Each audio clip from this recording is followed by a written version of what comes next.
This is nice to just listen to this.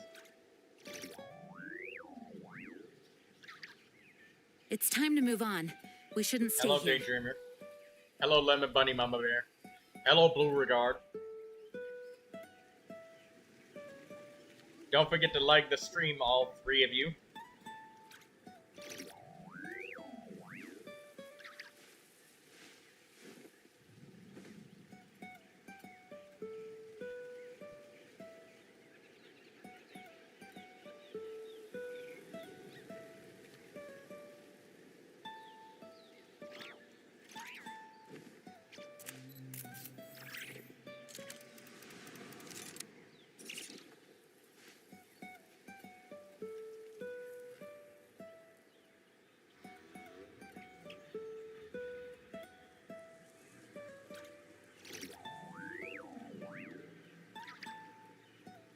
This is a nice way to get some music going at the start of every stream. I do hope the Knights of Favonius are all working hard.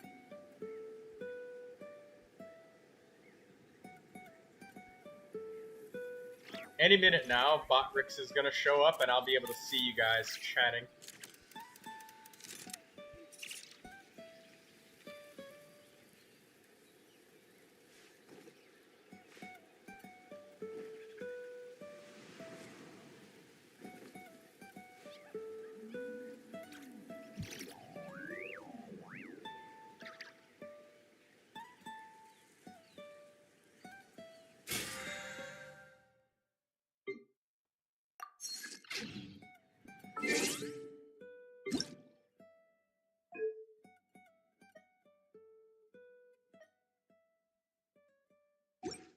It's time to move on. There We we go. shouldn't stay here. Hello, Kimiko. You want a NEFA review? Okay. Let's wait until Botrix comes in, Daydreamer. Because I would not have seen that unless I specifically I opened do up hope the the Knights of YouTube chat, Favonius which are all I working did. hard. I just need a minute for it to come in here so that I can see you at the same time as doing this.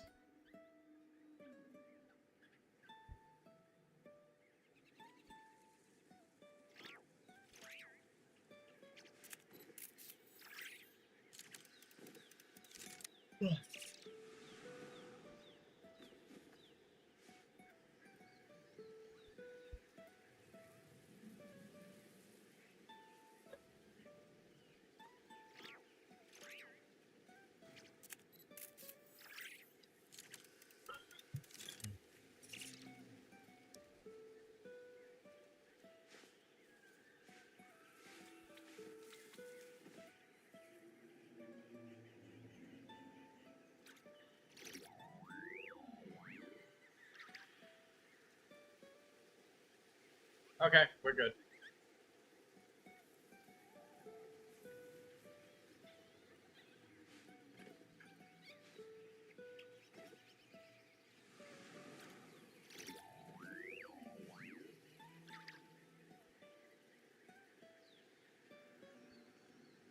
Alright, now I can see everybody.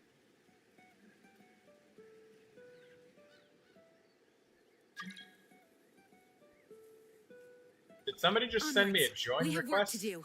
I can't accept join requests right now.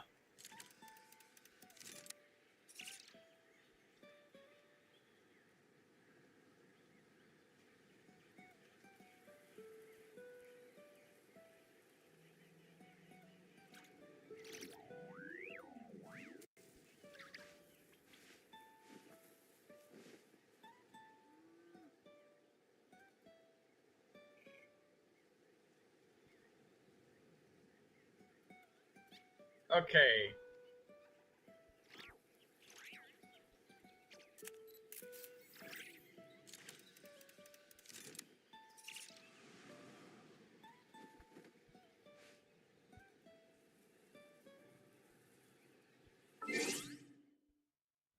Okay, give me 1 second.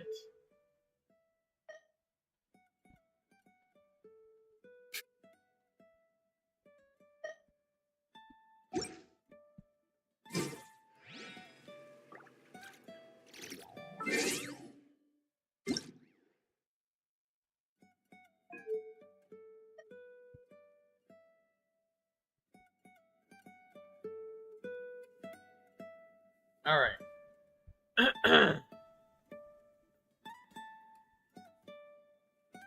How are we on the sound? I mean, the game sound is probably low, so hold on.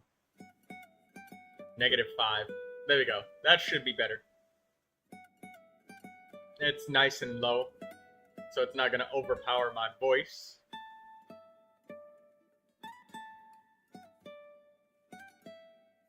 It sounded fine before as well. Okay. I'll put it at the exact -8 that I did before, -8.0.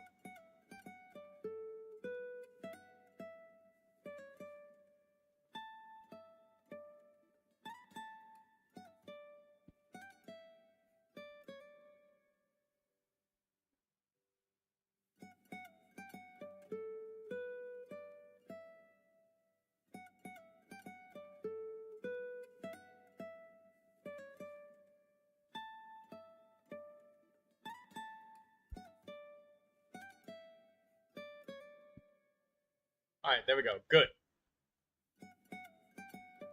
Now we can hear the music. 690-209-109. What? How is that not correct? 690-209-109. How did... What?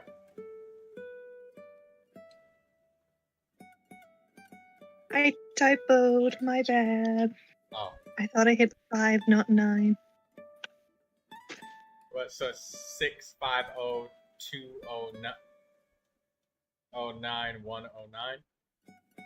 Yes. Okay. Hey, look at that. You already refreshed it for me. Thank you, Daydreamer.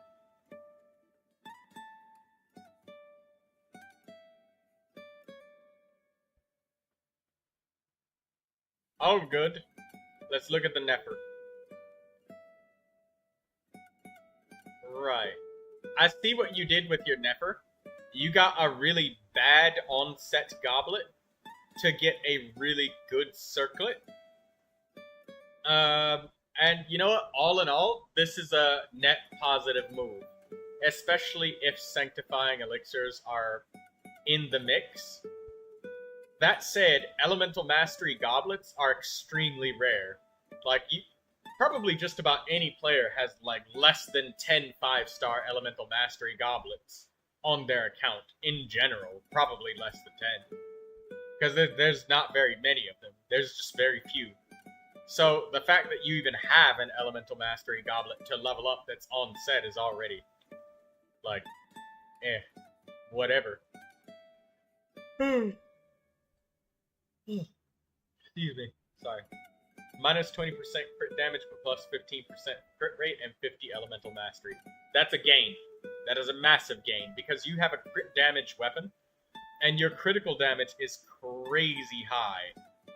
And though you get an extra 30%, you're at, what, 80% crit rate? You still have a much larger than 1-to-2 ratio. Your crit damage is still way high, to the point where critical rate is very, very valuable. So, yeah, that was a really good move. It helped you out a lot.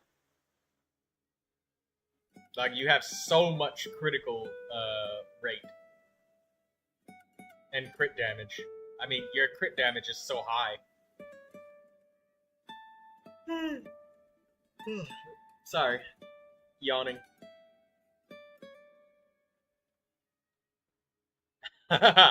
Hey, I like Kimiko's new nickname, KiwiCo. Everybody calling her Kimi, Kiwi, and Kimchi. We'll call her KiwiCo. Yes, KiwiCo is perfect. Just flip the M upside down. Now it's KiwiCo. I love it. I want the 4-star catalyst on banner so I can give Neuvilette his weapon back. I forget what the 4-star catalyst on banner is, but the on banner weapons have been fantastically perfect for the character. So I'm pretty sure it's like a crit damage elemental mastery weapon. Otherwise, the Widsit is sometimes a choice for people fishing for that 480 elemental mastery bonus from the passive. They're fishing for it because it's like a 55% crit damage weapon. It's crit damage and gives elemental mastery. Yeah, I thought so. Because look, don't think too hard on. Be so hard on your Nefer. Don't be so hard on her, because the only thing that she can get, she's just like Skirk, except for she's worse than Skirk when it comes to like rolling substats, because elemental mastery is like the lowest percentage chance statistic that there is to get on just about anything. And then she only values crit damage and crit rate after that. So her Sand, crit damage, crit rate. She only has 2 rolls. That's it. Goblet, crit damage, crit rate. And on an elemental mastery goblet, the rarest kind of goblet in the entire game, an elemental mastery main stat being double crit, I only have 1 of those. And I crafted the fucker, so that doesn't even count. And then, you know, a circlet having elemental mastery with a critical as a critical main stat, that's hard to find too. So even her best possible artifacts, she's only got 2 substats that she can roll into. Like, it's a 50-50 straight from the best possible tip top artifacts that you can get. So having a artifact like this with like no fucking substats, it's hard to get, man. I was thinking of making her a circlet because it's cheaper. Yes. So you could make the circlet be an onset, and even if the circlet is mediocre, if that allows you to also get a mediocre on goblet that you have just laying around, even if it's just like an elemental mastery main stat with only just 1 crit roll, your best artifacts are literally a 50-50. So to win 5 50% chances in a row on a double crit elemental mastery artifact, good fucking luck, because your roll value is not going to be very high with this character. It's worse than Skirk, and the cards are stacked against you. So you get an A+ for your Nefer, once again. The weapon's great. Elemental skill and burst are great. She's leveled up to 90. That's great. And she's got her full set bonus, the main stat of everything, and her roll value is really solid. Despite this being a 0 roll value goblet, she has minor attack scaling, so it's not truly nothing. It's minor. See, like if we turn this on, it's got a little bit. Excuse me, hiccups. Sorry. It's got a little bit. So she's not entirely like Skirk, because she has minor attack scaling, whereas Skirk is literally only just attack. But elemental mastery is so much harder to find.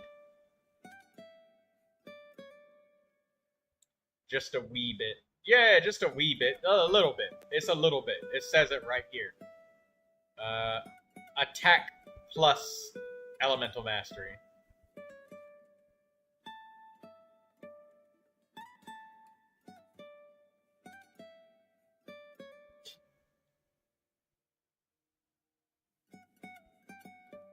Like Al-Haytham. Pretty much, yes. Anybody else looking for reviews?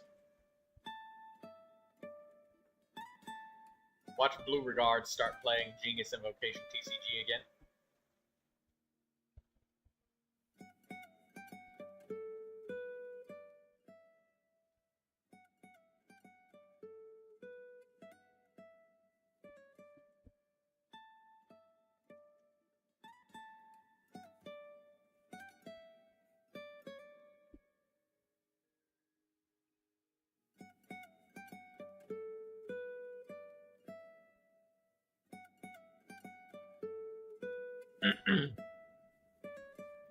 Alright.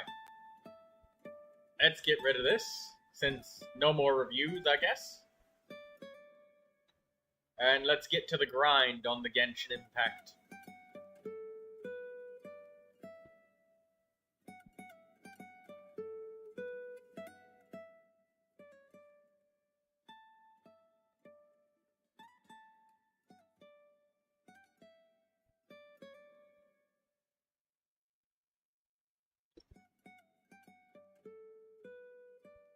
I swear to God!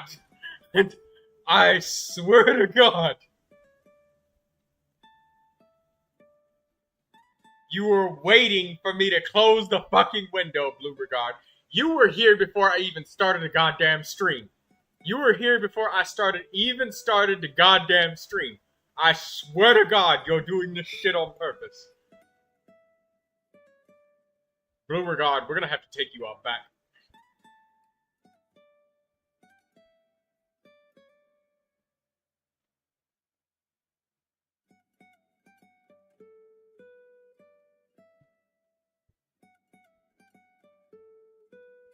Seven 3949137.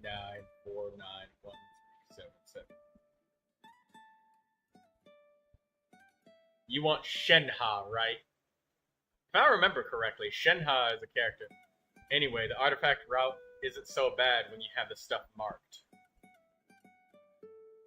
Yeah, it's not that bad, Daydreamer. It's actually pretty good. And honestly, since I feel like I don't have to keep farming artifacts just to get the experience points, I feel like artifact farming is just way easier.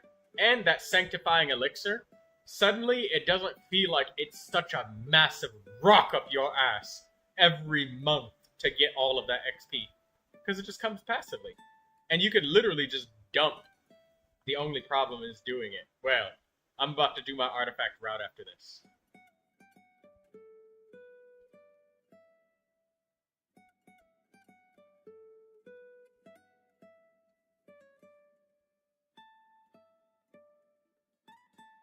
Alright, let's look at this Shenha. Blue Regard.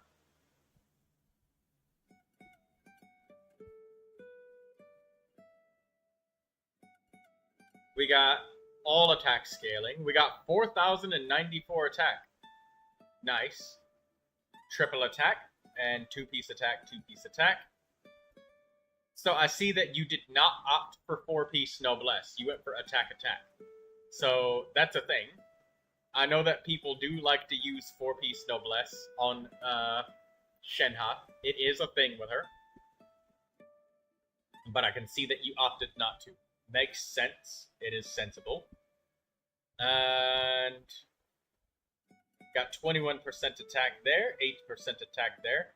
Got an extra 30% attack.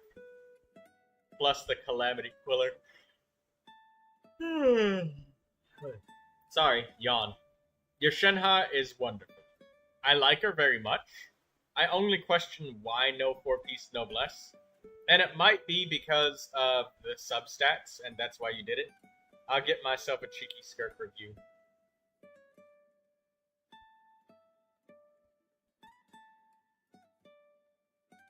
Well, good. You're writing it down while we're still here.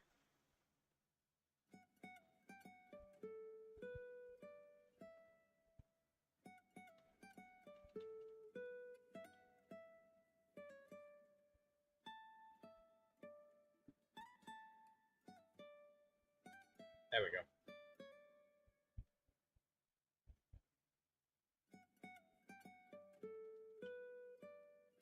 Shenha.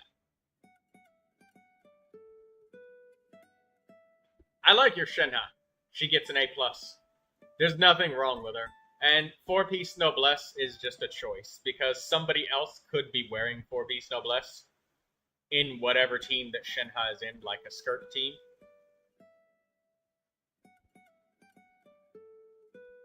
Hello, average RNG hater. How you doing? Yeah, your Shenha gets an A+. It could be somebody else using four-piece noblesse, which throws Shenha into a, oh, well, let me get something else then, instead, sort of situation. And you just end it with two-piece attack. And that's fine. That is absolutely fine for Shenha. Good build. You get an A+. There's nothing to easily improve here. Not that I see on the surface, that's obvious anyways. You literally have triple attack, you got everything. You even got great rolls on your substats. You even got a bunch of crit, which isn't even necessary, but you have it anyways.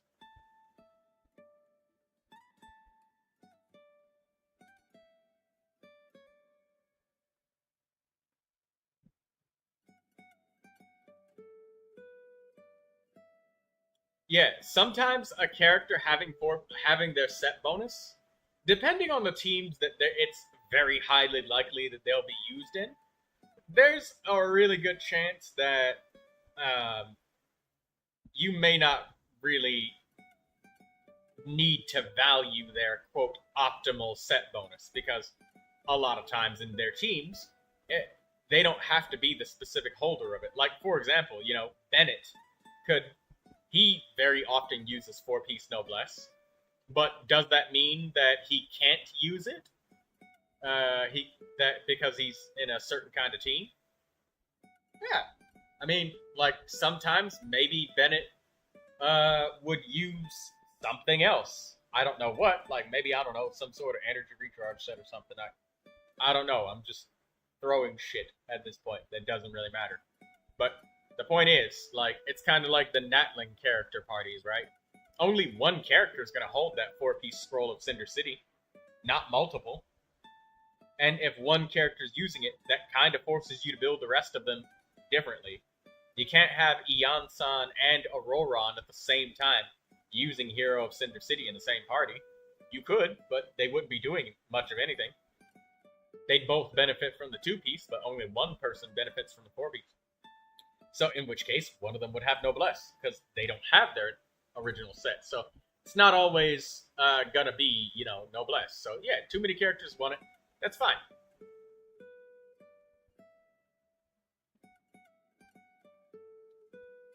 And let's look at your Farina. Alright. We got Fluve Sandra Ferryman, very good. We got HP Sand, good. HP Goblet, good. Critical Circlet, good. The only thing you need on this Farina is some more elemental skill levels. Could I ask for a Layla review? Average RNG hater, yes, you can. And I would also like to inform you that you may ask for up to 2 characters at a time. So if you want another one, make sure you enter that, unless it's only just the one. 2 characters per human being. 773126042.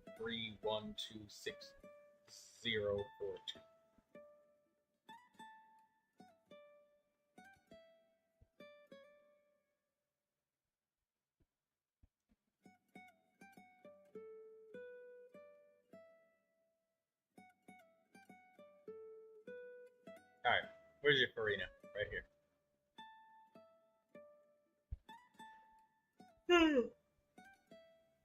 Sorry, I was yawning. Alright, so, yeah, we just need some more levels on this sand. Personally, I would level up this sand, because you've got critical rate and you've got energy recharge. And Farina does value energy recharge. And looking at your Farina, she has plenty, which is very good, but getting some more makes her more consistent, especially when she is going to be the only Hydro character by herself, which, that's a pretty common thing for that to happen. She's thrown in as many different teams as Bennett is. So, you can always compensate for having too much energy recharge, but if you don't have enough energy recharge, like literally you don't have enough, there's nothing you can do. You can't do anything. If you don't have enough energy, that's it. You just don't get your burst. That's it. There ain't shit you can do. Nothing. So this is decent. You've got 2 statistics that are substats that are valuable to Farina, which is the critical rate and the energy. So this is worth leveling. I'd say pretty much any artifact that has at least 2 substats that the character wants is absolutely, without a doubt, worth leveling up, if it's a piece that is a candidate for being equipped. Daydreamer says, I hate fishing in Genshin, just let me buy the refinements. That's okay, you don't need to refine it too much. Like, literally just having the weapon exist is enough. But the fact that you refined it, you get extra credit for that. So that's good. So, you need some more elemental skill levels. Farina being leveled up does help her with her max HP. And something that is a goal of many Farinas is to reach 40,000 hit points that it's made easier with character-based levels, but again, I know how hard it is to get those massive 6 5-star gemstones. They cost a lot. But that said, this character definitely has potential for being an absolute A+. She just needs the levels and the elemental skill. She needs her Sanding Goblet leveled up because you got critical rate and energy recharge here. That's good. You even have a minor amount of elemental mastery, and sometimes Farina is thrown into bloom teams or thrown into vaporized teams sometimes. I'm broke in experience points. Level 90 isn't happening remotely soon. That makes sense. Like, again, I understand how hard it is to reach 90 out of 90. The fact that you're 80 out of 80 is good enough. That's good enough. So, right now, I would give her a solid B, maybe even a C+, but only because she's literally not leveled up on her elemental skill. And this is just pouring XP in. Even if these artifacts roll poorly, she's still going to have the HP and elemental skill levels that she needs to be a strong and functional character. So, that said, potentially an A+, but because she's not leveled up, I give you a C+. Because these are not leveled up yet. I prioritize the burst. That's good. You prioritize the burst. However, I would like to say that since Farina really, really heavily engages in both, something that can be stronger to do on a character is to get to level 6 on each of them, because getting up to level 6 is very, very low cost in comparison to going from 7 and 8. Like, the amount of resources that it costed to go from 6 to 8, you could have leveled this up to 6 and maybe got both of them to 7. I got her not long ago, man. It's okay, Daydreamer. That's okay. I told you, it's potential for an A+, as soon as she gets the experience points. Potential for an A+. But just for now, C+. You're above average. It's decent. She works. It's just that, like, there's some obvious issues when you might be using her as of right now. That said, she's got very solid bones. Like, there's no more randomized farming that you need to do, which is very good. That's why I said maybe a B. You know what? Not a C. Because somebody that's got lots of stuff missing, I'd probably give them a C. You go to, I'd probably say B-, because you're there. You get a D-. How's that? There you go.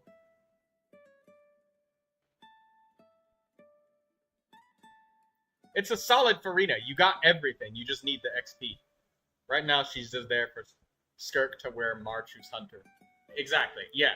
And once she gets that meat, once she gets those elemental skill levels, sand and goblet levels, she'll actually be contributing to the damage as well, on top of enabling Skirk's Marchu's Hunter. So then she'll be an A+, because she's firing on all pistons. She's doing everything she needs to do.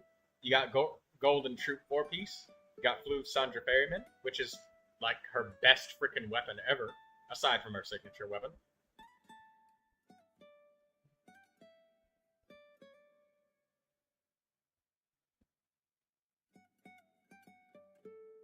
Alright. Tequilibrium. Let's have a look-see at your character.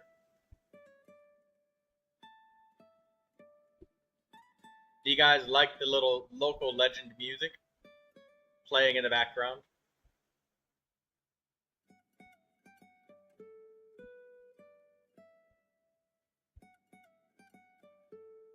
Alright, let's look for Layla.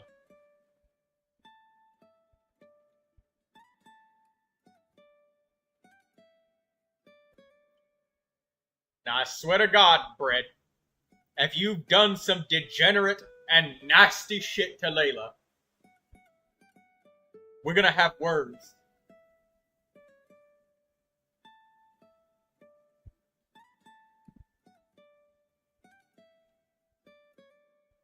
This better not be no bullshit, alright?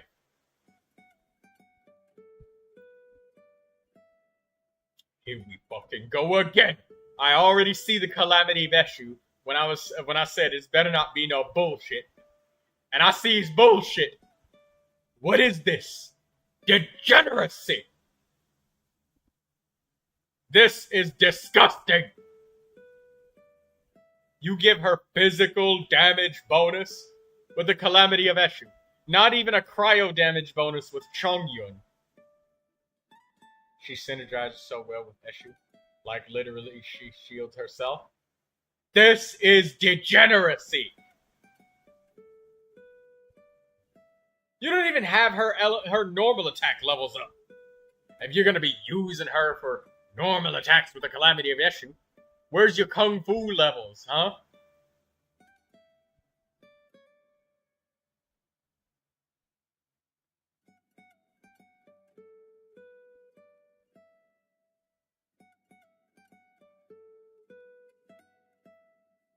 Gotta run physical. You don't even have Chongyun. I don't have a single cryo goblet. Degeneracy! Putting her on Marchu's Hunter. What are you gonna do? Use her with Farina.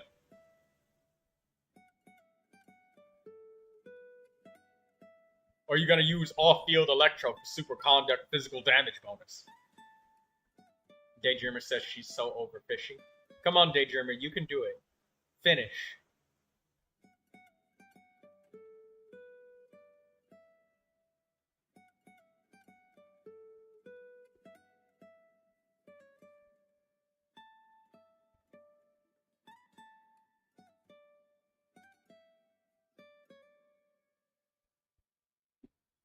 Arena official Mika would be optimal, but right now running Bennett since my Mika is still benched. See, that's the thing. This is degeneracy. So you know that you're getting a D for degeneracy, right? That's the grade you get. Degeneracy. You didn't even level her up. She's level 80. Didn't even give her normal attack levels on a character that you're using Marchu's Hunter with a normal attack, charge attack, and normal attack, crit rate, crit damage, main DPS character. Not even a cryo infusion.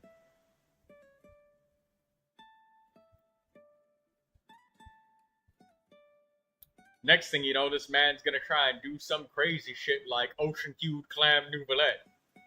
And be like, but it works, Troy. No! It's degeneracy!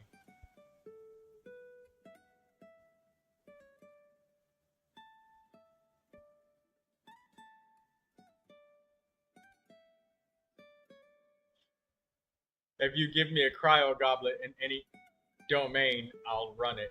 Of course you'll run the domain. Degeneracy doesn't mean that you can't win with it. It just means that it's degeneracy, and I'll ask you to not come back until you've washed yourself.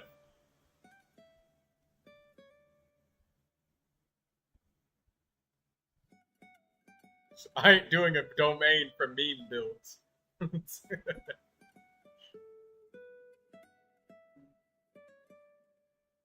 That said, checking out the roll value of this, what's her elemental burst cost? Only 40. Wow, that's tiny. Such a small elemental burst cost. If I did, I'd send the DPS Kazuha on a Thundering Fury build.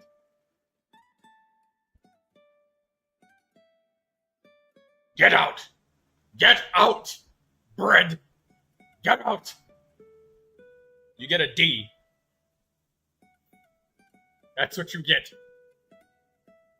Not even a cryo goblet. At the very least, I could have given you a C if you had a cryo goblet and being like, well, you know, you're just one of those Layla enthusiasts that just loves her so much.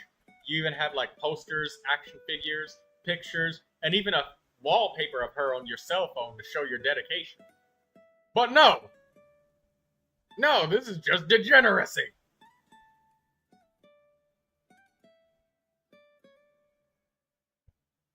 Daydreamer probably had her spidey senses tingling when I said wallpaper on her cell phone.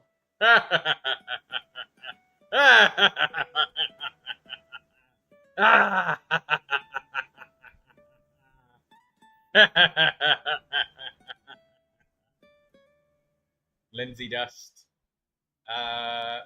She went to character review for Ayato. You do not want to see my wallpaper.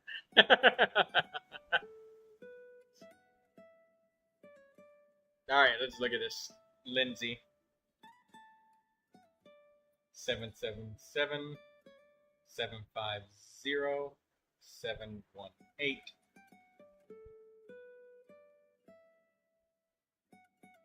Ayato.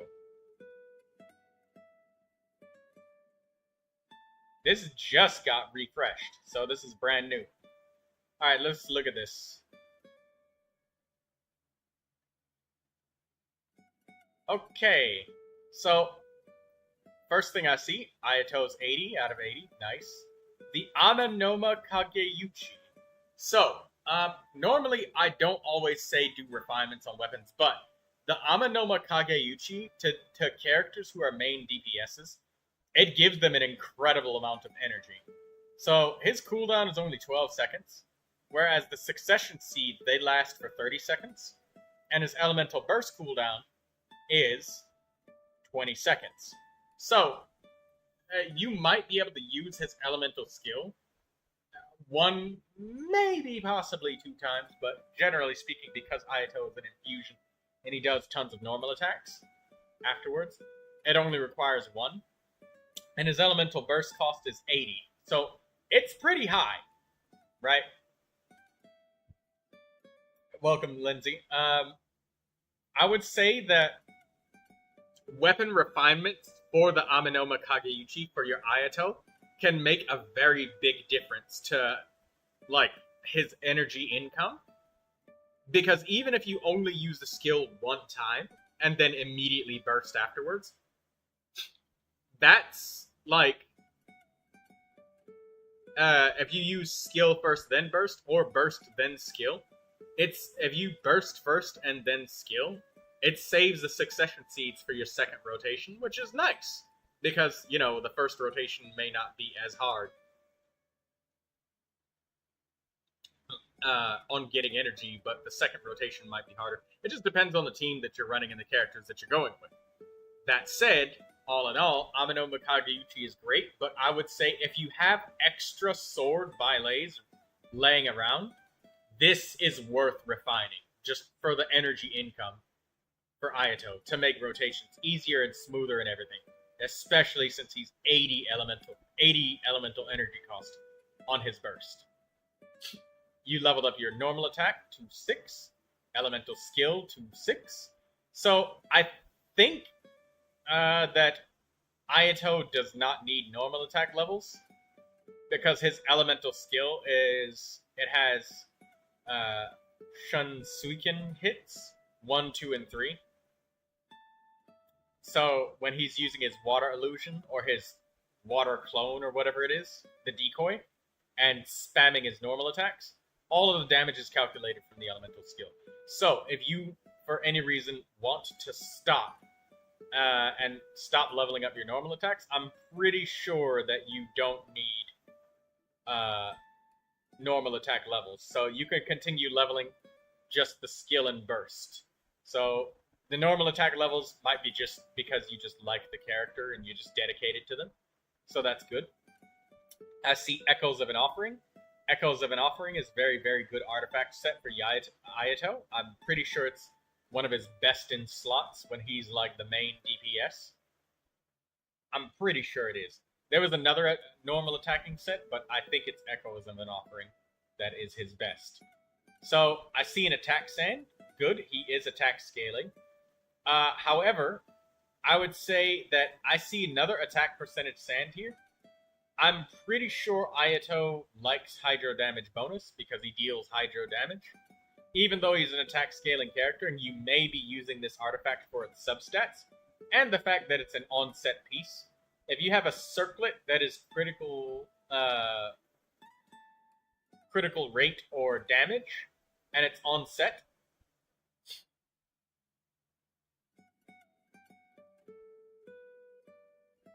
I still use it even when his elemental skill is on cooldown. Okay, that makes sense, Lindsay. This right here, if you have an onset circlet, the goblet, because it's an elemental damage bonus goblet that he prefers, it might make it easier to get an hydro damage bonus goblet. I'm pretty sure that he prefers hydro damage bonus.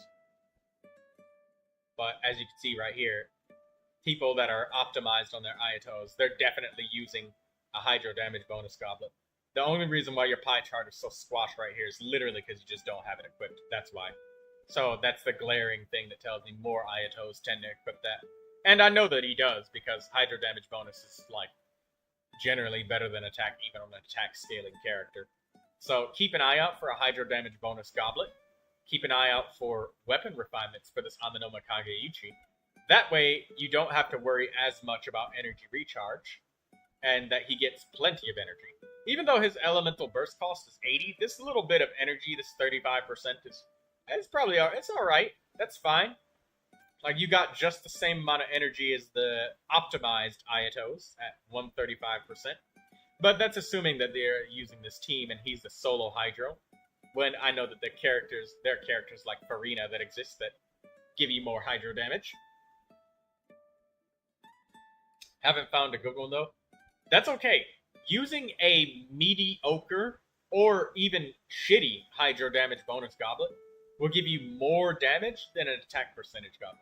Can I still send a second build? It's fairly low effort, but an interesting build I run fairly often, actually. Yes, I would prefer that, if possible, when you request reviews, if you can, try to request both of them at the same time. So that way I can kind of do all of yours, all in one go.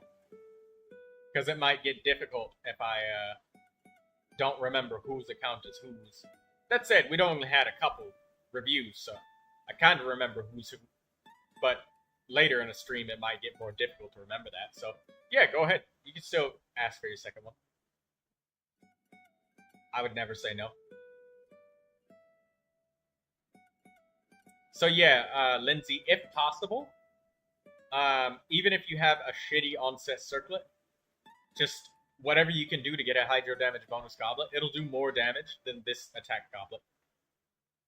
You could say this attack goblet, because some character's gonna love that goblet. But not Ayato. He very much wants the hydro damage bonus. All in all, that said, your Ayato's getting up there. I like that you got your skills, weapon, and character and everything leveled up. I'd give you a B minus, but only because, well, the only reason it's not a C is because it should be relatively easy. I think you said you had a hydro damage goblet. You just need a circlet, so it's fixable by one artifact being swapped out, one main statistic. I give you a B minus here, yeah. Or rather, maybe I don't know, between his B minus and a C plus. Mostly because you're needing that hydro damage bonus, and it's so important, and he's missing that. But that said, he's got pretty much everything else. Like, crit damage on is fine for the circlet, and it's not a super crazy circlet, so it's a it looks like it would be a moderately easily replaceable circlet as well.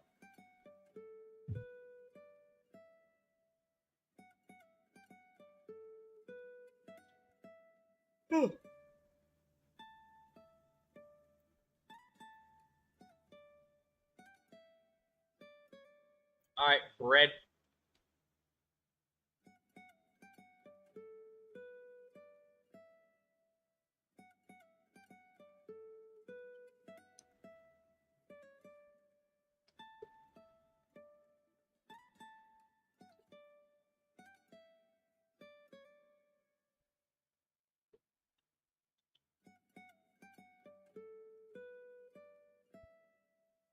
Average RNG hater, where's your request? Bring it here.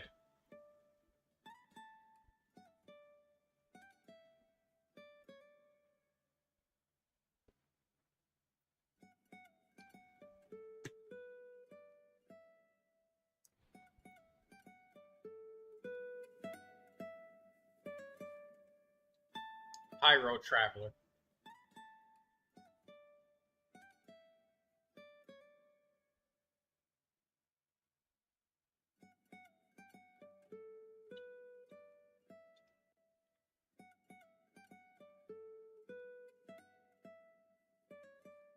We got Lumine, the Pyro Traveler.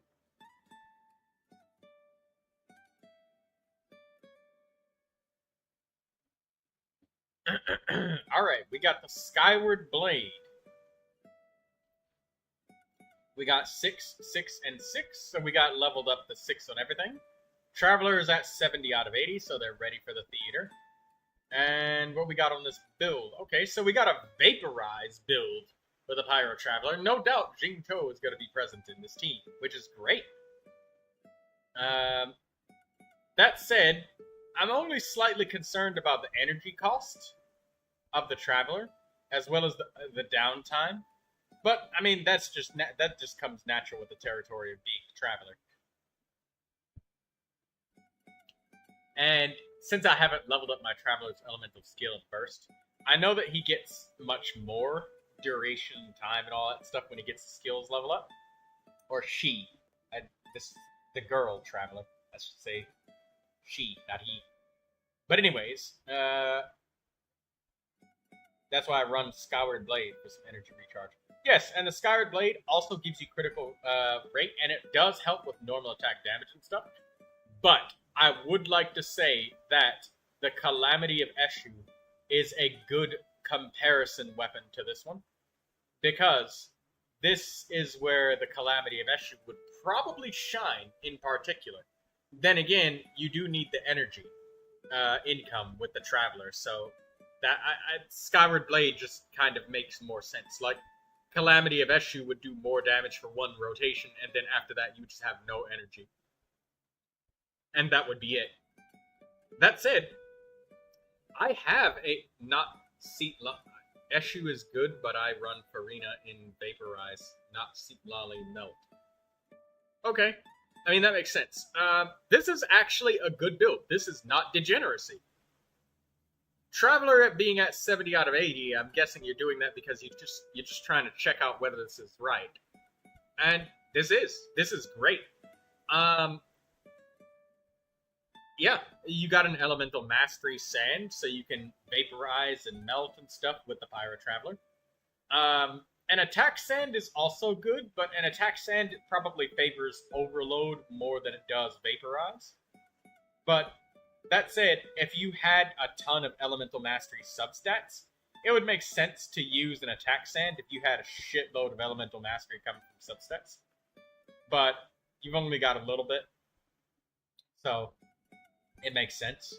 Also, the Traveler's got all sorts of constellations that boost the Pyro damage bonus and all of that stuff.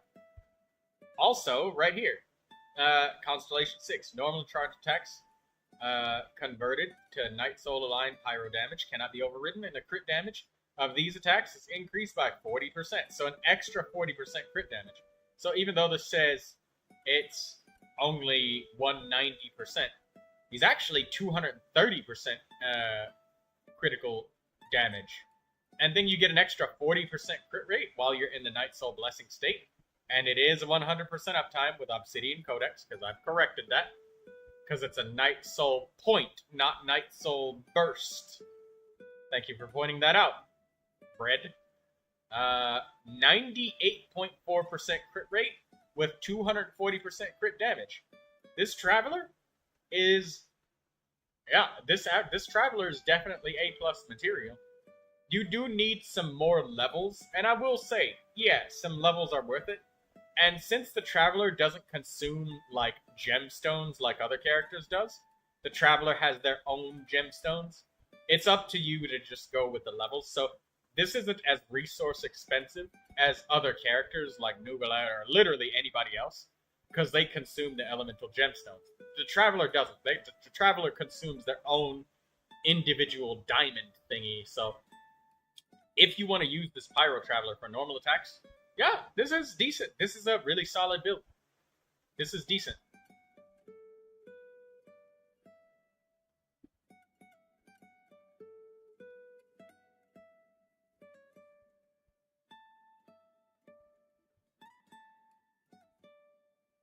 do like 200k burst, if I remember correctly, so it's not too bad. This is a good traveler. This level of build on the Pyro Traveler would actually be worth investing in.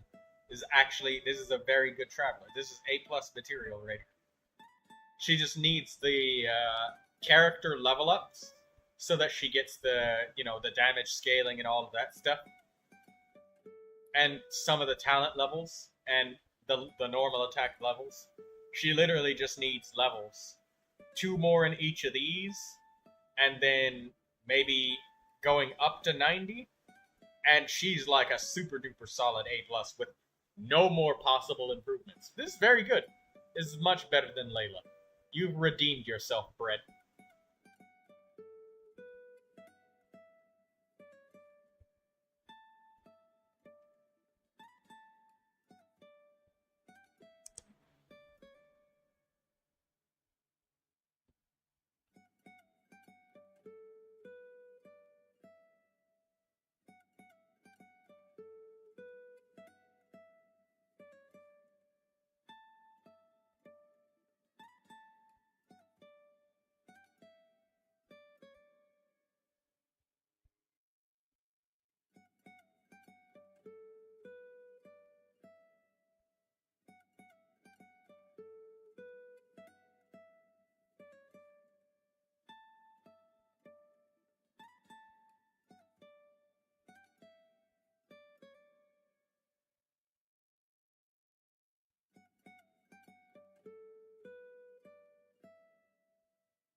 Alright. I'm guessing that's it for reviews, so I'm about to go and spend my resin.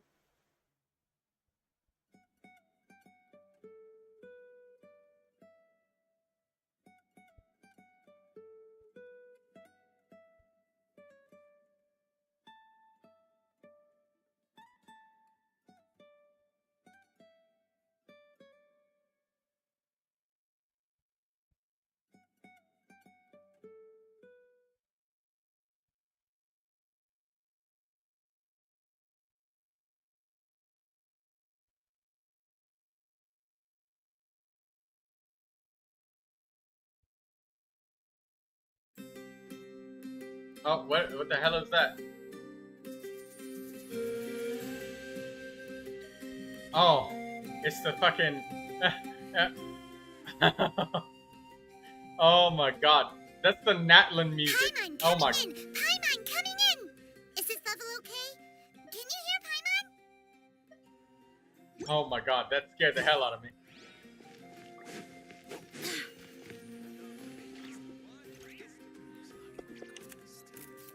Sorry.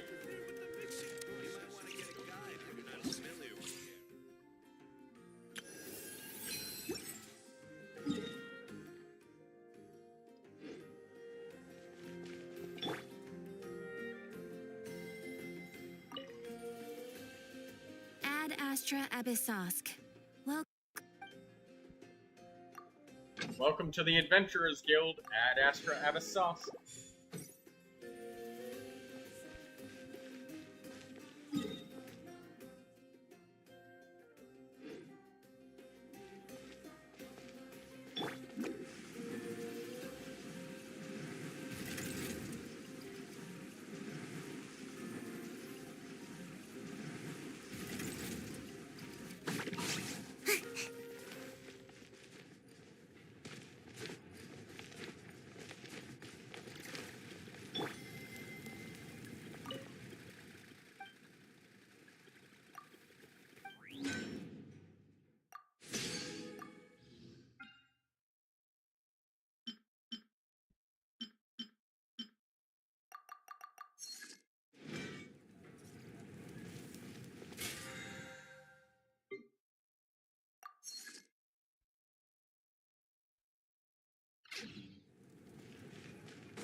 Alright, let's go get that Dendro Dragon.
needed Nahita's birthday gift? Yes, I did. Clear the area! Damn! Kachina slamming for 36,000 damage. Bow your head.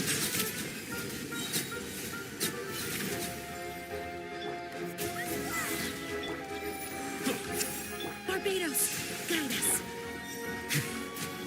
Settle down.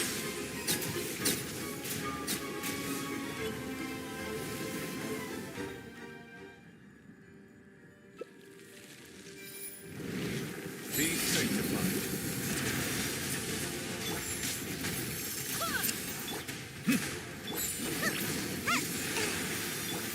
Let her rip! Drilling! Bow your head.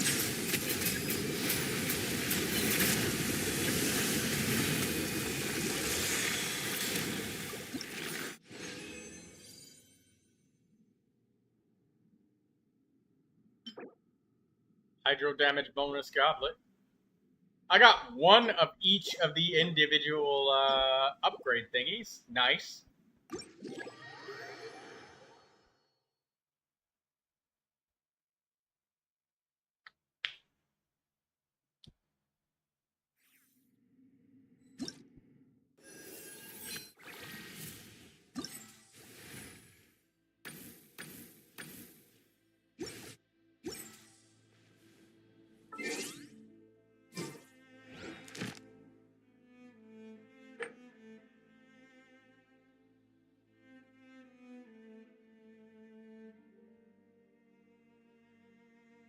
Let's get some Animo crystals from Devalin.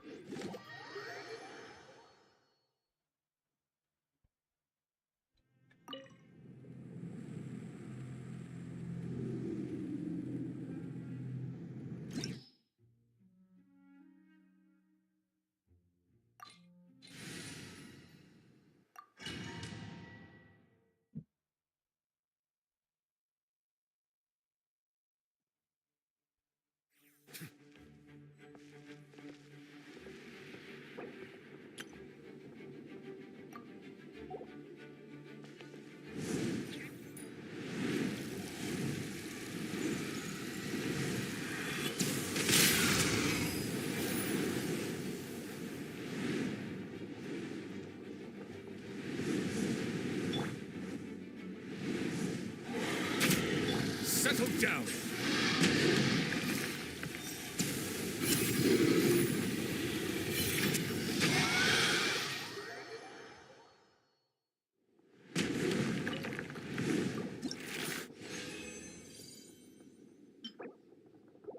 Hey, we got a polearm Bile. Nice.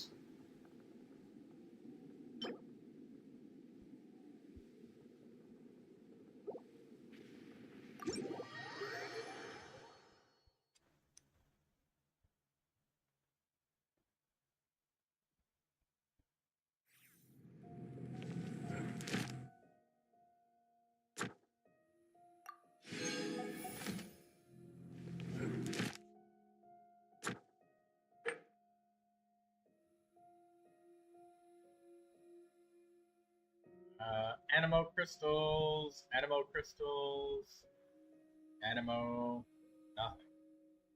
Electro, we got Animo right here. Cool.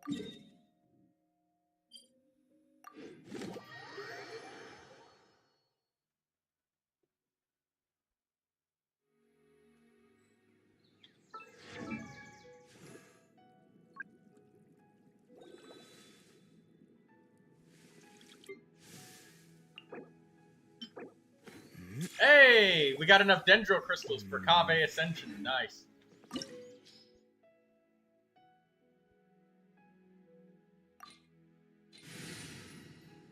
Lindsay likes the look of Aqua Simulacra.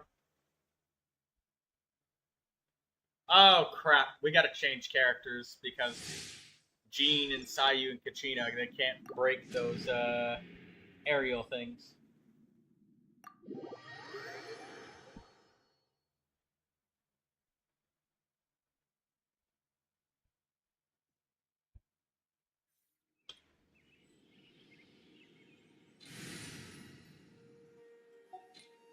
Lindsay, you want the chess boss?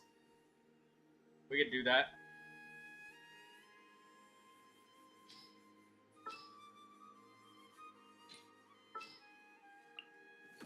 Let's go gather some samples.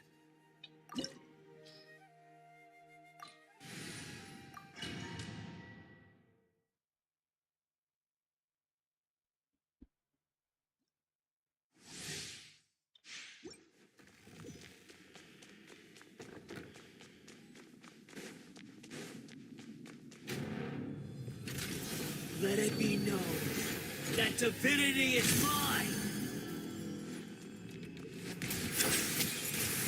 One with the force.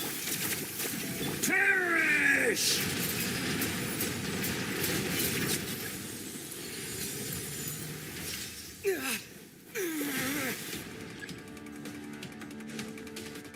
I am the all-knowing God!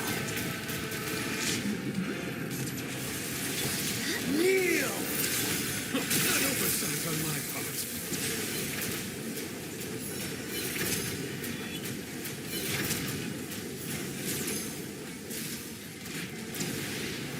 Burn to oblivion! Who is blood? Wait, hear me.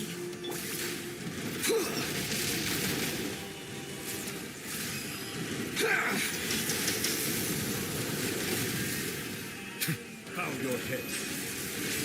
Kneel!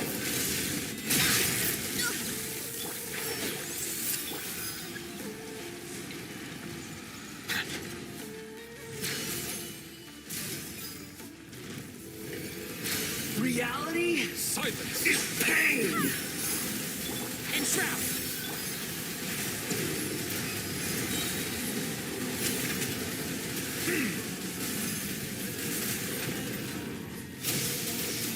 Be sanctified. Bow your head.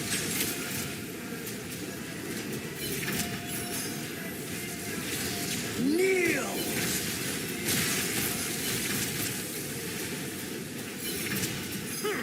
Silence!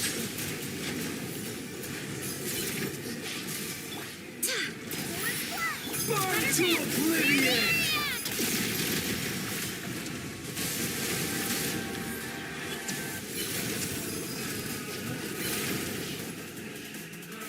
Good riddance, cruel world. Can't see?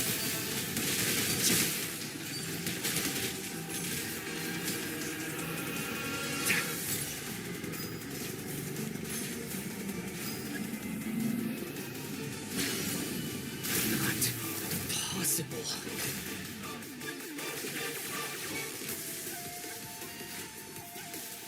Settle down! I was destined for more.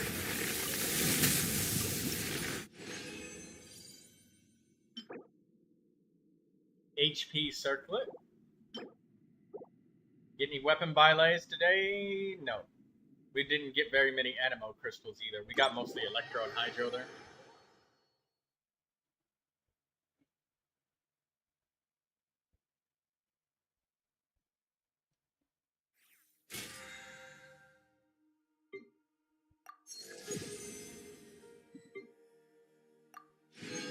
Alright, let's see what we get up with our standard wish. Give it to me. They gave me a blue. Bow your head.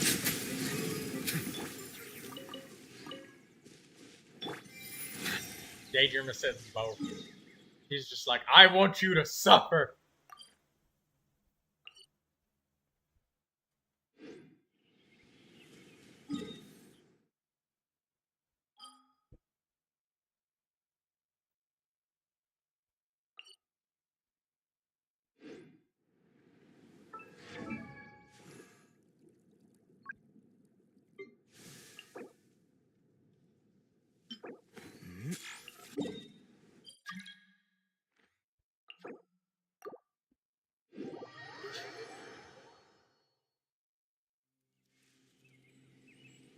Water comes in many flavors to the discerning palate. Mondstadt's water is crisp and pure, while water from Liyue has an enduring aftertaste. In Inazuma, the water possesses a depth of flavor unlike any other. Sumeru's water, meanwhile, has a rich and complex flavor profile, but it must be savored patiently to fully appreciate it.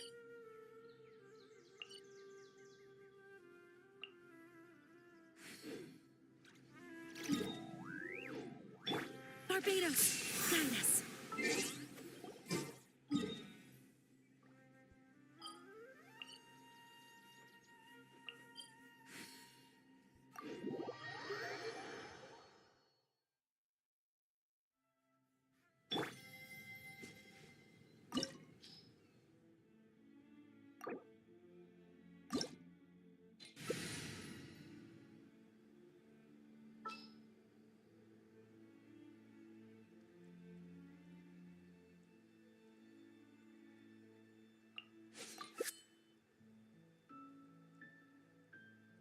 You can pick whatever you want, Lindsay. Be it friendship characters or whatever. Or not, or whatever you want to do.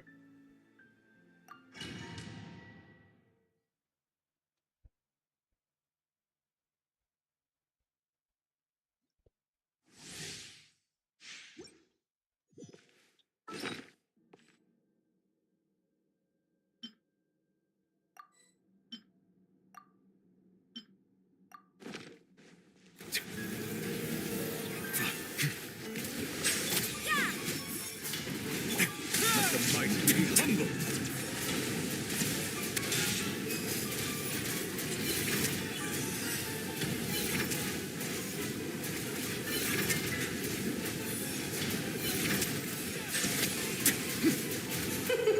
King and Queen should present a united front. Punishment! Let's have a ball. It'll be fun.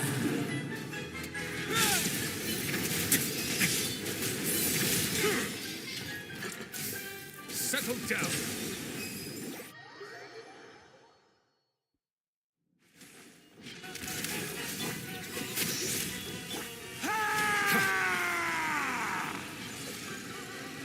The king is being so extra with his screaming. Bow your head. Bro thinks that he's Goku and Vegeta. The time beckon.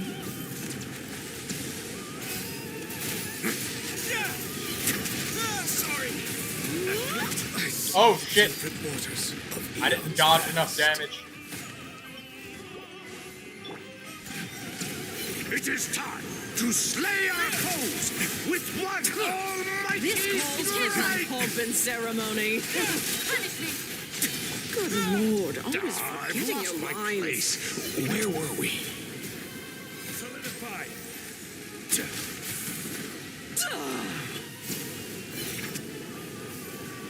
Silence. Our performance has yet to conclude. Have a seat. I dance for you, my dear. I will have order. Be sanctified.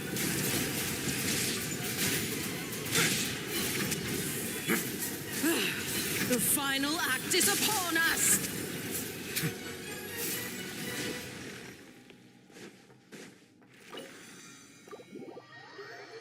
If you need anything else, let me know, Lindsay. I'm gonna grab materials for Kaveh to be able to ascend him to 90.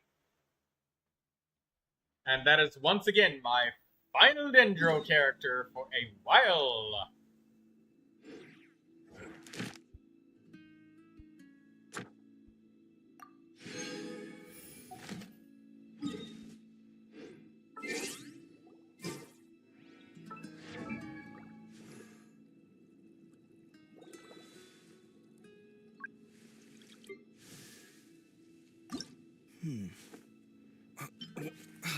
Where's my...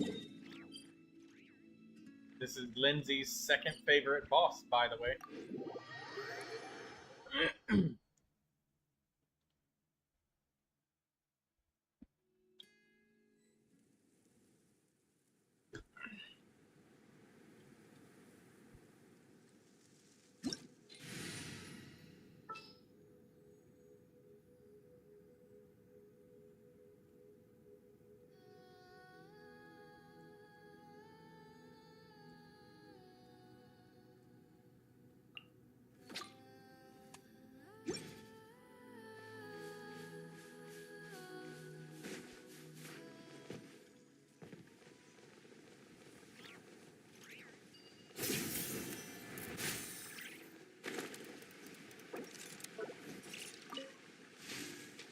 cannot help but feel that you bringing me here is some sort of an assassination attempt.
I see the value in my own work, but I also see the meaning in all the endeavors of the people of Fontaine.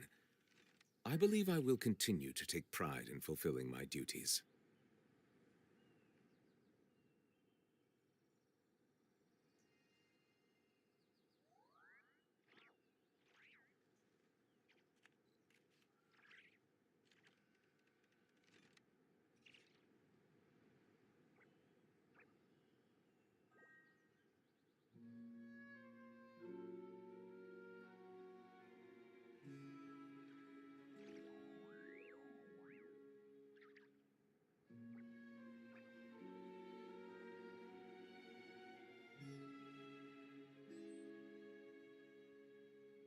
Melusines are beautiful creatures. They are the pride of Fontaine. Be sure to befriend them and cause them no harm.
Need about 15 more of those flowers.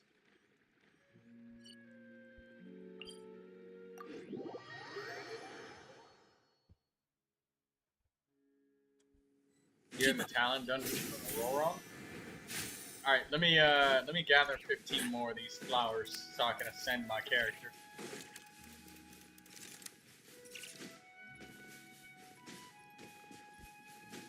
This is Vorkasha's Oasis playing. Same as my teapot music.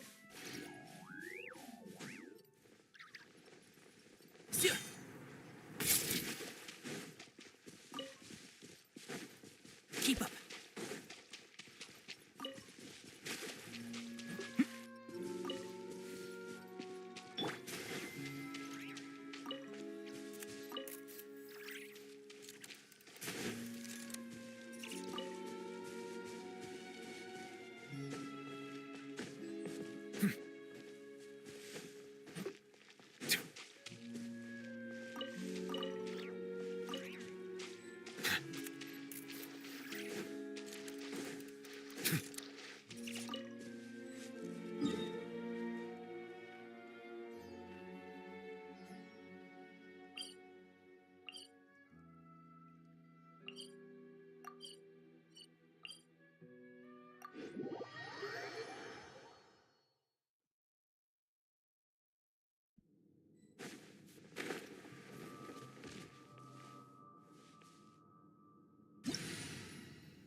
Keep up.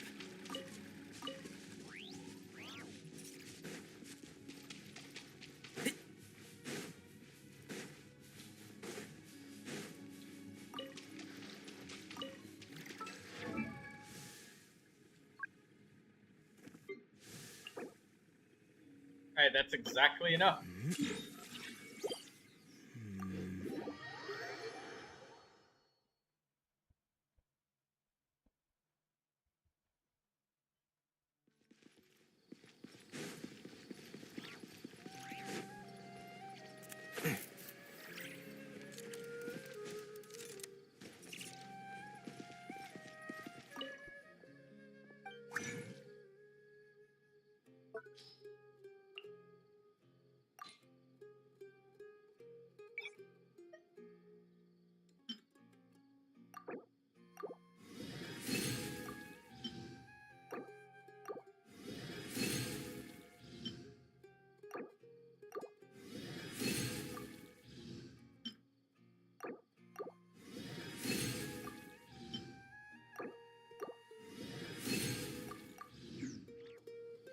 Alright, Kave Ascension 6.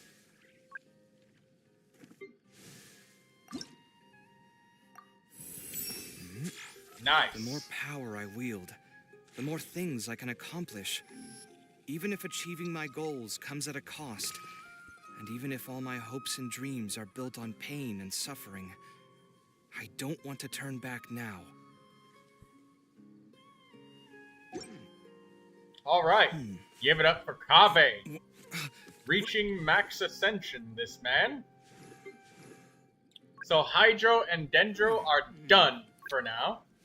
Electro, done. Hydro, Electro, Dendro, all done. Cryo, all done. Geo, all done. I've only got one Pyro and 3 Animo characters. Don't be left. afraid to make mistakes. It's all part of the learning process. Yeah, 3 Animo characters and 1 Pyro character. That's all that's left? Hell yes. So I only got 4 characters left to ascend to 90. Everybody else is, well, ascended.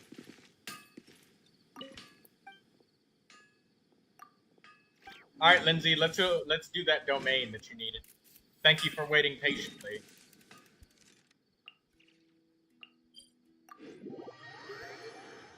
If you don't mind, in order to speed through the domain quickly, I would like to use Neuvilette. As long as you don't mind me quickly just speed running it. Get you the items quickly since you are waiting patiently. Someone told you the Masters of the Night Wind is a tribe of weirdos? Who else is there? I thought I was the only one. Which one is Auroron's? Or actually, I have Auroron, so I could look.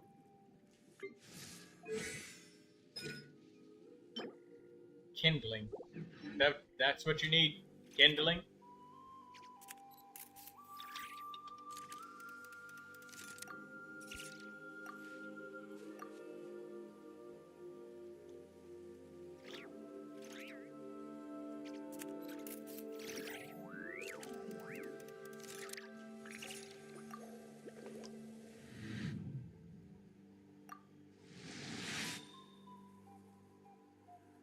Sometimes the shrouded path is not meant to be walked. Move forward with blind ambition, and the smoke might suffocate you.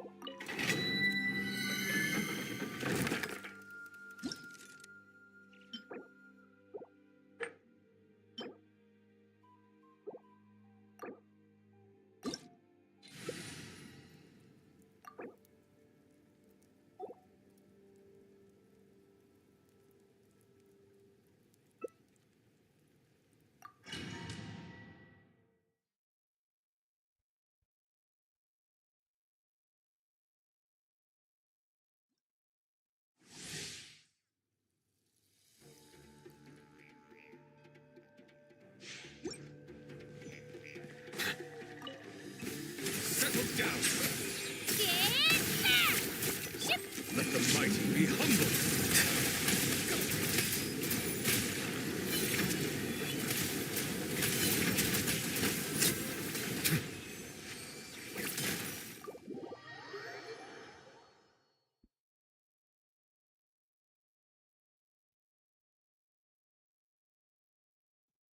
Oh yeah, you know what? This would be a.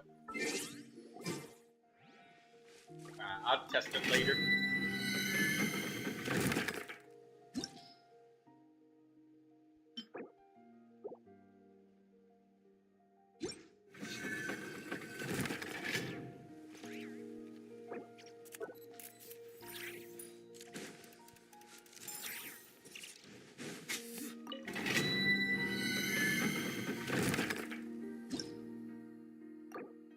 I like that we can spend 40 resin at a time now instead of only 20.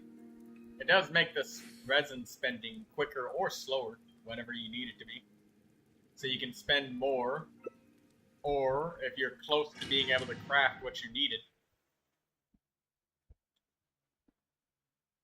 Let me know if you need to stop and craft, Lindsay, or whatever.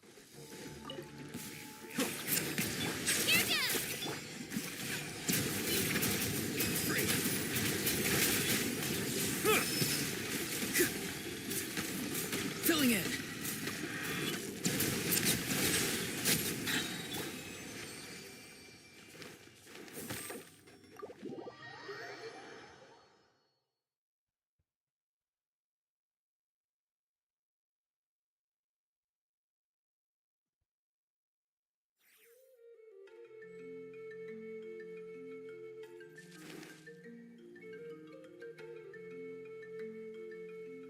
Daydreamer playing the fruit game.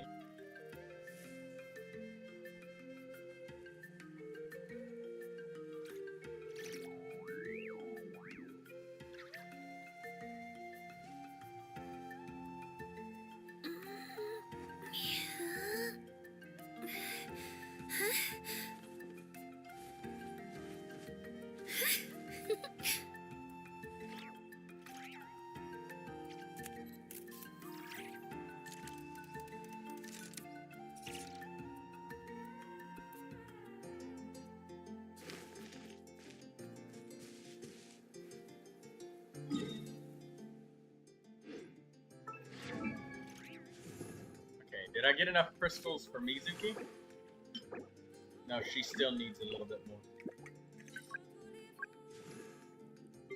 What about Shinyan? We got enough pyro crystals for Shinyan. And the next Stygian Onslaught, because it was Shinyan's birthday, I promised that I would level up Shinyan. And I promised that I would build her. And she's gonna have 4-piece tenacity, the Millilith, full defense.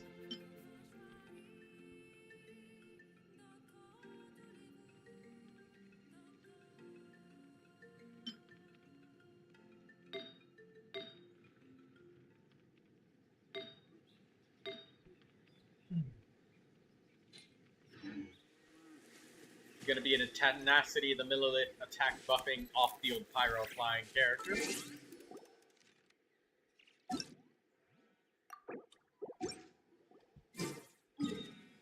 Lindsay left the world. Okay. I will go to my teapot and claim my things. No problem, Lindsay. And sometimes you need to farm talents and you don't have to spend all of your resin on it. You just need a little bit. That's alright though. So if you needed to switch domains, that's good. This realm is true.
If you ever...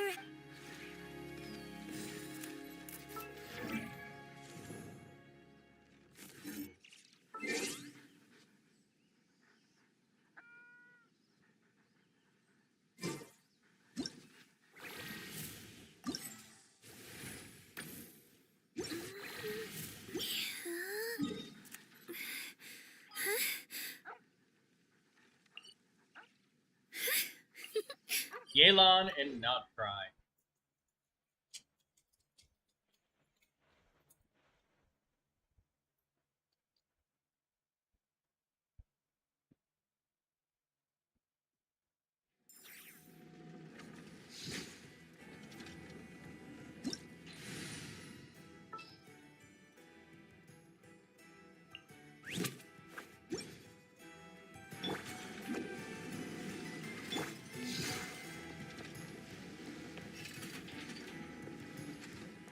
The nuts and fruits merchant.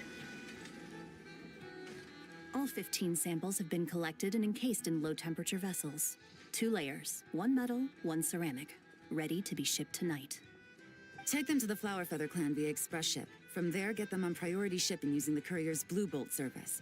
Once they reach the northern edge of the Children of Echoes, transfer them to another boat that'll go east and arrive at Elong Wharf through a special customs checkpoint. Speed is of the essence. Got it. A combination of Plan B3 and Plan C2, then. Uh-huh. It's the Traveler. How did you do that? It's like you just appeared right there without even making the slightest noise. Don't be nervous. Just treat him like he's your boss. Interesting timing. Traveler, meet Syra. She's with us. I'll leave you to it then. Miss Yelan, I'll ensure everything is arranged to your specifications.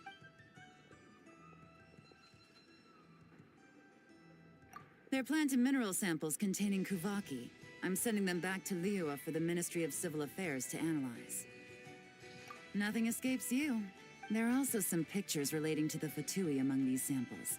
These show their research facilities, their current weaponry, and the distribution of their camps. Liyue is a long way from Nodcry, but it never hurts to be prepared. It's one of the reasons, but I'm also here to purchase some intel from Nefer, boss of the Curatorium of Secrets.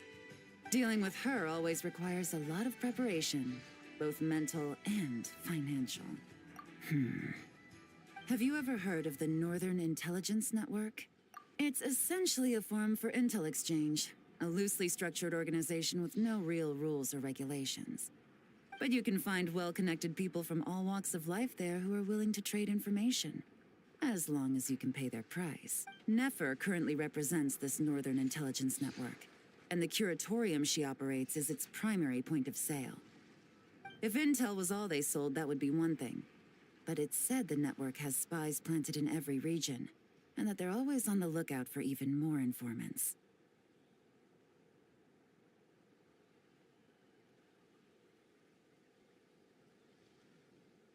In no small part thanks to the efforts of my colleagues, the network's tendrils have been unable to take hold in Liyue. It doesn't matter if they send official representatives or smuggle in spies. They are met with a polite but firm rejection every time. I imagine that we must be one of the very few unknowns remaining on their map of the world. Business is business, and Mora talks. She's not one to say no to a big bag of coins. Other factors notwithstanding, I'm a valuable customer. The Northern Intelligence Network has plenty of information that only I'm willing to buy. Well done for picking up on my phrasing. You're getting good at finding clues. Up until now, all of my dealings with the network have been of a personal nature. The Ministry has nothing to do with it. Of course, let's just say I have lots of influence. Mora. Lots and lots of Mora. More than enough to influence dear Lady Nefer. With someone like her, it's better to spend a little Mora than to end up owing a fake. It's important to remain vigilant in your dealings with her. Yes, she is. She's not an easy person to deal with. If you ever see us together, chances are we're conducting business. If you have any trust in me at all, then cover your ears and stay out of it. That'll save you a whole world of trouble. Anyway, that's enough chit-chat. I still have some preparations to make. Goodbye for now. Oh, and Traveler, before I go, if you don't mind me saying, you may wish to return to Liyue for a cup of tea. Even if stray winds blow, the mountains of Liyue should shield you while you drink.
Ad Astra.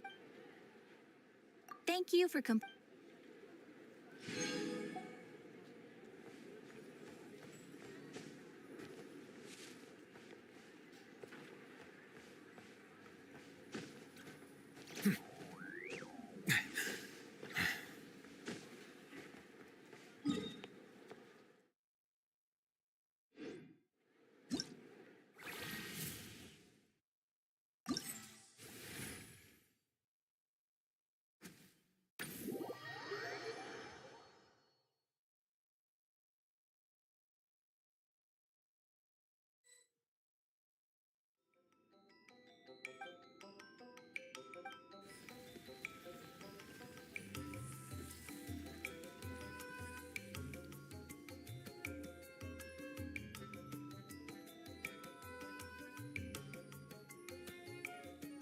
Wait, so who can use Moonweaver of Dawn? Because I got 2 of these.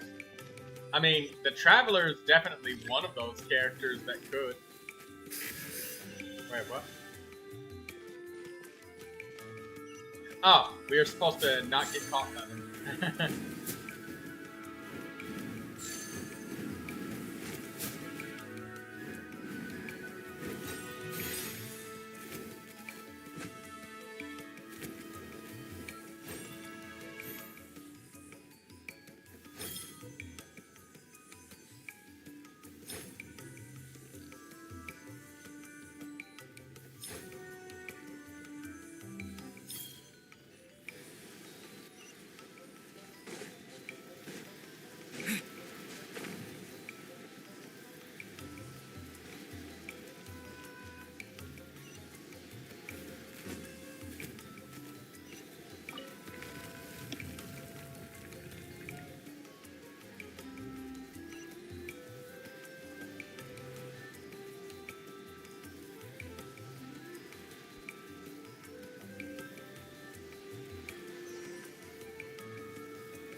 Is it because the Traveler is in the way?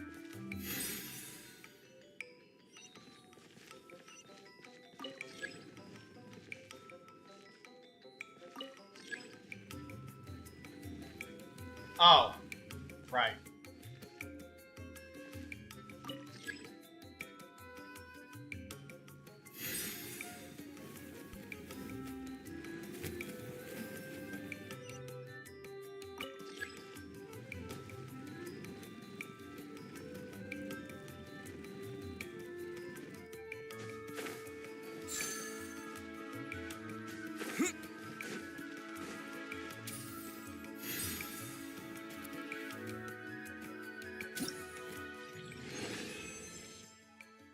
Nice. We did the challenge.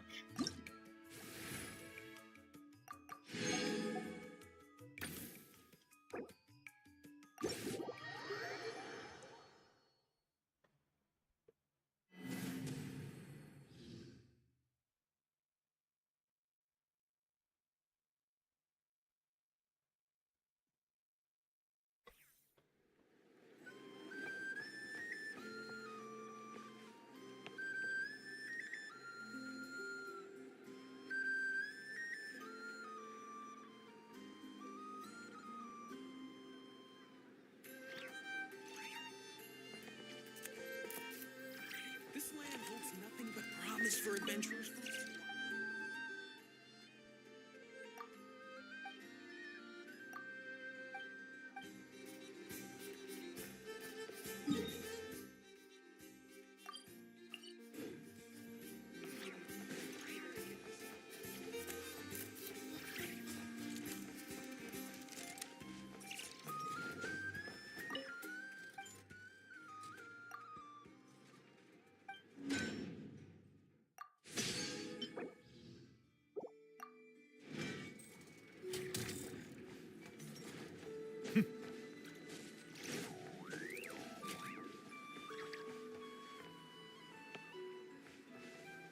Now this is the Leeway Merchant.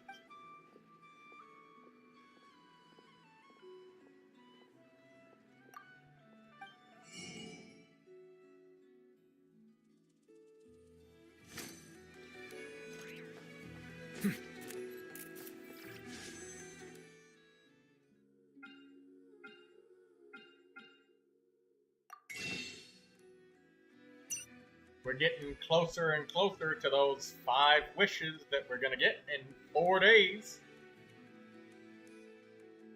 The Nefer Banner's almost over.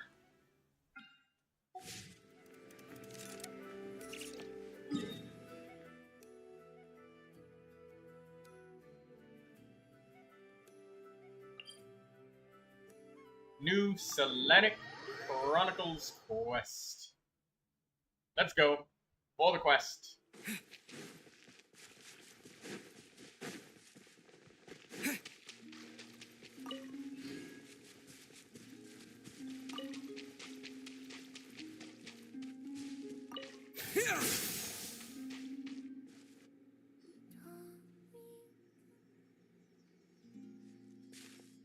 Traveler, Paimon. What's wrong, Columbina? You look like something's troubling you. Do you have any paint with you? Oh! You're Malaus, right?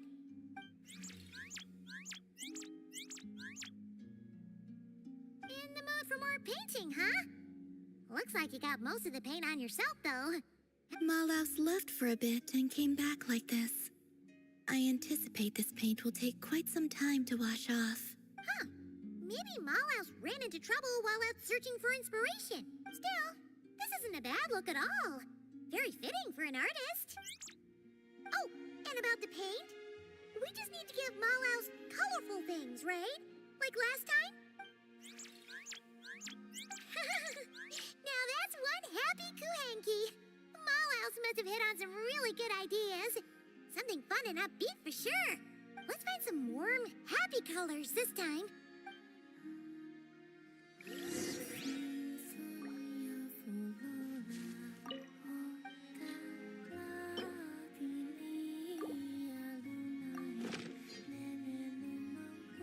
Rainbow drop crystal.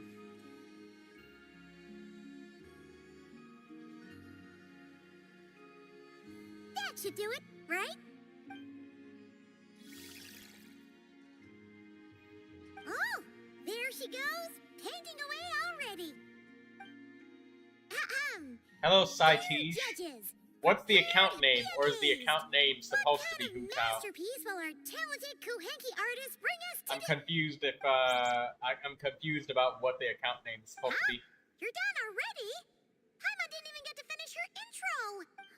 Well, let's see here. Oh wow! Another Look drawing at that of drawing. Palomina. No surprise there. Is that a forest somewhere in Nodcry? There are so many little animals. I'm afraid you would have to go back to the time before I left the Frost Moon Scions to see a scene like this. Wow! Paimon's so jealous! Did cute little animals really gather around you like that? Yes, most of them were drawn to the Kuvaki around me. They felt safe curling up next to me like that. Oh, that's so awesome! You could pet them all you wanted without them running away! I would say the sheik badgers were the nicest to pet. They're the ones with the big, fluffy tails.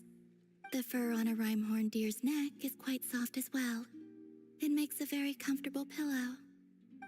Which do you prefer? We don't really have the same kind of experience to go off of, but Paimon would probably choose to pet a sheik badger's tail. Sheik badgers can be quite timid.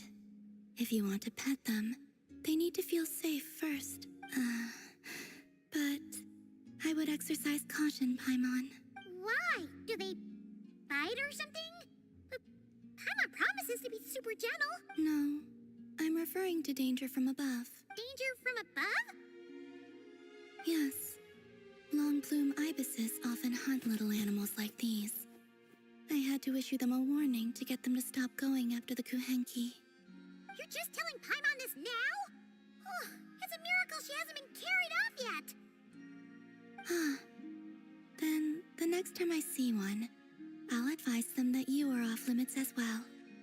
Next time? No, you need to find one right now, or Paimon will be too scared to even fly out that door. The little one seems strangely curious about the idea of Paimon being carried off by a long plume ibis. Don't even think about painting a picture like that.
Alright. I've grabbed all of this stuff.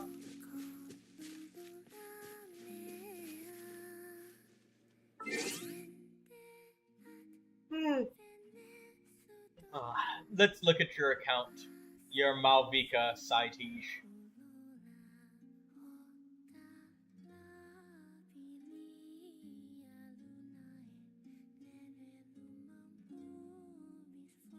Let's pull up the Akasha.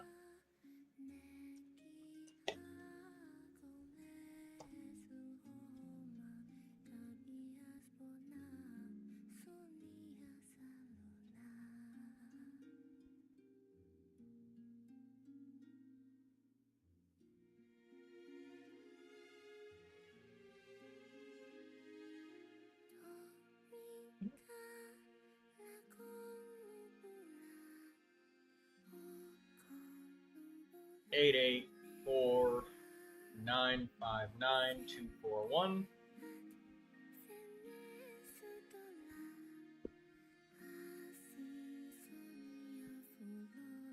Alright, you wanted to look at Malvika.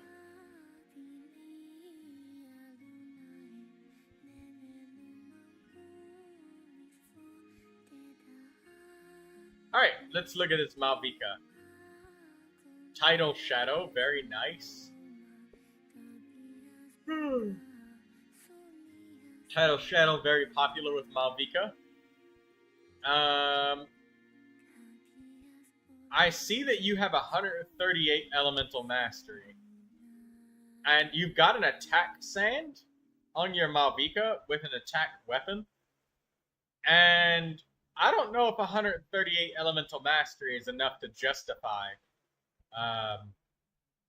not having an Elemental Mastery sand for Malvika. That said, an Elemental Mastery sand is like 187, so you're like, what, 40 or 50 Elemental Mastery less than if somebody had a main stat. That said, you've got quite a bit. You've got 7 rolls of Elemental Mastery, which is quite a bit. So, I don't know. I at that point, I would be thinking maybe I would get greedy and get an attack sand too. But beyond that, I mean, that's the only thing that catches my attention. Everything else you have is absolutely wonderful. I have no questions about the flower, no questions about the feather. Flower is amazing. 41% crit damage, that's crazy. The feather is crazy, double crit elemental mastery. And you've even got elemental mastery on the flower.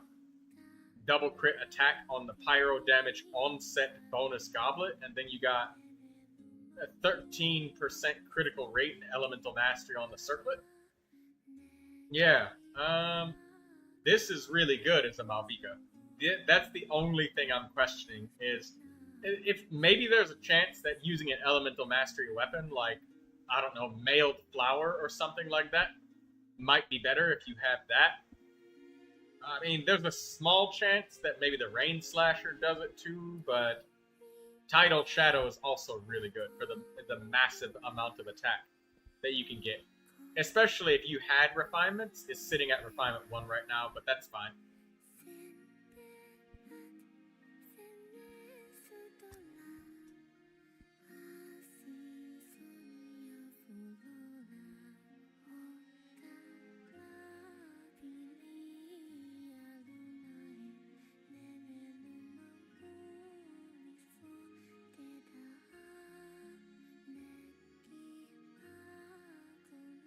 Your Malvika gets an A+ for sure. She's actually perfect. All things put together and all things considered, like, Malvika, she's really good. She's perfect. That's the only thing I'm questioning. If it could be better if you had an Elemental Mastery Sand or Weapon. One of the two. Just to get a little bit more. Also, it's amazing that your Elemental Skill and Burst are at level 10 on each. She's definitely A+ material. It's a really strong Malvika too, because I've always told people, like, hey, if you have a lot of Elemental Mastery in your substats like this, then there's a good chance that you can go for an attack sand. And I think that's what happened to my Diluc right here. My Diluc had the same thing happen to him, where I had no Elemental Mastery at all. And then along came this goblet right here with 107 Elemental Mastery. So all of my Elemental Mastery is coming from one artifact, basically. All of it. The rest is coming from the circlet, but other than that, it's like all goblet. And normally a lot of people would be like, oh, god damn it, I didn't rolled all EM, but for my Diluc, that's perfect. It's literally every single, it's a unicorn of Elemental Mastery.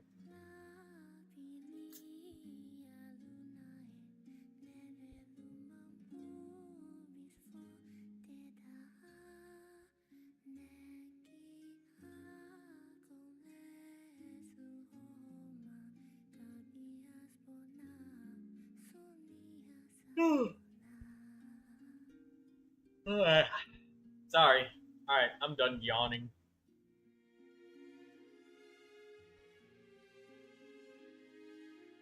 $212 elemental mastery.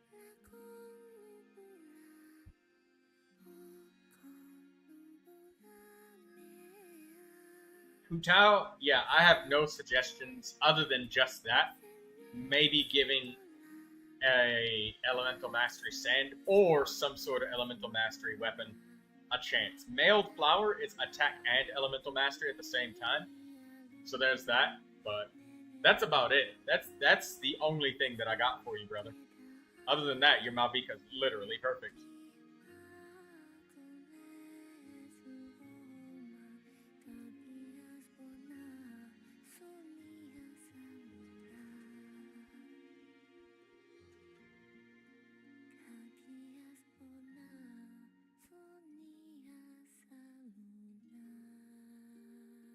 Okay? Yeah, that's the only thing. Other than that, she's literally 100% perfect. And even then, what I just said, it's not even a solid because, I mean, there's so many minutia that can play into it, like the enemy's resistance, or whether you're getting vaporized or melt. Because if you're getting vaporized, you know, the Rain Slasher's passive of 20% bonus damage is huge. But if it's not vaporized with Farina and you're using Seat Lolly, which, you know, a lot of people would be using Seat Lolly with Malvika, it's like our best partner, then she's not getting vaporized, she's getting melt, so then the Rain Slasher doesn't work. And then the mailed flower, depending, because, I mean, you might not even have that weapon. So, I mean, there's a lot of moving parts. And it really does depend a lot on the characters that are active, which weapon in particular would be best. Because, again, like I said, the Rain Slasher would not do well with melt. The mailed flower would do better with melt than the Rain Slasher does. But the Rain Slasher would do better with vaporize than the mailed flower.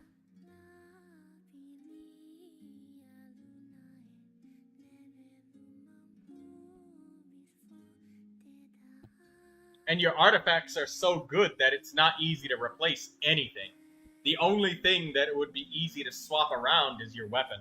The rest of it is way, like, it would take you months before you found a replacement piece for anything. And I'm saying, do not continue farming for her. Don't. If you don't have any other artifacts that you could easily attempt to use right now, then don't do it. Leave her alone, because she's perfect. No more farming. Don't farm anymore for her Saiti. She's done. The only thing you have left to do is really just play with the weapon a little bit.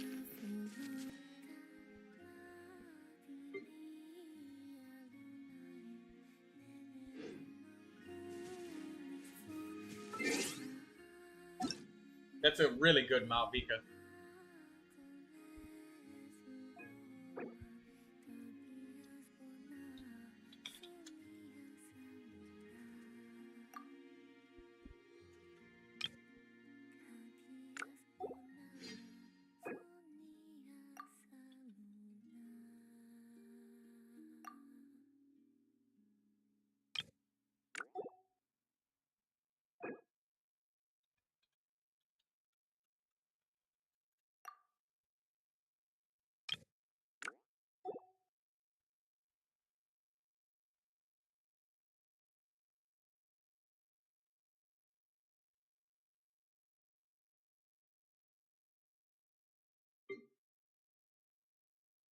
Oh, they increased the friends list size. Yeah. All right, we can get 200 friends now.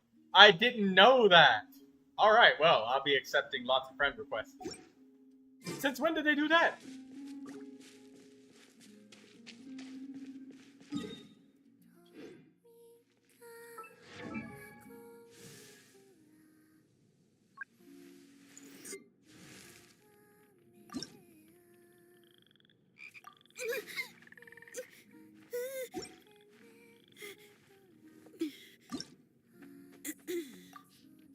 $200 friends.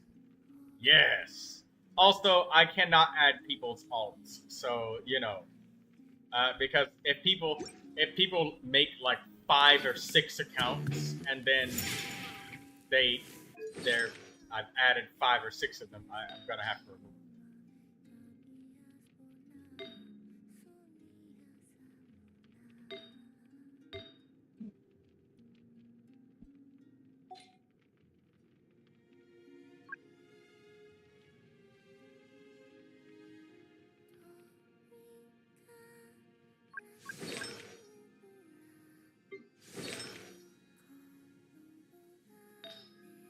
I got incredibly lucky with Flower of Paradise Lost artifact set.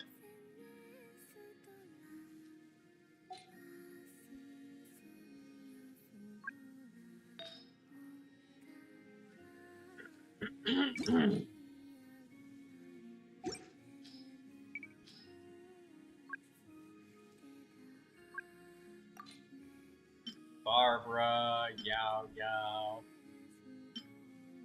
Sanyu, Bennett. This might be a really good circlet for a certain character.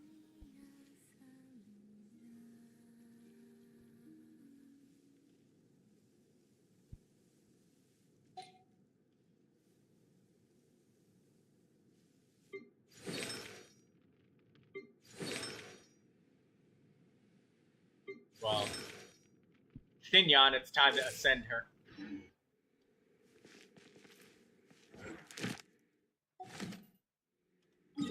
How many more days until the Stygian Onslaught is here? 1 more day, 14 hours.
Iroh.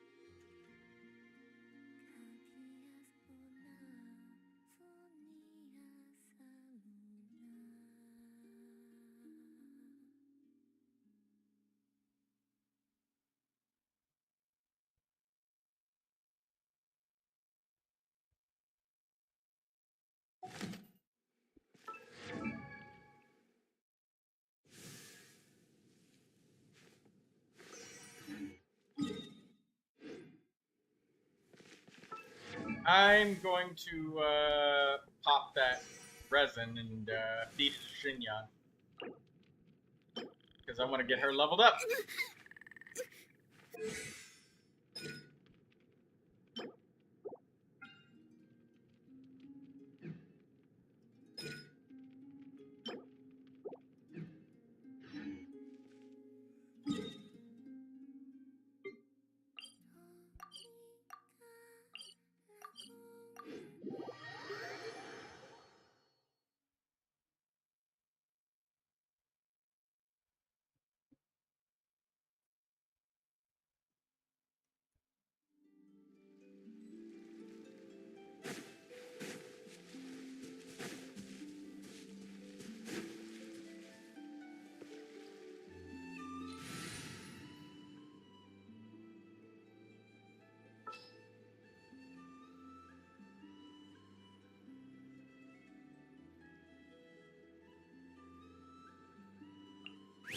Drat.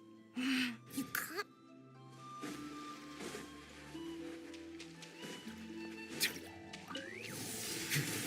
Settle down.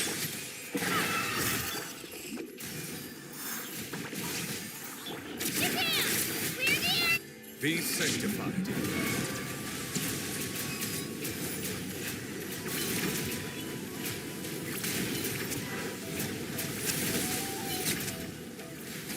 Bow your head.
Wow, these ley lines are such short distances from one another.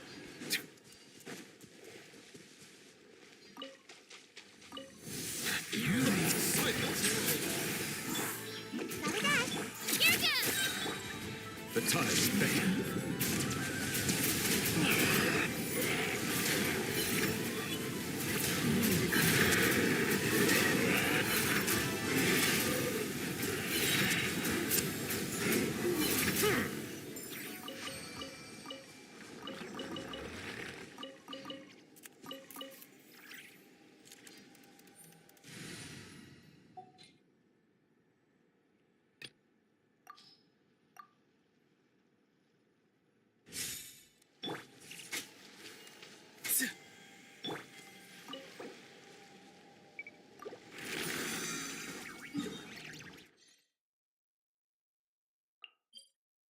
I'm going to open up a couple more ley lines, and I'm going to test out Auroron's energy recharge and see how it feels. What is he at? 153%.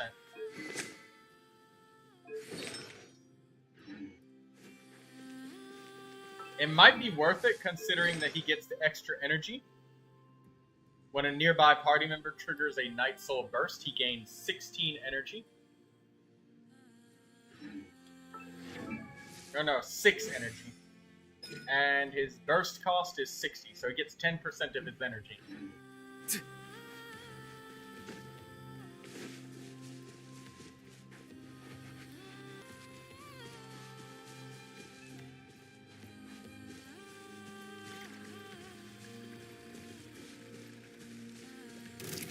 Tell me what you see. Farewell.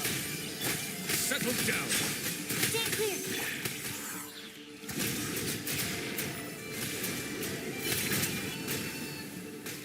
Absorption test. I'll protect.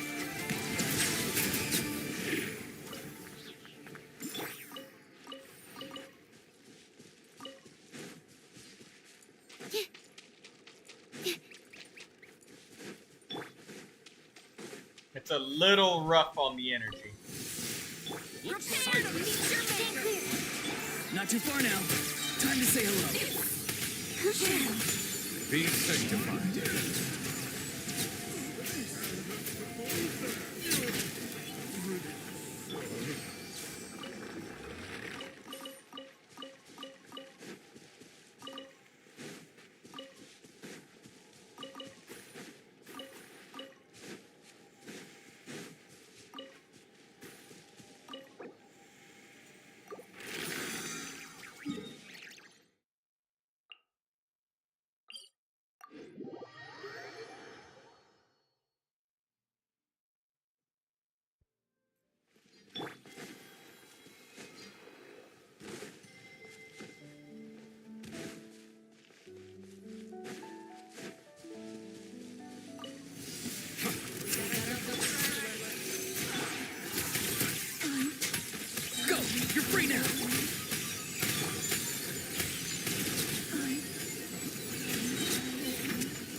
excitingly humble. Definitely does more damage though. It's noticeable. Intel.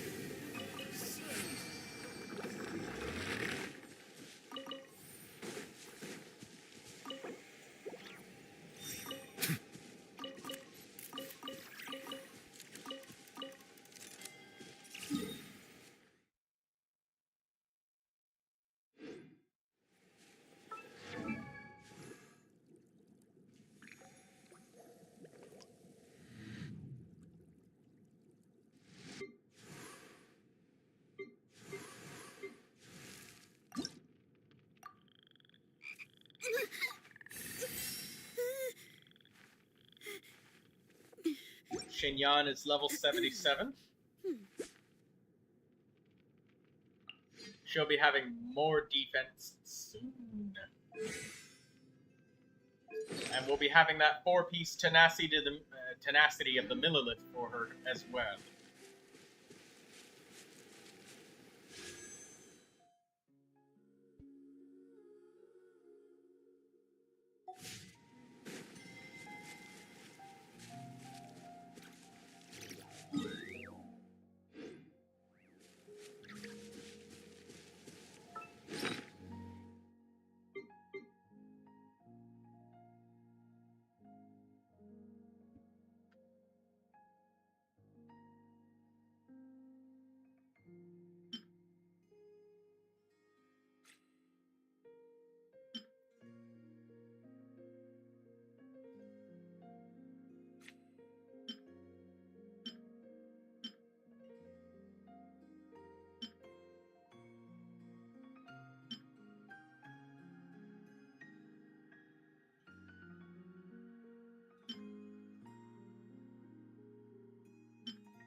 Who's in the shop? Oh, Razor and Andrew. Nice. Oh, this ley line is halfway buried.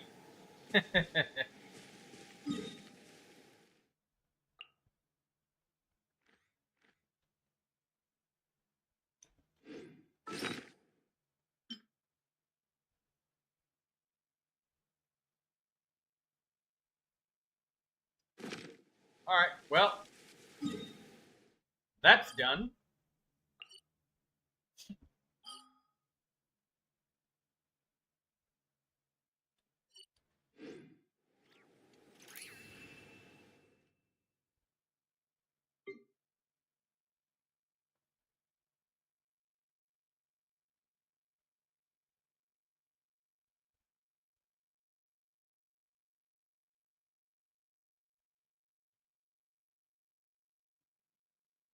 Uh,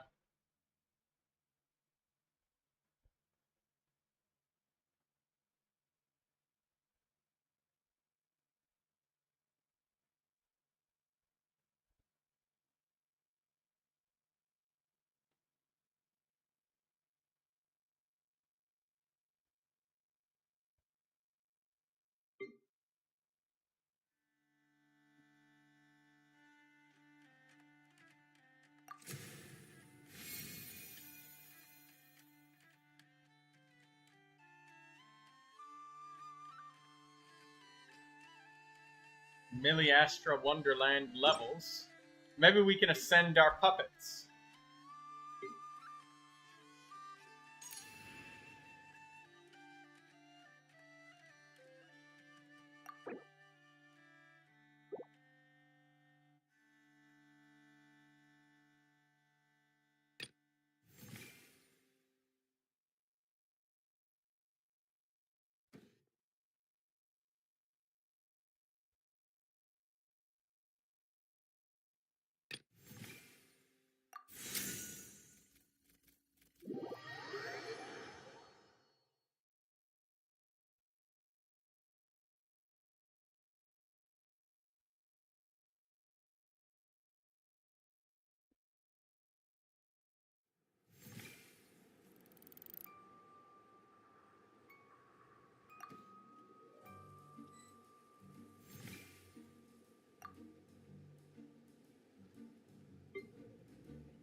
Animo slime hat.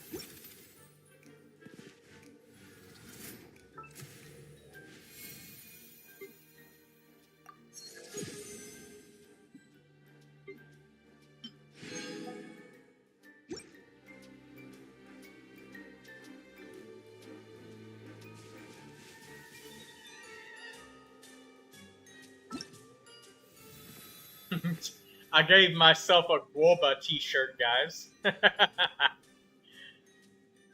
I love it. This is the best t-shirt in the game. If only this could be my profile picture, just the Guoba, but the camera is set to the character's face. So unfortunately, I can't make it be a Guoba t-shirt profile.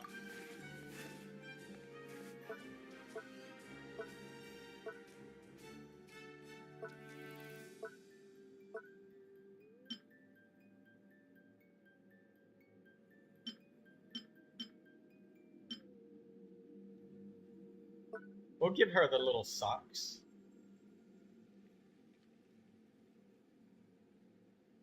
Pretty normal looking character, brown hair, blue eyes, and another guy who's just a guy with a Guoba t-shirt. Perfect.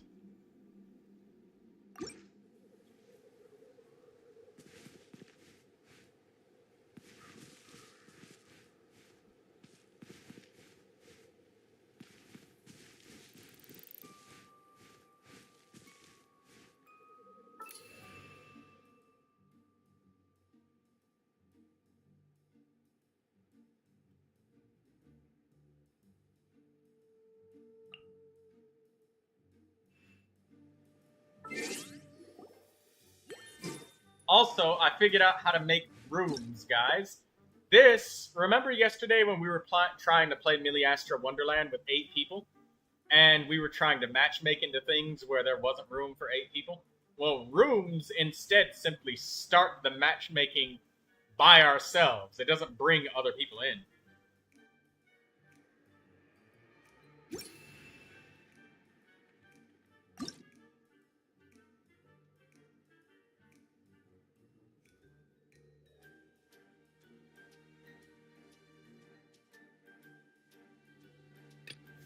We'll do this one with Dea, and we'll just do the XP farms and just get our free XP.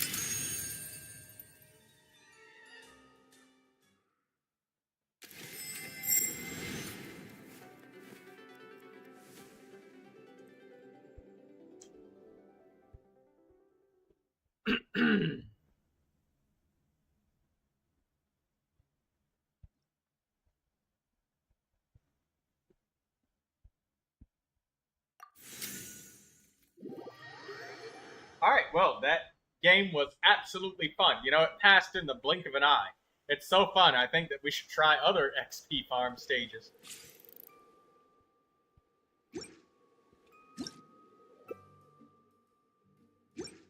Also, checking my Miliastra Wonderland XP. Yeah, gave me 20, so we've done that one before.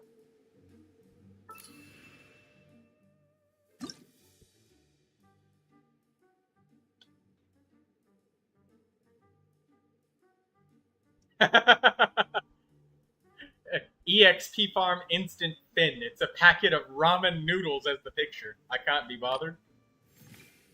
Every time you do one of the stages that's new, if it's the first time you've ever done it, you, well, you get 500 XP, which is, like, way more.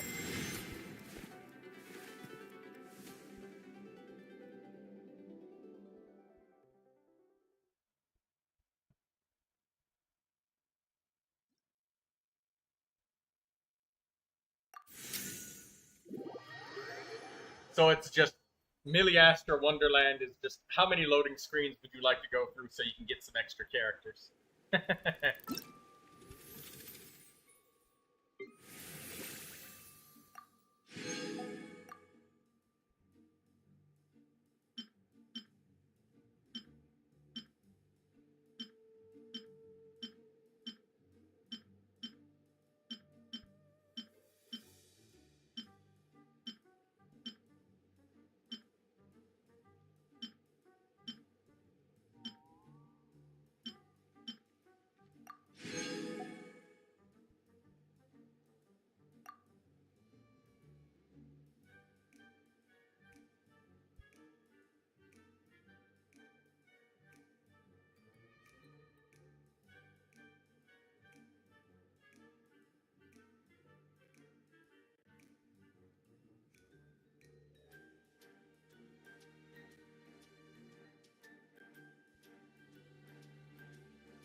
let's get rid of that.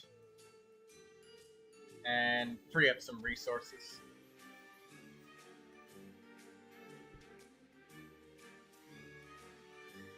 There we go.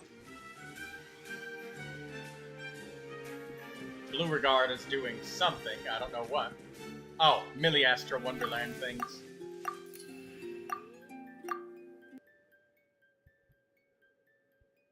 Is that Pokemon with slimes?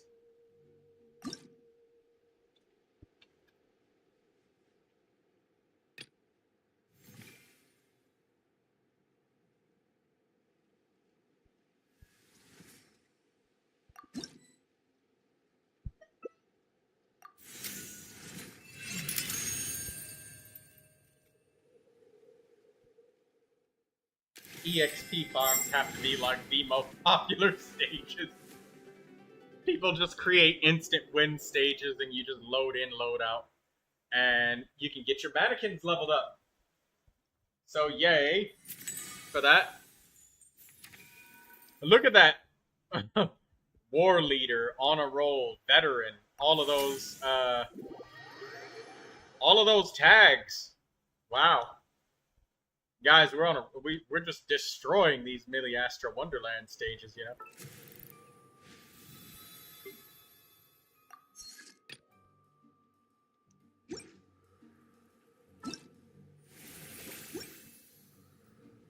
How much XP did that give us this time? 510. Yeah, there we go. That's where the XP is. You just have to do stages you haven't done yet. And, I clicked on some of these at random. Now I'm just kind of punching the ticket. Going down the list.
Wonderland level rewards.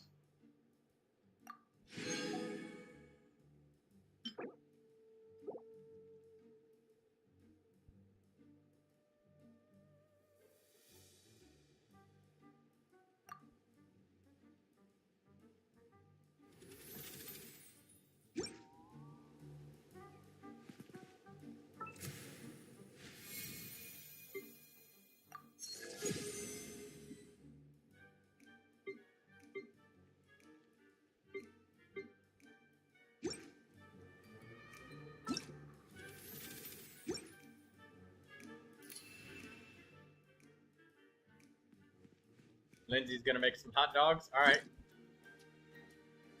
Enjoy your hot dogs, Lindsay.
This stage is in Russian, but I have no idea what the Russian is.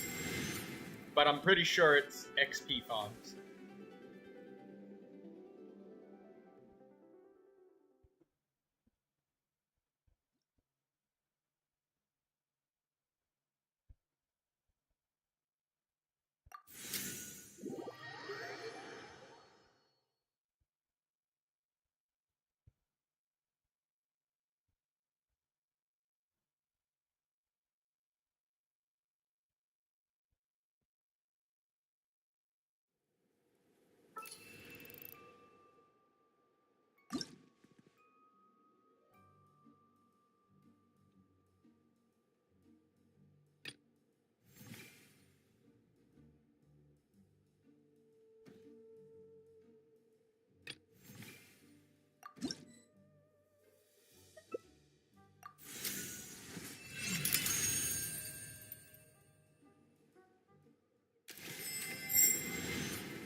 It's a picture of Lauma laying down, resting in a grass field.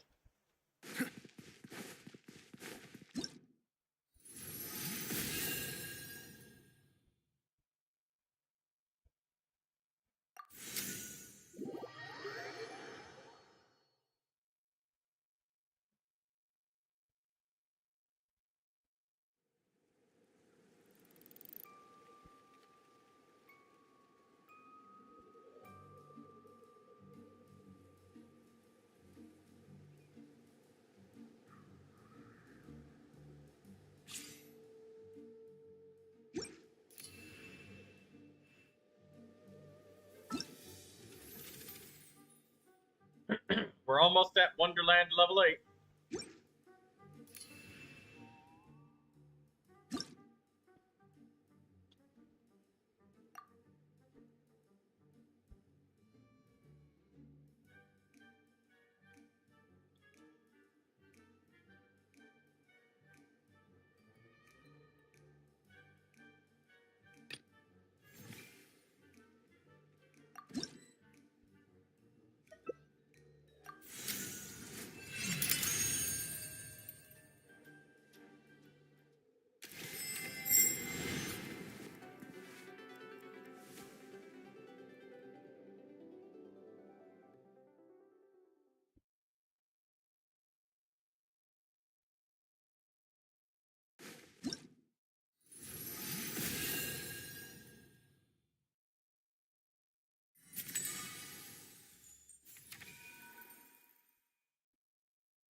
Uh-oh, that gave us a Wonderland level. That's for sure.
Doing the achievements really gives a lot of XP.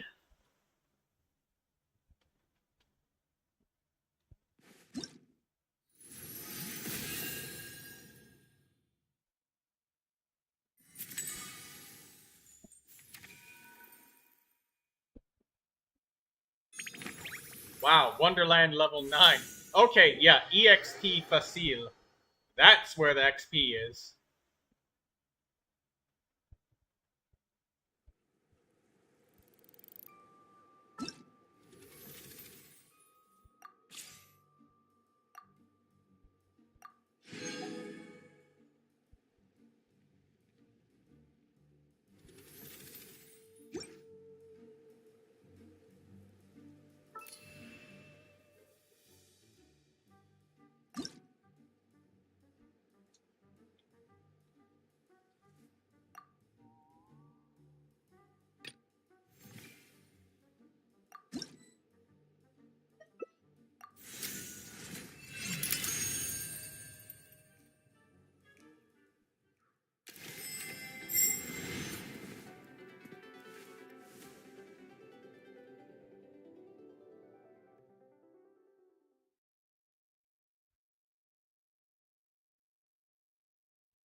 The people who make these easy completions with achievements, they know how to do it.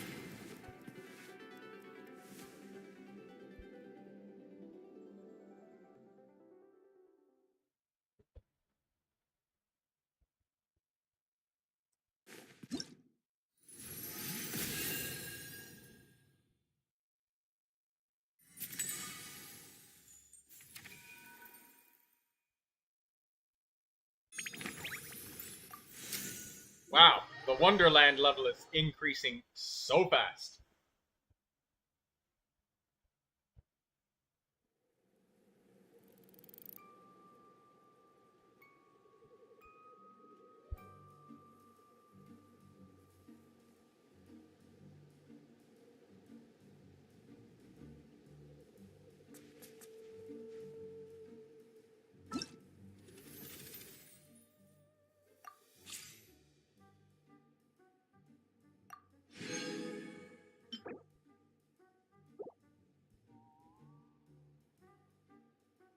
Mannequins can ascend and level up.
She's got the Tapetlosaur head.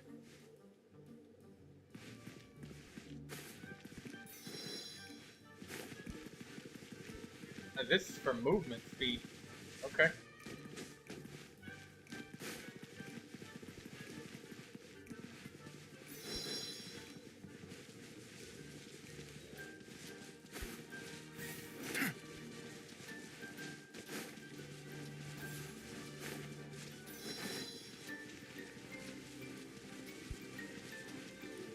An interesting lobby.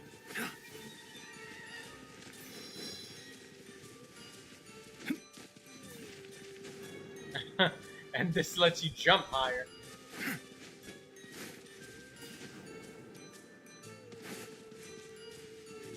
Alright, well, interesting lobby.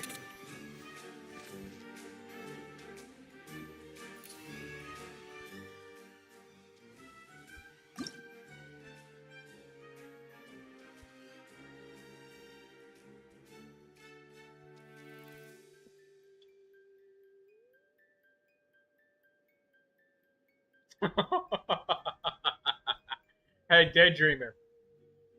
I typed in the word XP. 2 letters. And the first thing that pops up at the top of the screen is a half-naked picture of, what is his name? Varka.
Nice.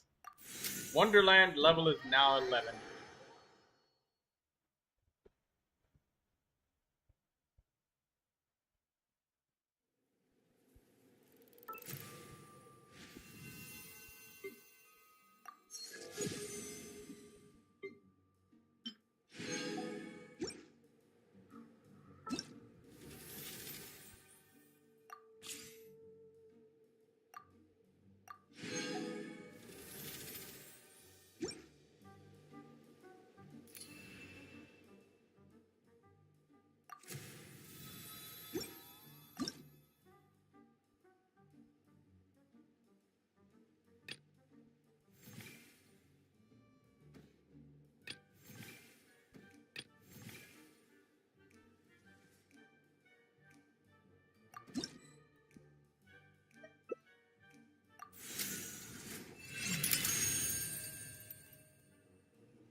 Thumbnail-worthy Skirk and Farina. Hello, colorless memory.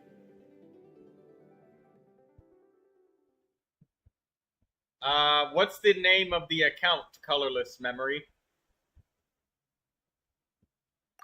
Do you know? Or what is the name of your account?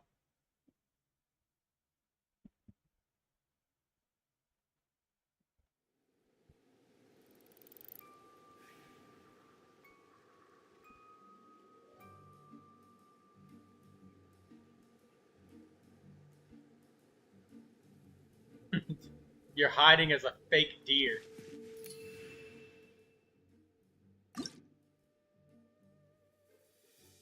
Memoria? Alright, let's have a look-see at it.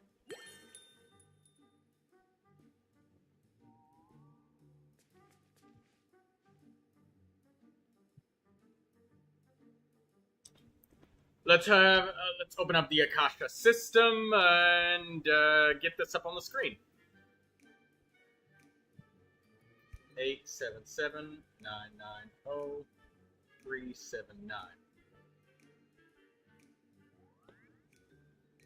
Skirk and Farina.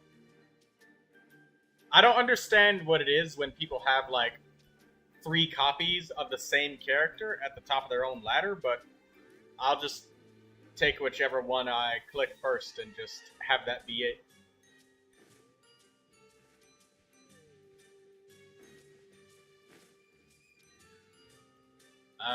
Let's put this up.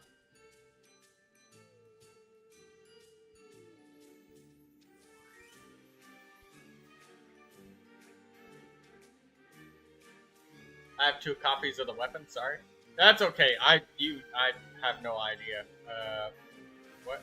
Oh, Finale of the Deep, Calamity of Eshu. Well, everybody uses Calamity of Eshu, so. Well, everybody that has it, because it's an event weapon. So we'll just look at this one. Which one is newer? They both look the same. Okay, well. Calamity of Eshu. That's nice. Skirk's elemental skill at 8, burst at 8. Skirk doesn't need normal attack levels, but sometimes people upgrade it because they're just dedicated to the character and they love her. And when you're playing in 4-player co-op, sometimes somebody just will use Chongyun, I guess, so they can have an infusion because you'll just have downtime. But that's its use as multiplayer. But if you don't want to level it up, you don't have to. It's the same. The weapon is the only thing that's changed. Oh, okay. I can see why you changed the Finale of the Deep then. But yeah, she's leveled up to 80, and 8 and 8. Attack Sand, Cryo Damage Goblet, Critical Rate Circlet. That's actually wonderful. Marchu's Hunter. So, this is something that I always say every single time for any character where it's not necessary that they absolutely have to use Marchu's Hunter, like, for example, Neuvilette or something like that, is your account might get Farina Fever, right? Because if you say build Skirt with Marchu's Hunter, Noelle with Marchu's Hunter, Navia with Marchu's Hunter, then Diluc with Marchu's Hunter, suddenly you have like 8, 9, or 10 different team main DPS characters that want to use Farina. And then when you get into a situation like Spiral Abyss or Imaginarium Theater or something like that, where you got 10 characters that want to use Farina, but she can only be used once or maybe twice if it's Imaginarium Theater, and that's if Hydro is added. So, that's a thing. But that said, Marchu's Hunter is still a great artifact set to use on Skirt, because she does use the normal and charge attack damage when she's just spamming left clicks all the time and doing her charge attack. This Skirk is purely accidental. That's okay. I'm still rating the character. And that said, I would give you bonus points if you did have Finale of the Deep Galleries for her. But that's okay. This is a very good Marchu's Hunter set. Sorry, hiccups. And yes, you may be overcapped a little bit, but let's pretend that you didn't have Marchu's Hunter, right? Now this critical rate is not overcapping. It's, you know, it's needed, very much needed. You need that crit rate bonus. So I wouldn't call this weapon. And yeah, sure, it's overcapped a little bit, but whatever, you know, it's fine. But here I can see why you switched to Finale of the Deep Galleries, because it's a good weapon for her. But if this Skirk is accidental, I mean, this is a pretty good accident, considering the statistics. You must have been farming for Neuvilette or something. But anyways, we'll look at Farina as well.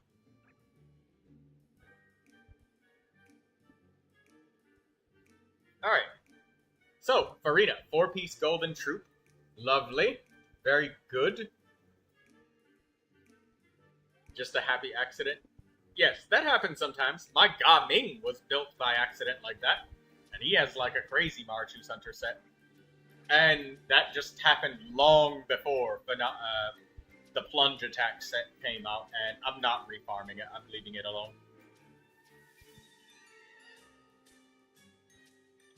But anyways, let's have a look-see at this Farina. Oh, by the way, your Skirk gets an A+. She's perfect. She's got everything she needs. With the exception of the fact that, yes, she's stuck to Farina. So, there's that. So if you had, like, another character that, like, Neuvilette that wanted her, now they're going to be fighting. And Marchu's Hunter doesn't work from, like, off-field either, so you can't use Neuvilette as a Skirk support. Or Skirk as a Neuvilette support, I guess. what with her like nuking with the elemental burst. So she's kind of stuck that way. She's gonna hog the Farina when she's needed. But anyways, focusing on the Farina here, we got. Why is this skill level being boosted? What? I'm gonna reset this. I don't have Escoffier yet as well. That's okay. It's about your favorite characters and building your favorite characters. Escoffier is very good for Skirk, but I mean, I'm only judging Skirk from her build. Boosted because she's with Skirk. Did you modify that yourself, though?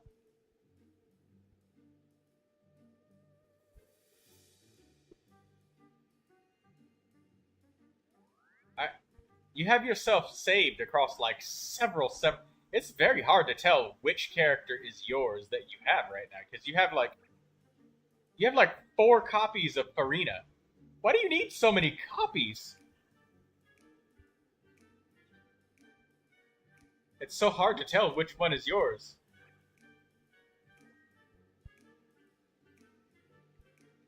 Like, you got this rebuilt, and then you got this rebuilt again, and this rebuilt again and again, and then you got this rebuilt again? Like, which Farina is the one that you're using? I've been trying go 1% in every category. That's the thing, though. If you're only going by rating, I should probably say that instead. I'll just go by this one, whatever the first one that I click. If you try to only go by rating, you'll end up missing the point of improving the character, like, a lot. In many different categories, for many different reasons. Right? Because then I can't really give great advice on exactly what your character is, because you could have simply just switched these artifacts around just because you just wanted them to be the artifacts that they are. But when you compare different categories, like Farina Vaporize, right? Like, you got 230 energy recharge, and then you got 210 energy recharge. The goal is more on improvement, but I know that some people are focused most on the leaderboards, but again, it ends up being disingenuous, because you'll have Farinas that say, hey, look, my Farina is top 1%, and they'll have like 100 crit rate and like 300% crit damage, and then their energy recharge will be like 0. Because since they're farming leaderboards, they're only caring about the leaderboard ranking points of crit rate, crit damage. I mean, I'm trying to be top 1% in every energy recharge category. So, wait, are you focused more on just the leaderboard aspect of things? Or are you trying to improve your characters? Or just, like, get an accurate look at your characters? Because if it's only the leaderboard focus, then I would just say, then you rolled really poorly here, that you need to take these energy rolls away, and you need to just get more crit rate, crit damage on everything, and then just barely enough energy, I guess. I mean, you gotta take the HP rolls away, but still remain above 40,000 HP. If that's the case, if you just want to get leaderboard rankings, then just forget all of this and just go crit rate, crit damage on everything. Like, as hard as possible. And leaderboard focused only. Yeah, because the thing is, getting more higher up on the leaderboard doesn't always mean that the character is improved. Sometimes it can actually mean your character is worse, because they may be rated higher, but they could be missing the point. Like, a Vaporized Farina that has 0 energy recharge on signature weapon, that Farina is going to be useless when it comes to buffing the party, because she has 0 energy recharge. She's not a main DPS, she's a support. And her burst, she needs energy to do that. And it's very frequent for her to be in, like, solo hydro off field. So solo hydro off field, nobody generating hydro particles like Jingcho or Neuvilette or something like that. Jingcho generates a ridiculous amount. Then she's just going to be hitting her elemental skill and then doing nothing after that. No bursts, no damage buffing, nothing. The 160 energy recharge category has more damage than a 230 energy recharge, but I use 230 energy recharge currently because burst is more important. Exactly, that's what I mean. So, I mean, I guess if you did a good job reaching the categories, and it looks like you can rebuild your Farina any way that you need to.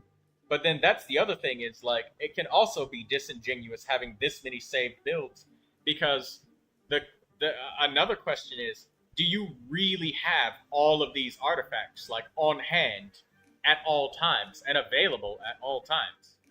I wouldn't think so. Like, that this energy recharge double crit emblem of Severed Fate Sand is probably not just sitting in your inventory with nobody equipped and nobody's using it. I would imagine you probably equipped it, saved it, and then unequipped it so that this Farina right here doesn't actually exist. There's nobody using. You're not using her like that. You're probably using like something like this. So it can be confusing when I give reviews. But that said, I mean, this is magnificent as a Farina. You rebuilt her in many different glorious ways. So good job on that. She's really scored a very high value in everything that you built her in. But it is confusing. But that said, you know how to build your characters. You get an A+ for your Farina. And, well, I mean, this was a very valuable lesson for anybody else that was kind of casually listening to the background. So, I mean, thank you for coming by, Colorless Memory. I was just doing my XP farms. We did quite a bit of reviews today. Like, look at all of these. You get an A+ for your Farina and an A+ for your other character. Because you've rebuilt her in so many different ways that even if she was ineffective in one way, you kind of showed that you're able to rebuild her if need be. So, good on you for that. But that said, maybe someday you can give your Skirk some love to give her Finale of the Deep Memories. Even though Farina is literally one of Skirk's best teammates, so it's not so bad for Skirk to be stuck to Farina. But if for any reason she isn't, because, I mean, the Stygian Onslaught is upcoming, so if there's a time to give Skirk a set that you would be satisfied with Finale of the Deep, this would be the time with the Stygian Onslaught.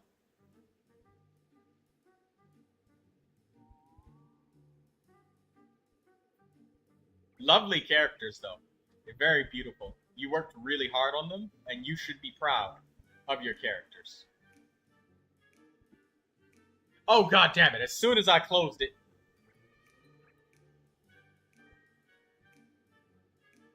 somebody's saying, admin, can you rate my Chaska, please? User ID. Can you tell me the user name, admin? Yes, I can. I'll happily do reviews. Don't forget to like the stream, Colorless Memory and admin. Don't forget to like it. Help me with the algorithm and help your favorite YouTuber grow and actually make this into an occupation. Okay, Chaska, 771564482. Snowfox 2717. I am strict free to play. Please rate Chaska build. Okay, let's refresh it and let's have a look at your Chaska.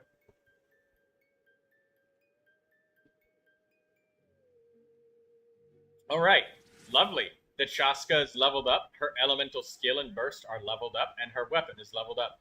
I can't stress how important that is for improvement on characters. I love to see it. We got Obsidian Codex, Attack Sand, Attack Goblet, Critical Circlet. Very good. You didn't fall into the trap of using an Anemo damage Goblet on Chaska. That's nice. I like that. You got a little bit of energy recharge. That's good. That's fine. I mean, Chaskas, they like to use their elemental burst at the end of their rotation. So a little bit of energy to make things a little smoother is nice. She does have 60 energy costs, so sometimes it can be a little bit difficult to get it all the way up there. This Chaska is great. She's wonderful. 53.8% crit rate, being boosted by 40% because the Obsidian Codex being up. Yeah, 93.8% crit rate. That's excellent. Absolutely wonderful. Also, I would like to stress something about Chaska is don't stress so hard about being perfect 100% crit rate. I use her with Bennett, Farina, and Seat Molly on Thrilling Tales Dragon Slayers. That's awesome. Chaska, when she hits like 6 times. She hits like rapid fire a bunch of times, right? Whereas somebody like Mualani will only attack a total of like 4 times per rotation. 3 times with the Sharky and then 1 time with a burst. That's 3 hits. So Mualani missing a little bit of crit rate and actually missing a critical hit, especially if it's on her elemental burst, that's huge. But Chaska hits like a shitload of times. You know, she hits 6 times every time she fires. And she'll fire what, like 4 times? Maybe 5? So that's what? 24 or 30 hits? Missing like 6%, 6.2% crit is not gonna... You're not gonna see the crit miss. And even if you do, it's not gonna happen very often. And even if you do, it's not gonna be like a Spiral Abyss reset like it would be with Mualani if she missed the Boom Sharkalarka crit. Or Malvika missing her crit on her elemental burst. That's different. So, yeah, this Chaska is perfect. She's like A+ material. She's like cream of the crop. You should be proud of yourself. You worked very hard on this character. You worked very hard. It's very clear to me. And also, don't knock yourself too hard. Yes, the sand is like 300 something roll value, but 300 is fine. 300 is great. Admin says, finally 33 stars in the Abyss with her and Arlecchino, Virgin with Lauma, Shilonen, and a Hydro. Interesting. Arlecchino Virgin must have been painful as fuck. The amount of self-damage you probably dealt to a character that cannot be healed. You probably had to burst a lot of times just so you don't fucking die. Or can just not die, I mean. My Malvika is 100% crit rate. Because 1% is not worth it to miss. Well, yeah. And, I mean, even with somebody like Malvika, her charged attacks still do a ridiculous amount of damage. That's why I say Mualani. And then when I mention Malvika, I only mention the burst. Because, you know, her charge attacks really, they slap pretty damn good. I would say that, I would imagine that the charged attacks tend to be like the larger portion of her damage.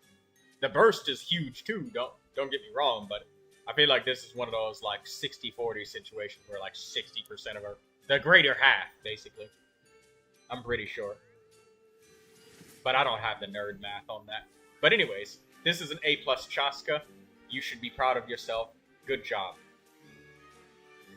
And that's a beautiful sand piece, just like the rest of your pieces.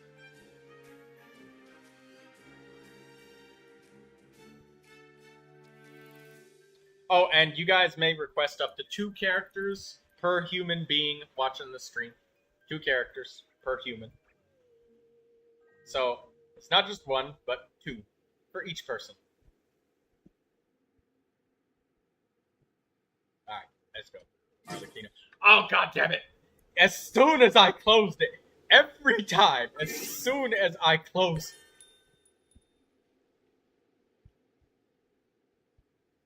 every time, as soon as I close up the Akasha, people type it in. Thanks for the review. Yes, thank you for coming, Colorless Memory. What I missed? A very nice Chaska.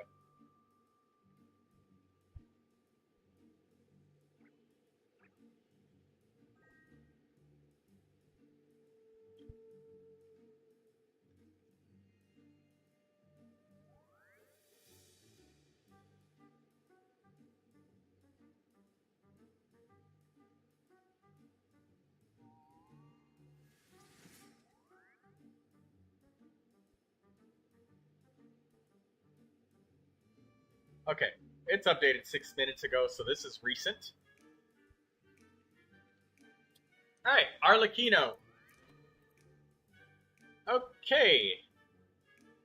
First thing that I look at, Arlecchino's leveled up. Primordial Jade Wing Spear's leveled up. That's good. Now, I know that Arlecchino, like, the mass majority of her damage comes from Elemental Burst. I'm sorry, my bad. Sorry, normal attacks. Normal attacks. I misspoke. Mass majority of her damage comes from normal attacks. Work in progress. Yeah, that's good. And this is a strong Arlecchino. Like, there's so many people that look at these artifacts and go like, ew, 300 roll value. But 300 roll value is solid. That's good. With 300 roll value, you've probably gotten at least 2 substats that are valuable, that you like, and you've gotten at least 2 rolls into those substats to go successfully, which is basically the minimum of what a Sanctifying Elixir would do. Or you've gotten 1 substat and you've gotten at least 2 rolls, sometimes even, at least 2 rolls to go into that 1 desired substat. And that's what it looks like happened on this Pyro Damage Goblin. That's very good. That's lovely. Very lovely. This Arlecchino, though, if you are using her in a Melt and Vaporize team, like with Seat Lolly or something like that, you have no Elemental Mastery. So there is a chance where using an Elemental Mastery Sand could be better if you're specifically using her in, like, Melt and Vaporize, you know, like Jingcho, Seat Lolly, Galon, all of that stuff, where you're trying to get that Pyro Elemental reaction. Whereas Akasha, it assumes that you're in Overload. But I know that people just kind of like to run their favorite teams no matter what. And that's what you should do, because that's what keeps you engaged with the game. I use her in Melt and Burgeon. Yeah, exactly. So I feel like an Elemental Mastery Sand could be better for your Arlecchino here. So give it an honest try. Even if you have one that's relatively shitty, still give it an attempt, and an honest attempt. Don't just swing at one Hilichurl and say this is shit. Like, go and fight a local legend with it and give it a genuine attempt.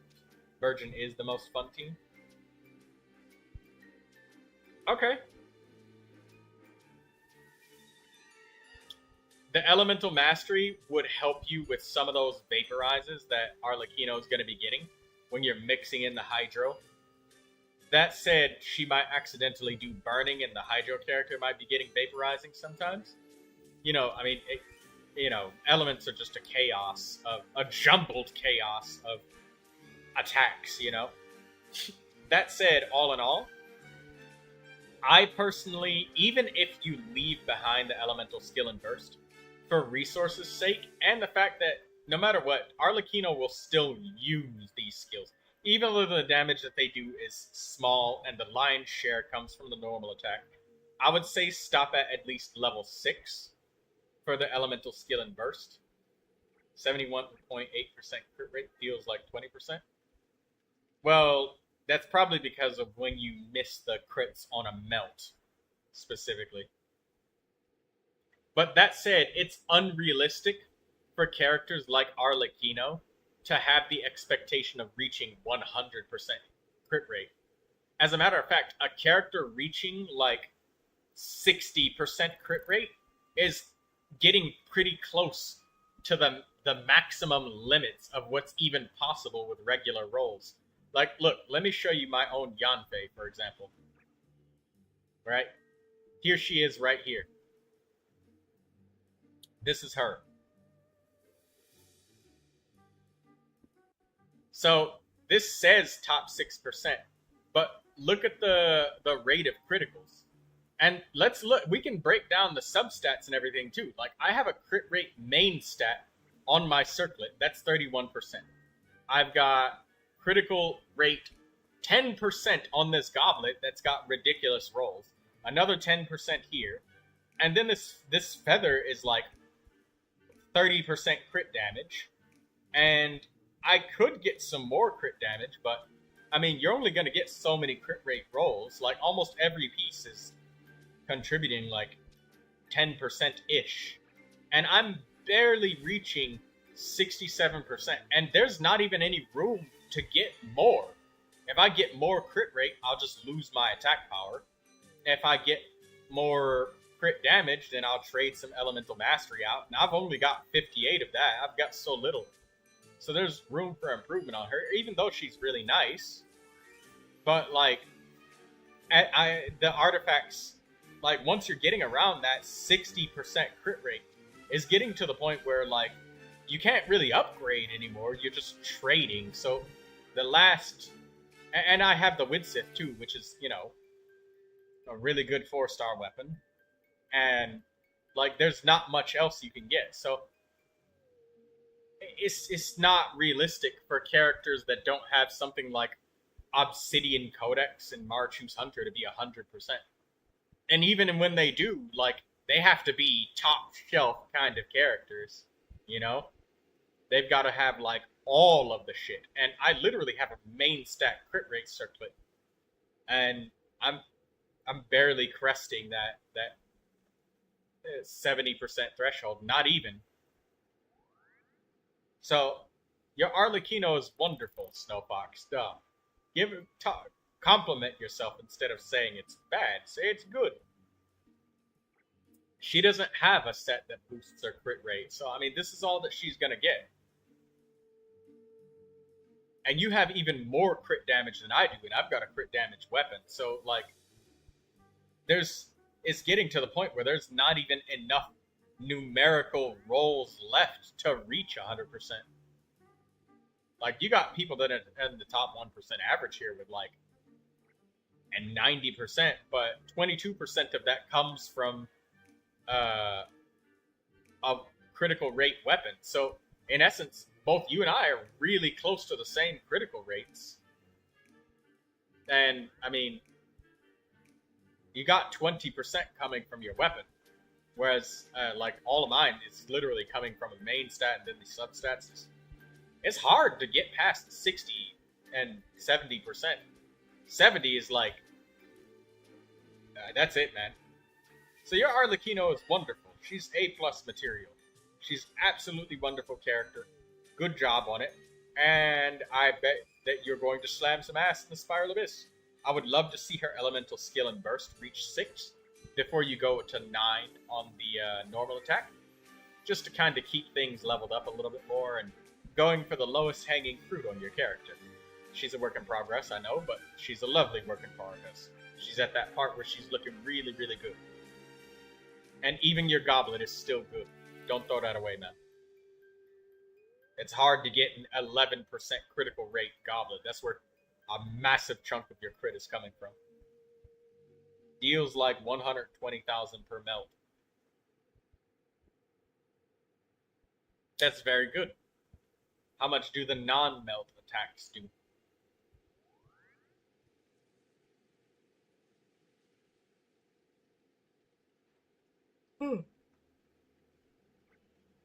You get an A+ for your Arlecchino. She's absolutely wonderful.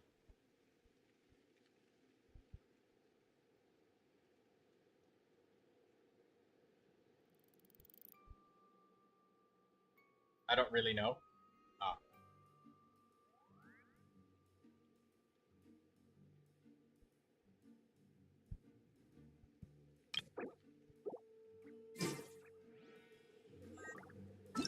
Alright, let's get some more Wonderland XP.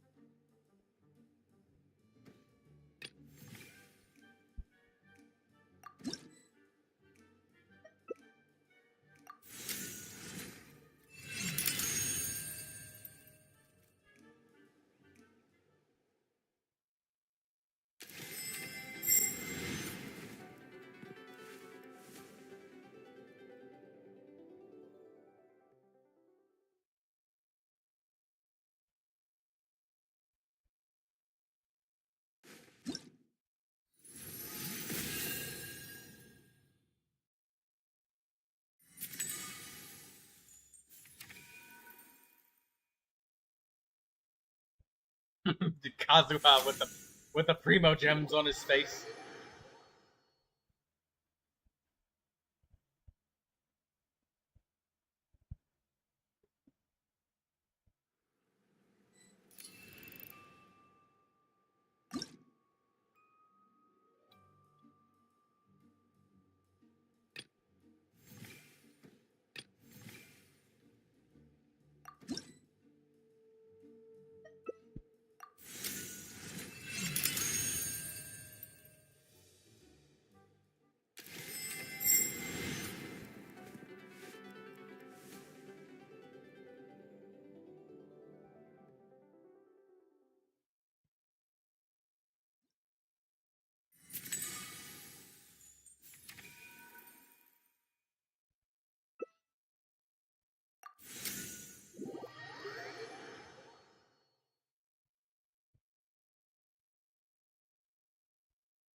Do you know the job?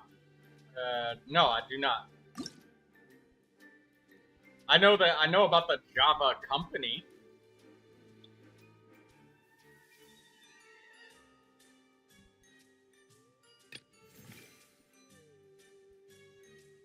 He has a pretty cool Nefer video.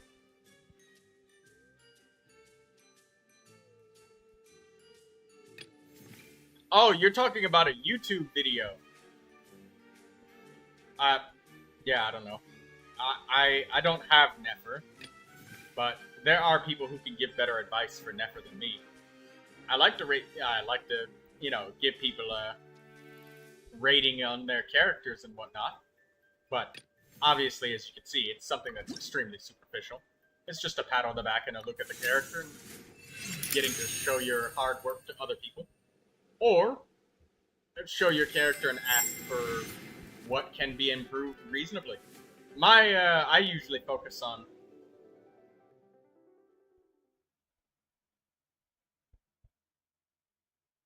I don't have Nefer, so I probably wouldn't be able to.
one more coin.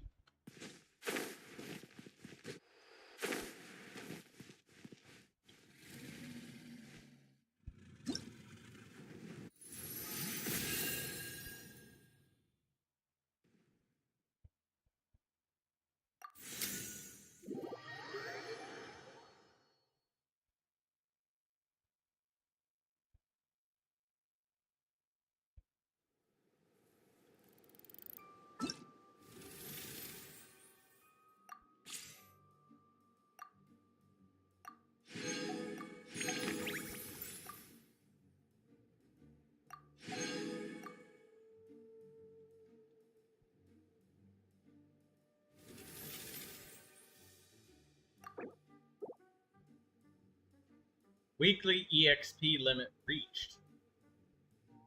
I don't think that I have.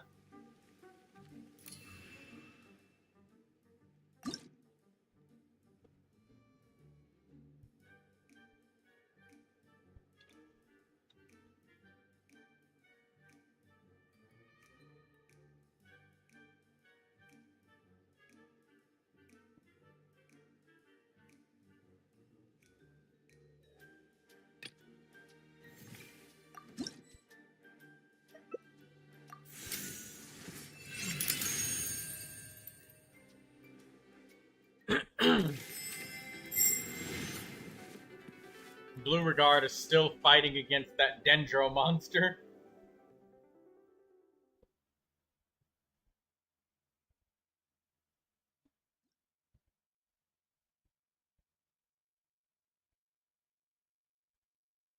You gonna beat it this time, Blue Regard?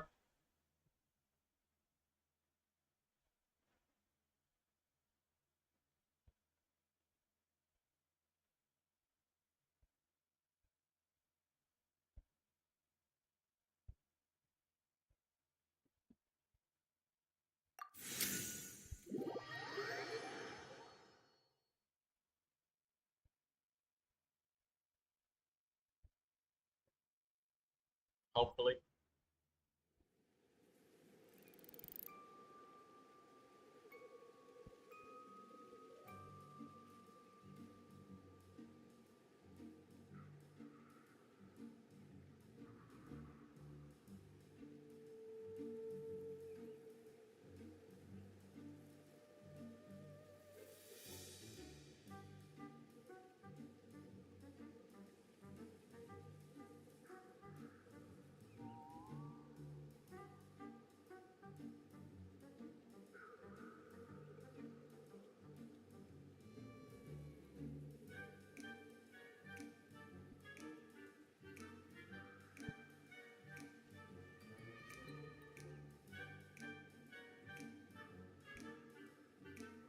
No.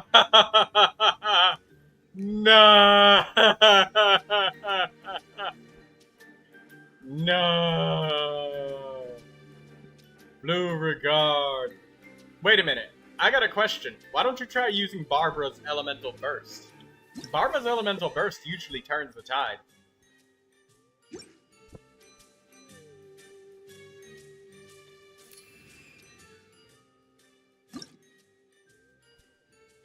Blue Regard, you've been fighting that dude since yesterday. I feel like I want to help, but at the same time, I'd need 3 energy for it. Yeah, might I suggest? Well, I mean, you know how to play TCG, so I'd leave it all. You know what to do. You got this. Unless you want a suggestion, then I'd be like, oh yeah. Are you gonna use my deck list?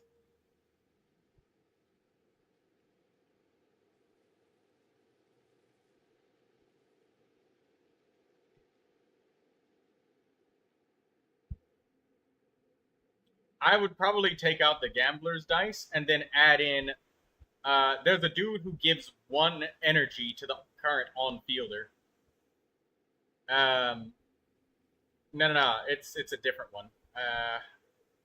It's a Lee. Iron Tongue Tion. That's his name. Iron Tongue Tion. There you go. Giving Bennett that energy. Either that or you use the cheaper one. The level 1 guy. Yes. When they have 0 energy, if you switch to them, they immediately get 1 energy, and it only costs 1. So you can start with Bennett off-field, and then he becomes on-field. So now you'll be able to attack with Bennett over and over and over. And I guess the idea is you just kind of let Kuching stay off-field and just kind of snipe at him, and Bennett and Diluc are kind of tanking. And Lu Zhu would help Bennett quickly get his elemental energy up. Lu Zhu and Zhu Dong or Iron Tongue Tian together. If you have them both, that's a power couple. All right, that's that death combo. You could remove both of the Gambler's Dice for this boss fight because that'll work. Yeah, Iron Tongue Tian and Lu Zhu. There you go. Get that Bennett burst up.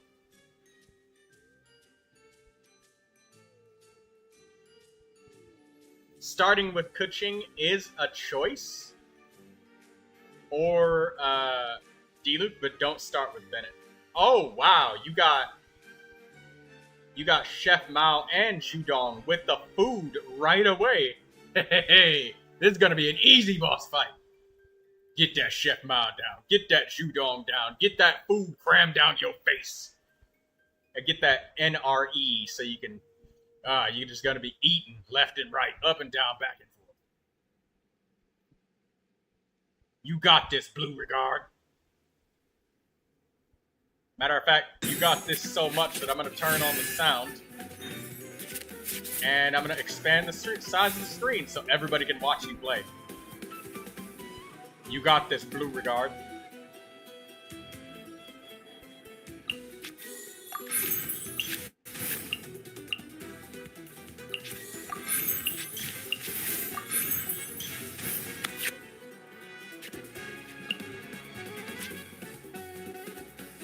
It's okay. Yeah. Don't blink.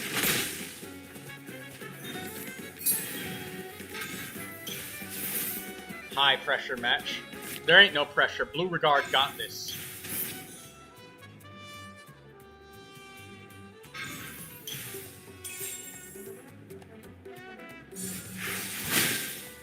And now you heal her. Yes. Yes. Kill him, Blue Regard! Revenge! Revenge! Hurt them like those bullies hurt you at school!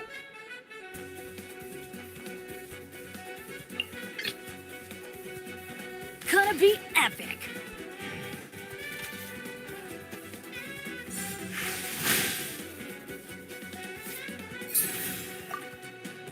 I wonder if Artie is pulling next week. Maybe.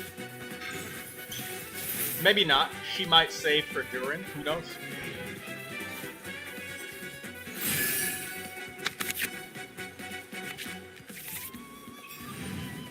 Kuching and Bennett are your most important characters. Diluc is the one who will protect them both if need be, if you gotta take damage.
Oh, no, no, no, no, no, no, no, no, no. Oh, careful, careful. Oh, God. You almost scared me. Don't blink. I would like to teach you a trick with this deck, Blue Regard. Before you skip your next turn, I wanted to show you something. So, you know how you got 2 pieces of food that cost 0 right now?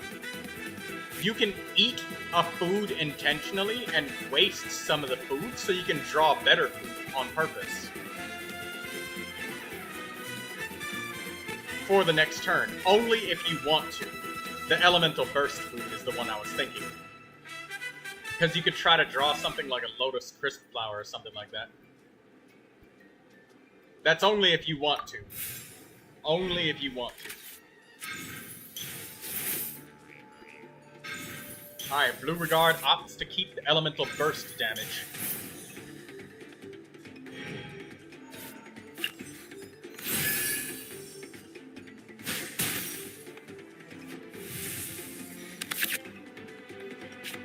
Nice, you got the fast swap.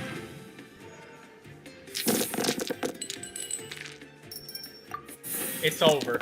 You got that Bennett burst down, it's over. Come on, handle this, Blue Regard, you got this. Kick his ass!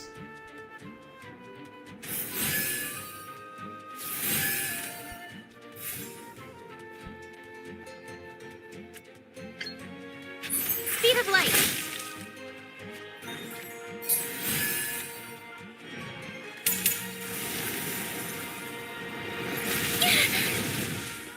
Right idea. Wrong time.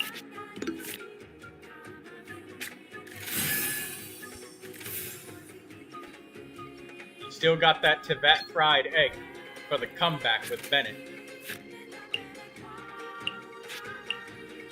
But you also got the Elemental Burst food.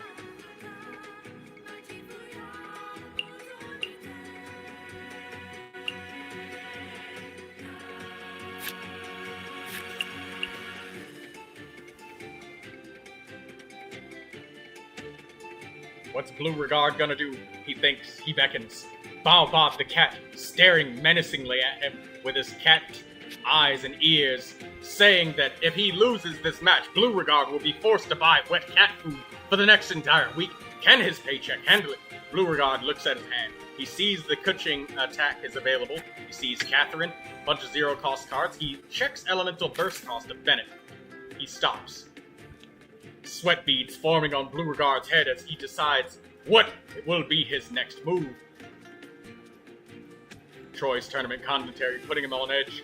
Blue Regard thinking, Troy, shut the fuck up, this is too much pressure. But Troy will not do it because this is content for those that are viewing the stream.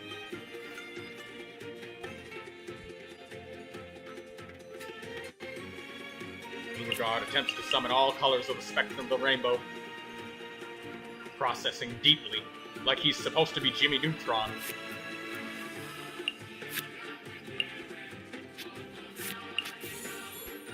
Blue Regard opts for the revive on Kuching. Oh my god, he rolls into a Lotus Crisp Flower. Blue Regard receives an extra dice from Chef Mao, now has 6 dice. What shall he do?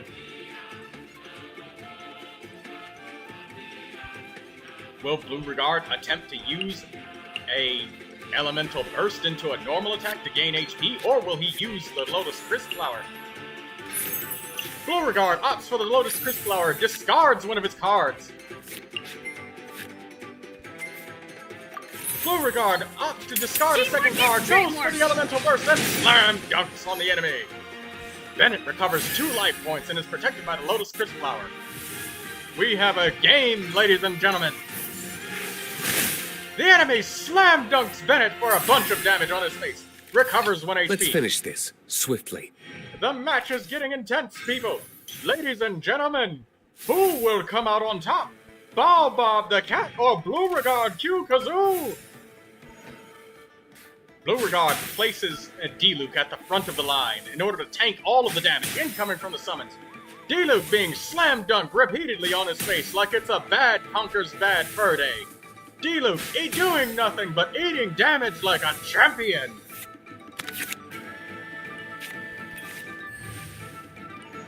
Blue Regard runs into multiple other cards.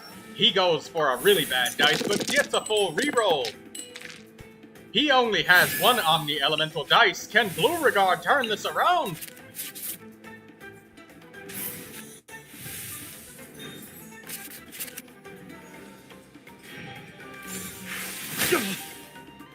And he gets slam dunked by the other opposition. What will Blue Regard do? Will Blue Regard maybe opt to use Bennett and then Winds of Freedom in order to give Bennett enough time to recover his life points? Or will he sacrifice Kuching? Which one of them will eat damage for breakfast? Which one of them will survive?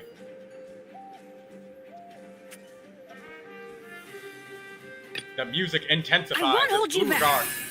Blue Regard opts to put Bennett on the field. He won't hold us back. Blue Regard thinking carefully about his next play. Blue Regard opting to use the food in an attempt to draw another piece of food. He feeds Bennett. He pulls a tandoori roast chicken. 9 dice in play for Blue Regard Kyuzu.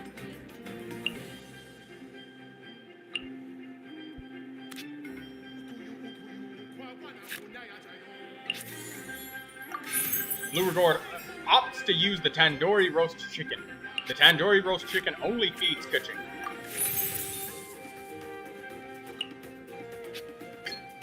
Get out of here! Blue Regard goes for an elemental skill attack. Bennett recovers 2 life. This is just my... Ah. It was a bad start.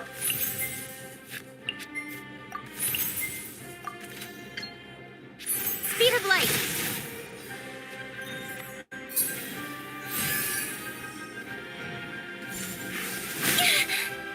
Too much damage on the field. From time. I think you can do it. You just need that Iron Tongue Tion. Either that, or perhaps that... Oh, wait a minute. There's that one Zhao card that destroys all summons on the field. That would be pretty destructive, wouldn't it?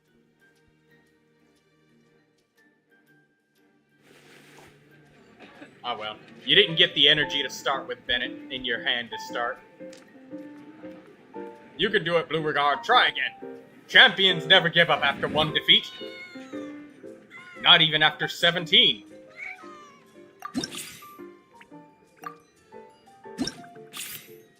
You've got this, Blue Regard.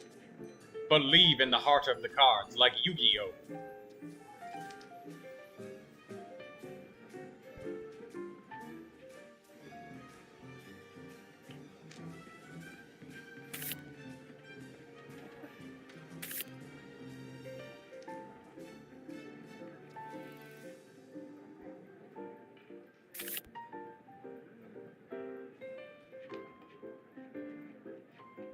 Give it one more whirl. Come on. You can do it.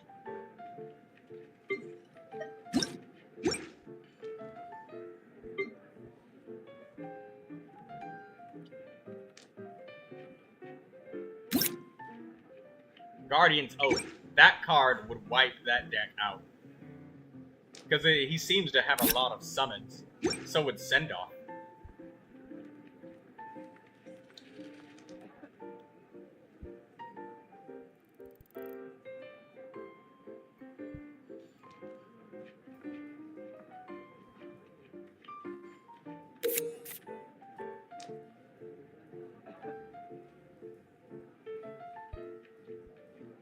Why did I get an ad for children's toys?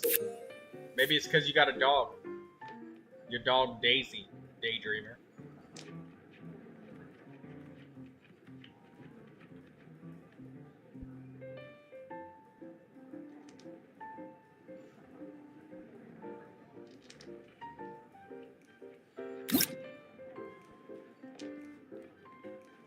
He's got the Wave Rider. You want to try it again, Blue Regard? You gonna try with this deck? TCG, there ain't no goddamn way.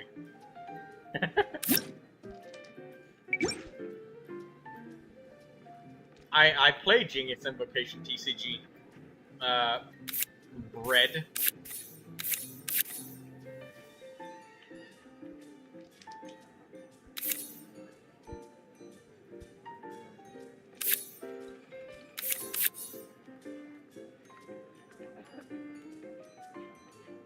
He's looking for Send Off and the Zhao card.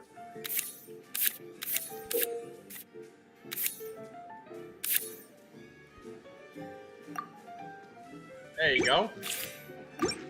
Now all you gotta do is just get that card in your hand as soon as you start.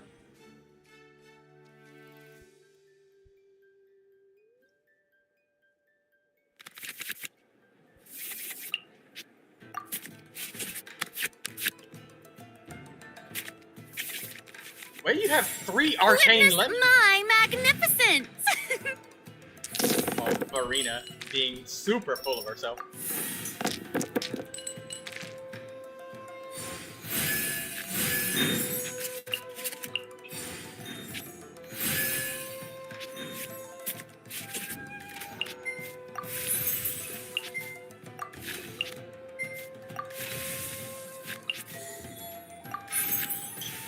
Strike a pose!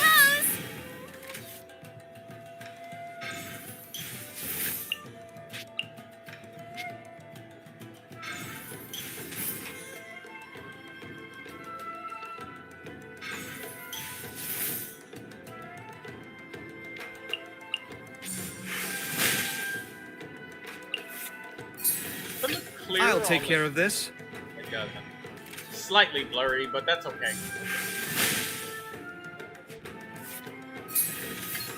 Scanning.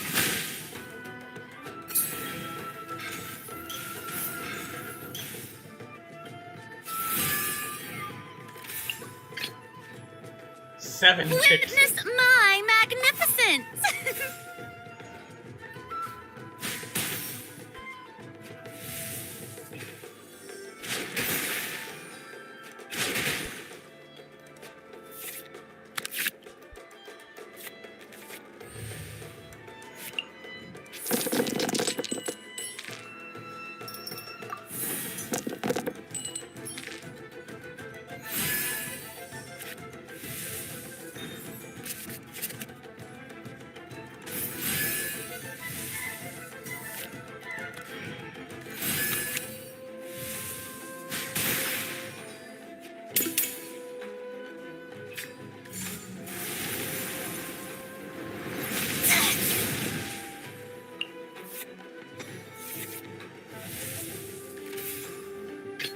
I'll take care of this.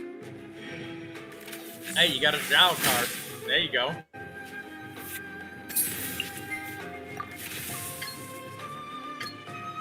Sight clear.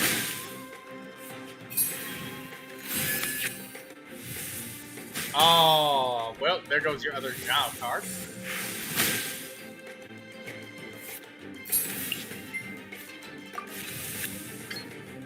Watch and learn.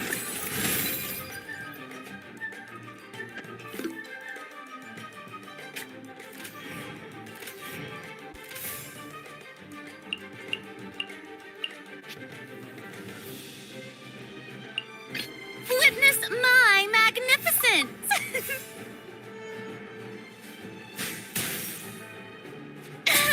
Am I...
Why?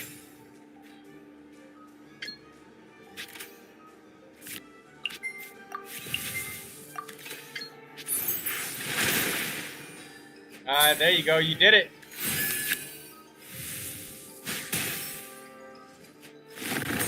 Congratulations, Blue Regard. Kaveh did it. You deserve those 1,000 coins. That was hard fought as a victory. Well done, Blue.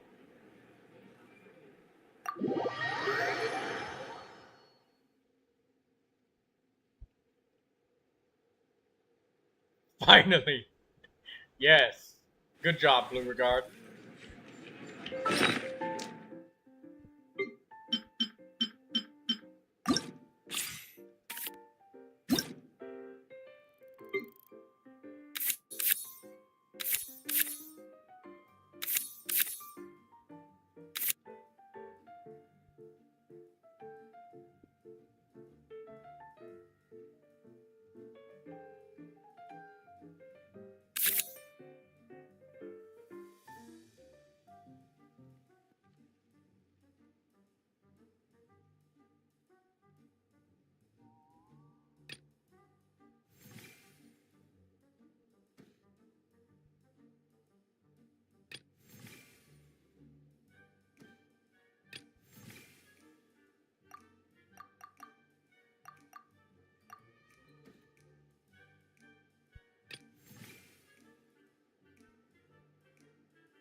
Weekly XP limit 100.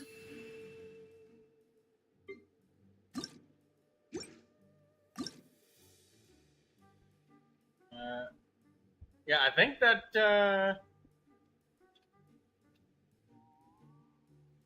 we're done.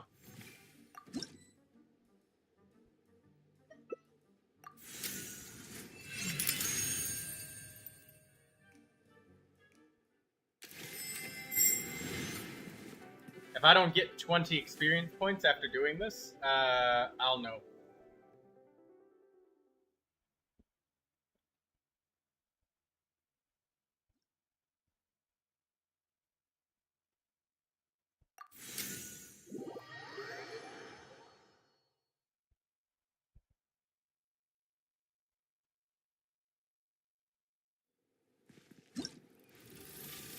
Yeah, we're at.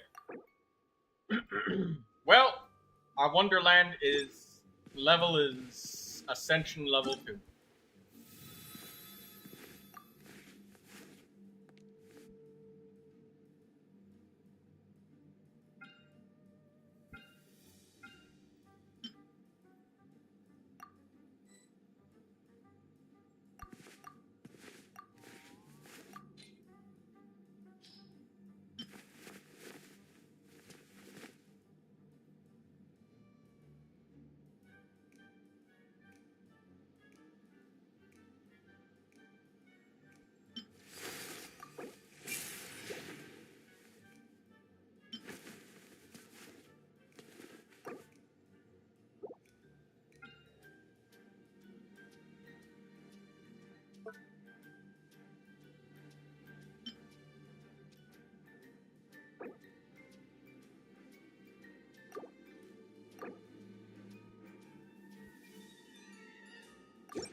Alright, let's go back to Tevat and check on our mannequins.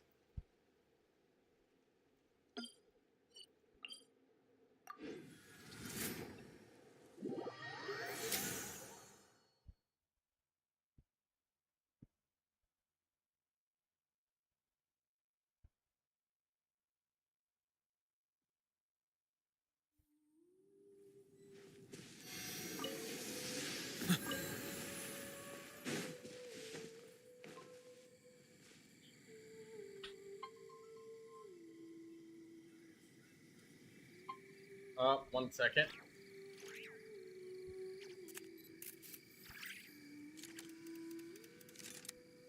Hello?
Water comes in many flavors to the discerning palate. Mondstadt's water is...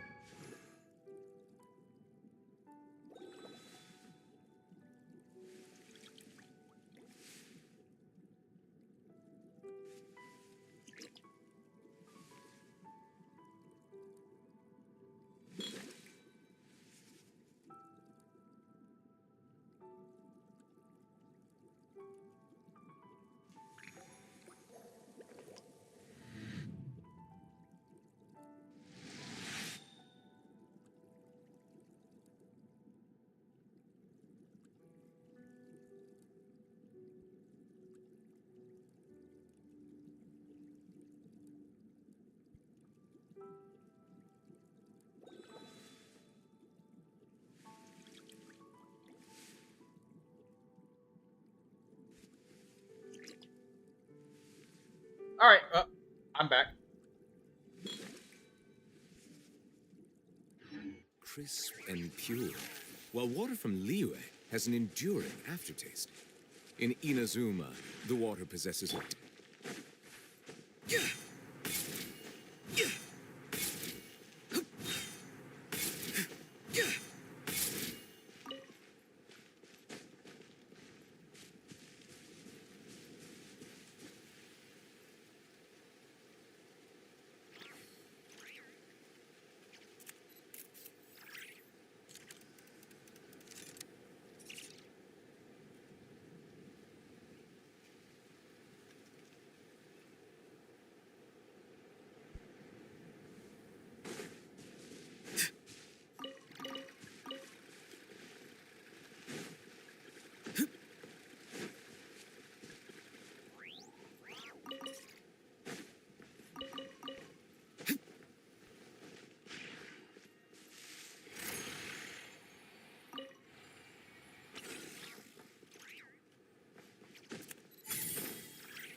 Come on, we can do it.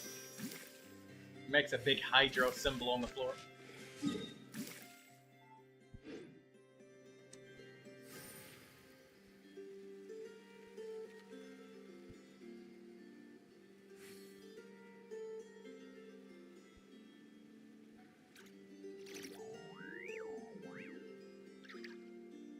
I wonder when I'll be as tall as my big sister.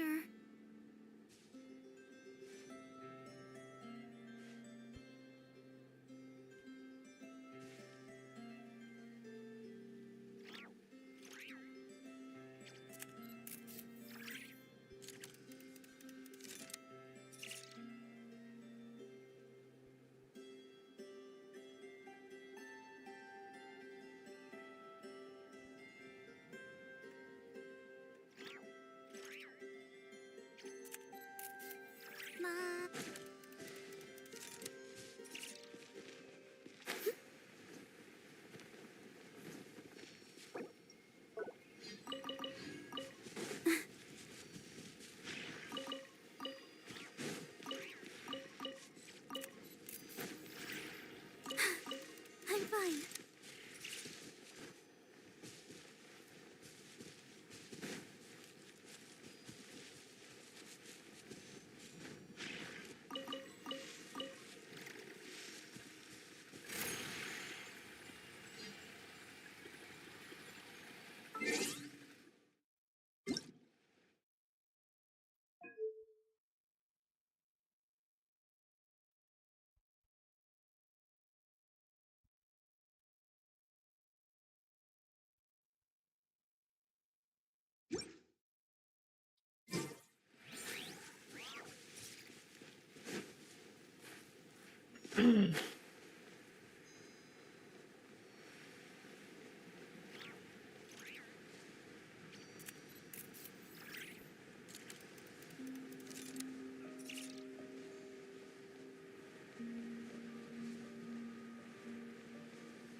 Oh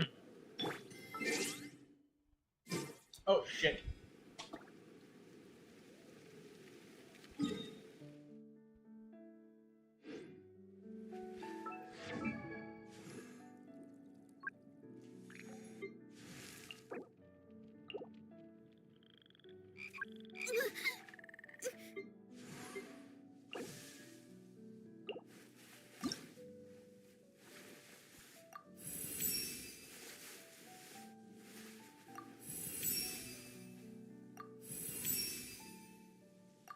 Oh my god. Yes! The puppets are max ascension. Both puppets level up separately? Alright. Hey guys, we got our free wishes from Millie Astro Wonderland.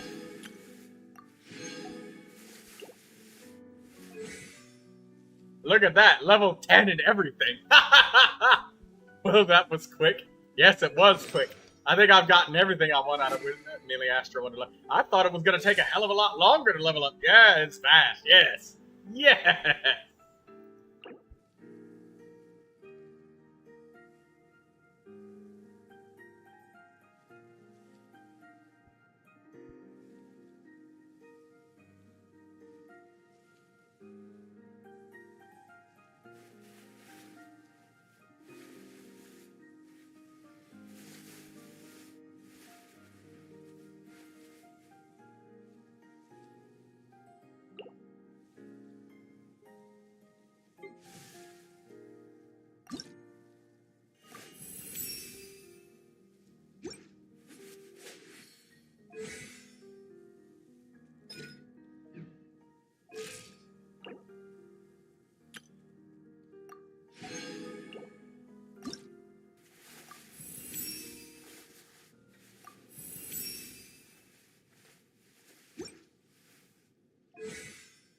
The talents just get maxed out to everything.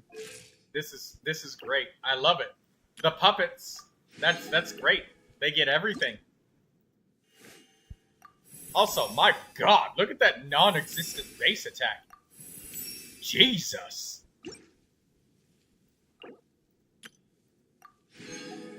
Mailman.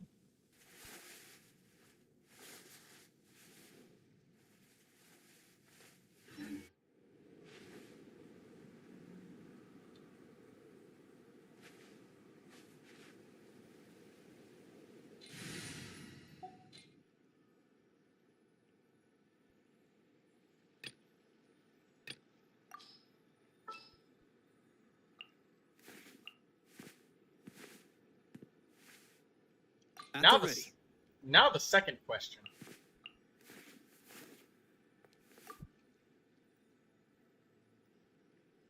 Is if they're in the party, do they change elements with the traveler?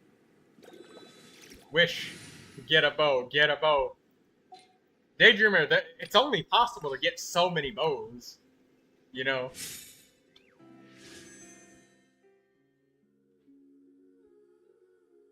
Alright, let's spend these wishes. Or, wait a minute. Artie says that she wants to see.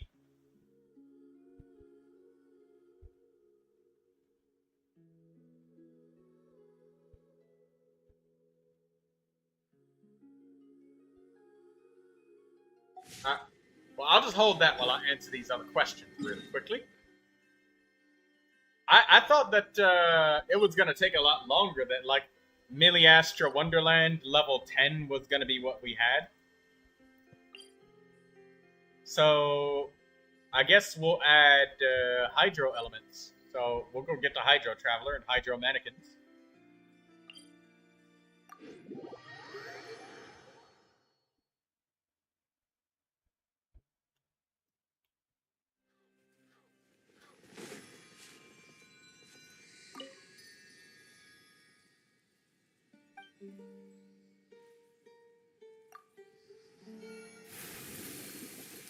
Alright, let's see if they change. Yeah, they change.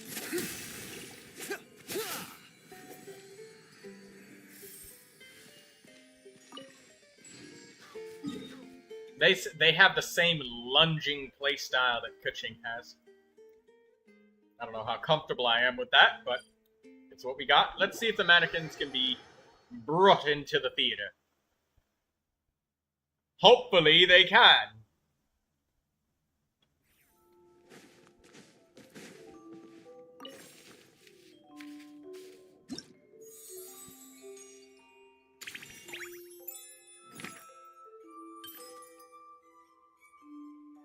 "25 selectable characters.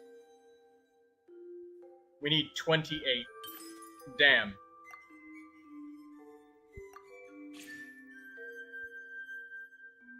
Yeah, the Traveler's not selectable.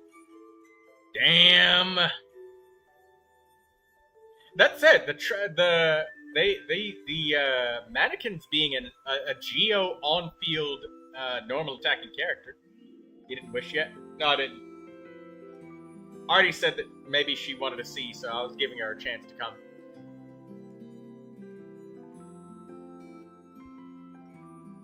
Very Gouda. Gouda Ide.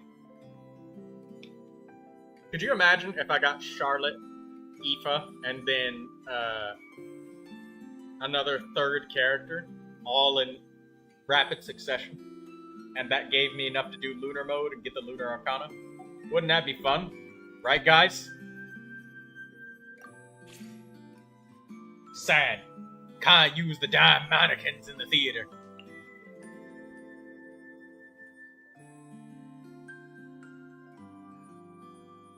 Lindsay says, I want to see you get Charlotte. I have an artifact set ready for Charlotte.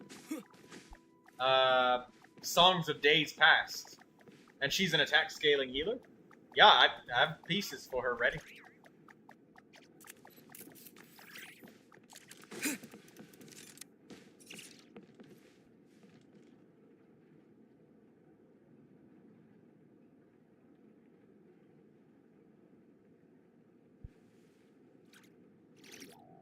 Wait, you can't use mannequins in the theater? What's the point of building them then?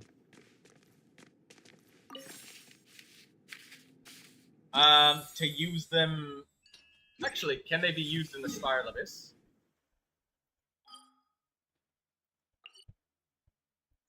And the other question is, can you use one mannequin on one half and another mannequin on the other half?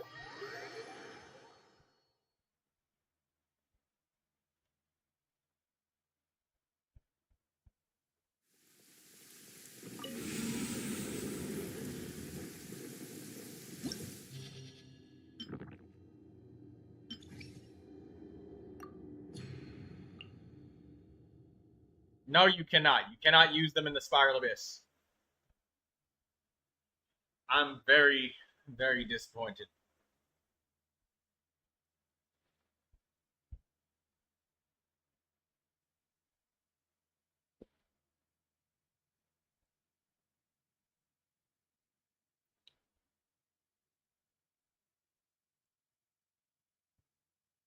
Then they are useless.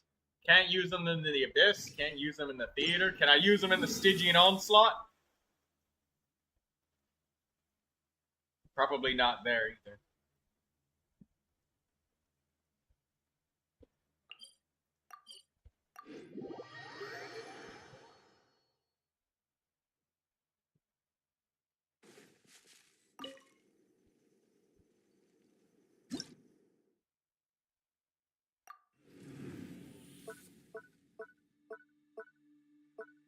Well, we will be able to know in a couple of days.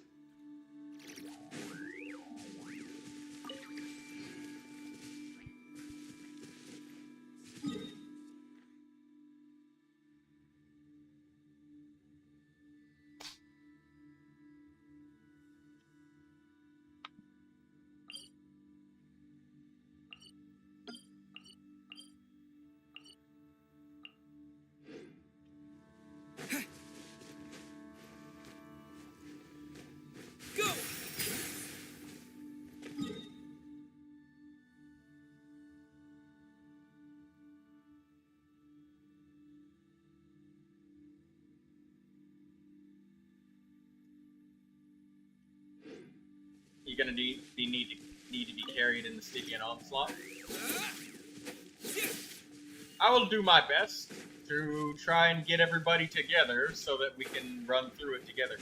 But know this, guys, that some of us, even though we want to do it in 4 players, if we try to do it on menacing difficulty, sometimes it might be easier to do it in 3 and 4 players.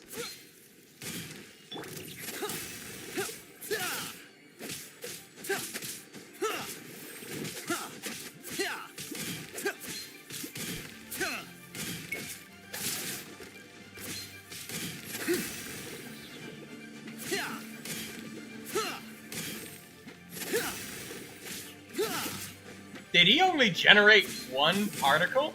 Hold up. Brother, 1 hydro particle is insane. 1? Water jet!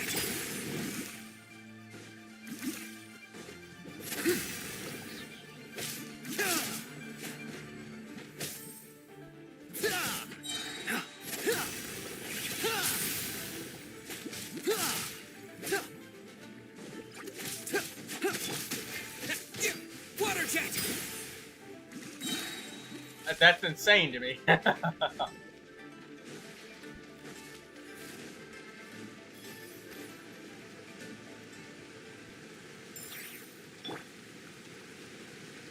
Damn, and the burst is important, no? Yes, it is.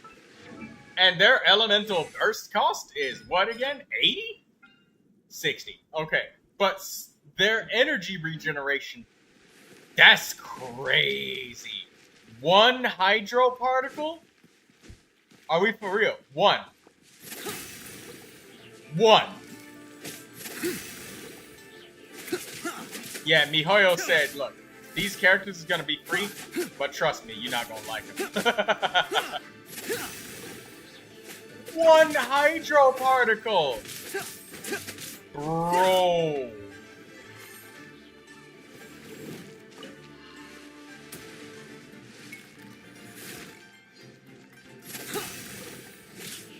Occasionally you get 2.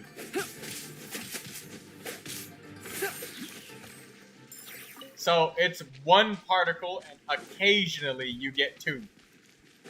Jesus.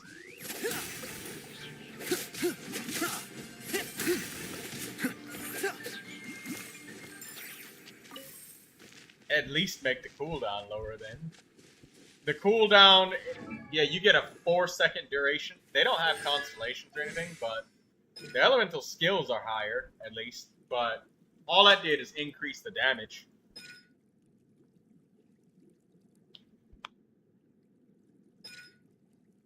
Can't even use 2 puppets in 1 party. But oh my god. That's awful. 1 particle, man. It's... Oh. I never unlocked the Hydro Traveler's constellations.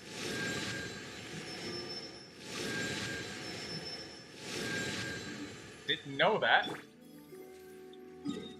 He's C6 Hydro Traveler now. I had C0 Hydro Traveler.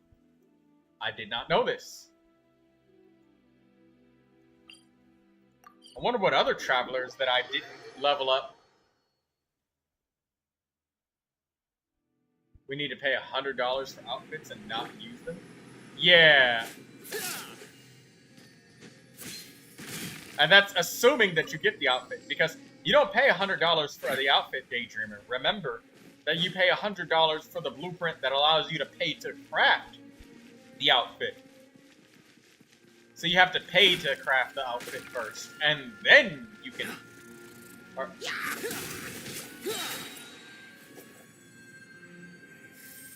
8-second cooldown for 4 seconds worth of elemental infusion.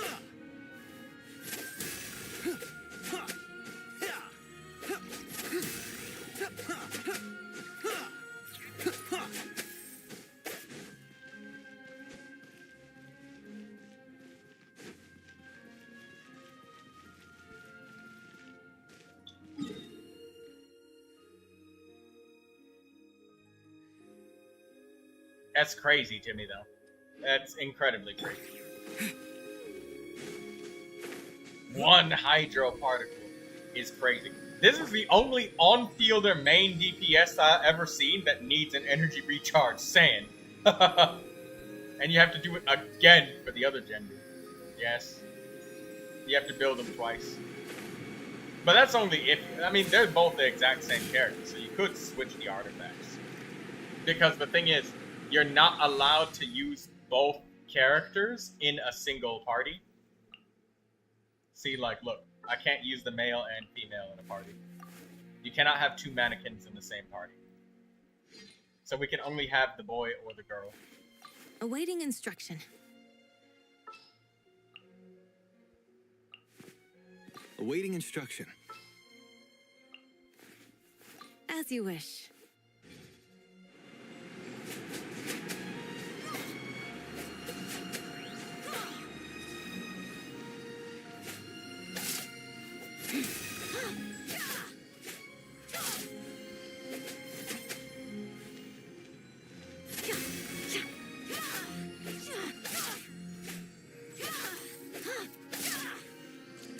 Wait.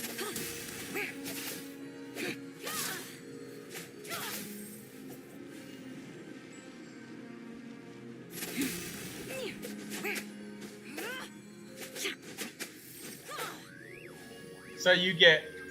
Can't believe they're useless.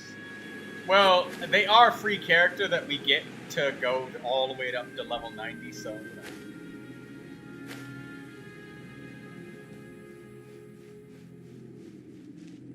I mean, at least we can look nice. We can just kind of give the characters whatever we want. A scarf, a button-up t-shirt, black skirt, and socks with shoes. So that's what we can wear and use.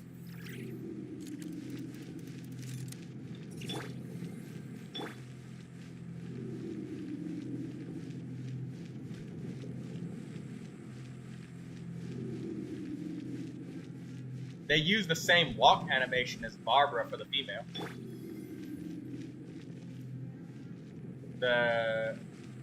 So I guess maybe Lumine walks this way?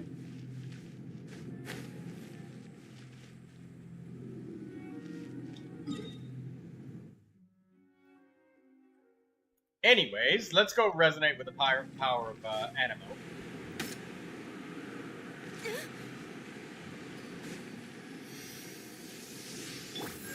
Oh, actually, that's another question. Can I resonate with Animo using this guy? I cannot. So yeah, you only need to build one of the mannequins. It doesn't matter what you do with the second mannequin.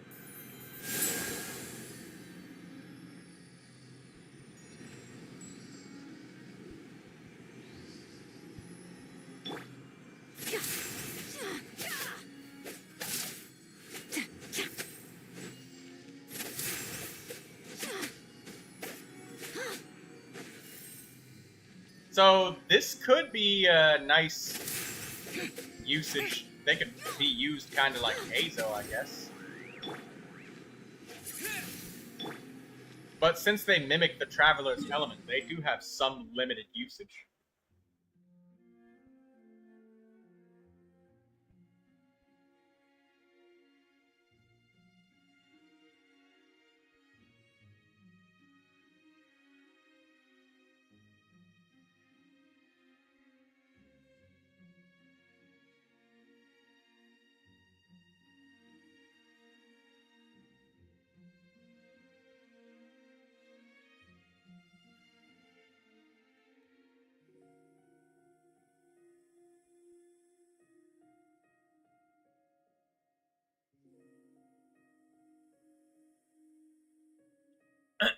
Let's go see what the electro animation of it looks like.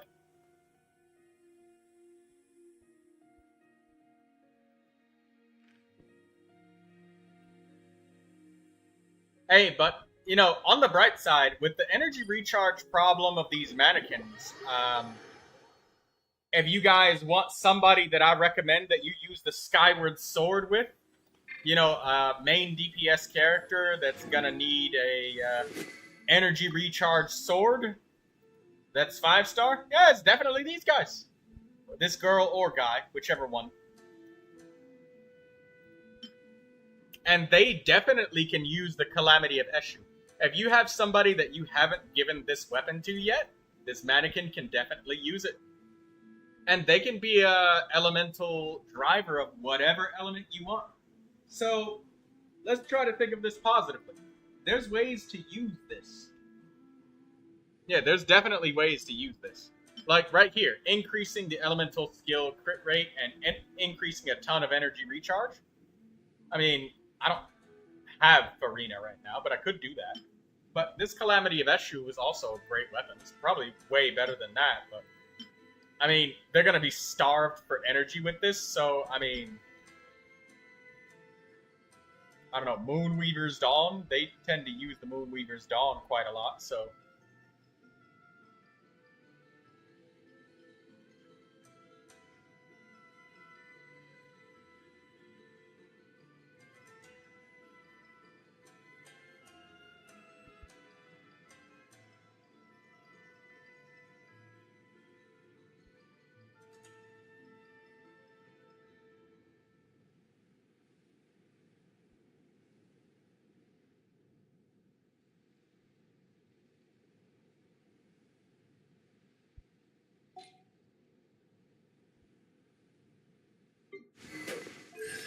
Oh, I didn't level up the Animo Traveler's constellations either.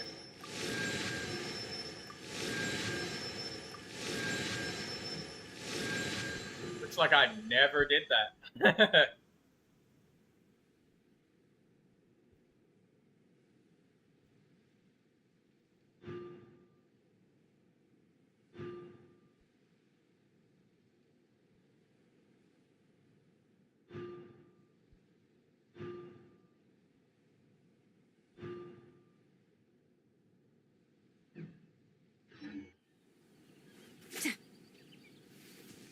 Alright, let's resonate with the power of Electro. Animo Constellations? Unbelievable. Yeah, I never unlocked them. I know that I unlocked Electro Traveler's things because I used the Electro Traveler for a little while.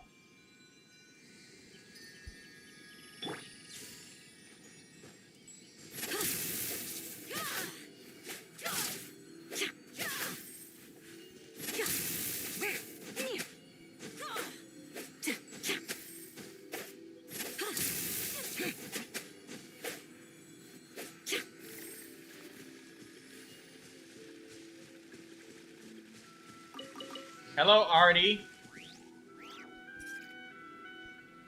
So, Artie, I was just checking out the mannequins. When you reach Miliastra Wonderland level 10, you get to max ascend both of the mannequins, the male and the female.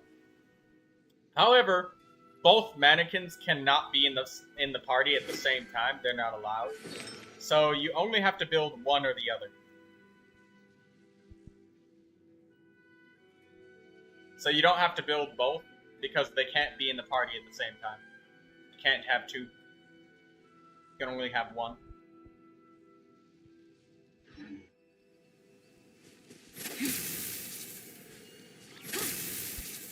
Also, Artie, I want to show you this atrocious energy recharge. For people that don't pay attention to elemental particles, alright? Because, I mean, it's something that's there that you just kind of notice after a while. But it just kind of is what it is. But this is crazy. With the mannequin's elemental particles and whatnot. I just need to find an entity. And Artie, I got more wishes. I would like you to see them. But look at this. Look at how many particles you get. Yeah. 1.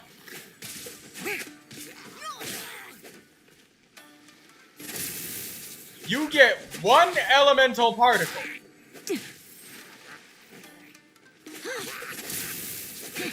They have worse energy They have worse energy management than Dia.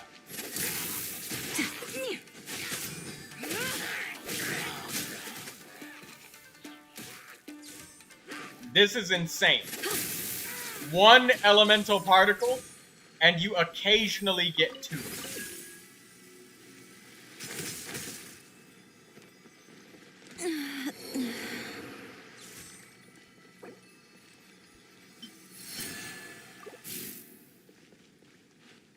One particle.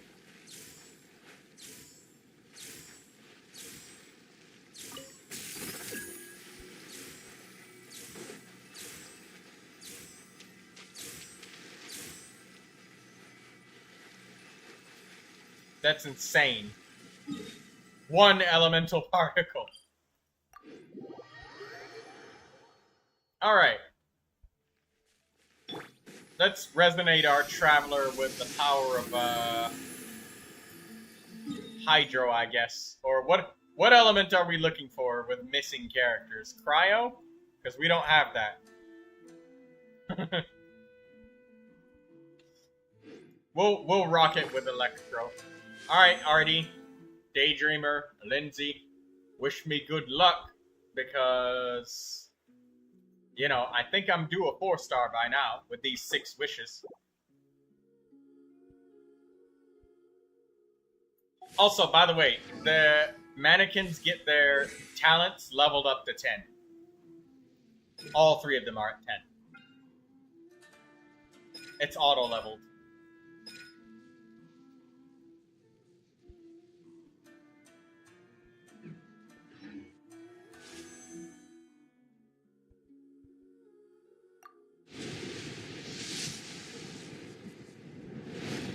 Daydreamer always says both.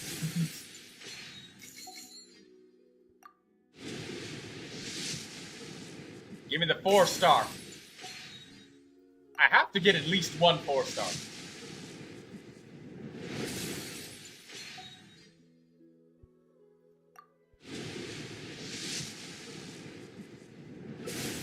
Come on, give me a 4-star. Give me at least one.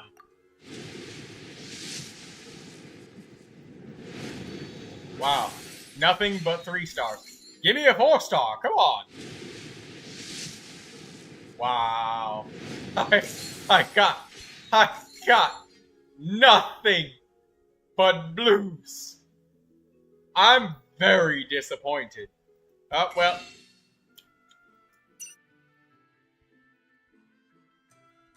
Four-star hard pity. Yeah. Oh, I'm gonna have to wait for 4 days to get the rest of the wishes. See, those of you that say I don't wish, look what I just did. Look, you see it? I did it. Now be quiet.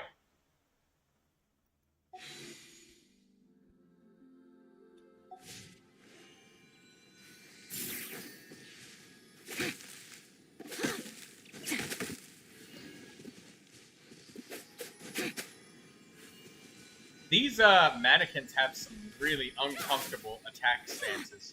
Like, the way that they lunge forward and backwards, forwards.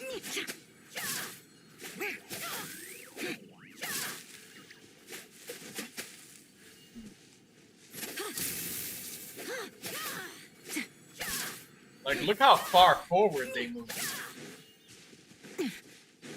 Also, that tree just popped up out of nowhere. Like, starting from this, can't see because all this shit in there.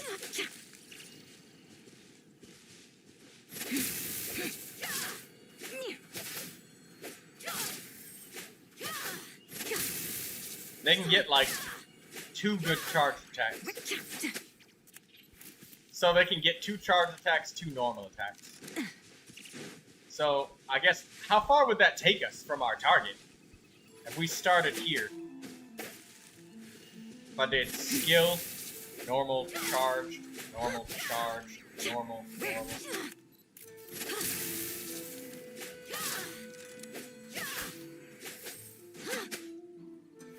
Before the infusion runs out. I mean, shit, that's pretty goddamn far that they lunge forward. Kuching kind of needs that sort of forward movement in her life.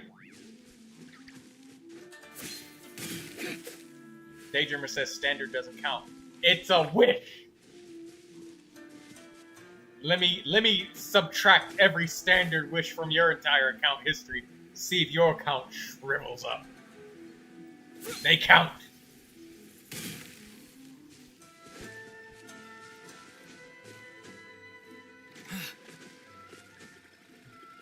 You know we don't mean that. What do you mean you don't mean that? Yeah. It's meant enough.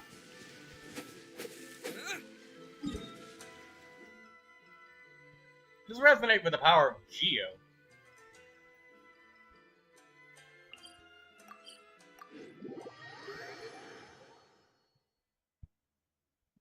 Daydreamer says Widsit. Yeah, exactly. All of your Widsits would be gone. And you know how many 4-star characters and weapons you've gotten from the standard banner? Let's not forget about those.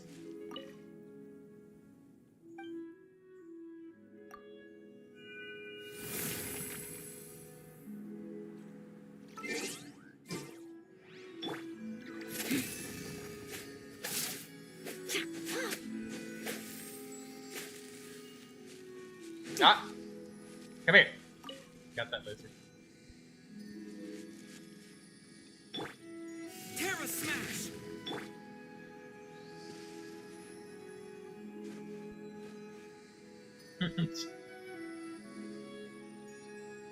Let's get the guy with the Woba t-shirt out. At the ready.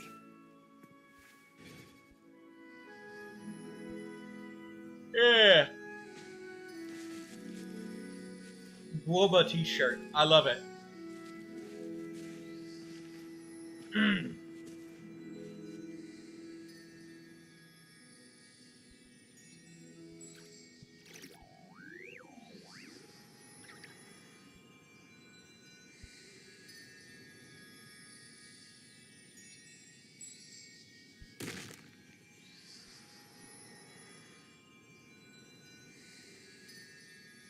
Alright, well.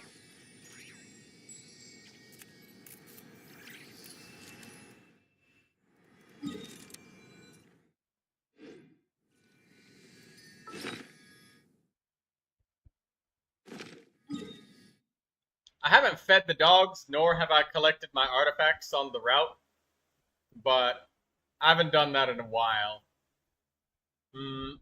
Unless somebody wants to do something, I guess I might actually spend the time to do that. Oh, Blue Regard, spending the wishes. Yow yow. Wait, Blue Regard, you could have gotten 50 Primo Gems.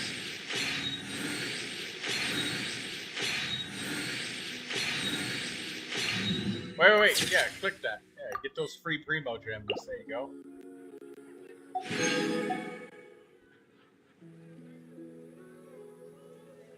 Is that gold? No.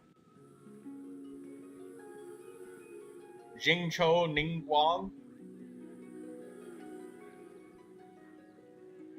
Was his last 5-star Mizuki? What was that? I could barely see it because it was so blurred. I can't read that, Blue Regard, so if you were about to scroll back over it, I can't read that.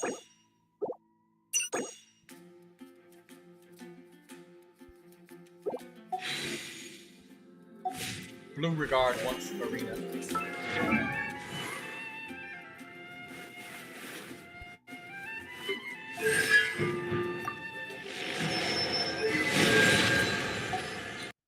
You got the Yao Yao.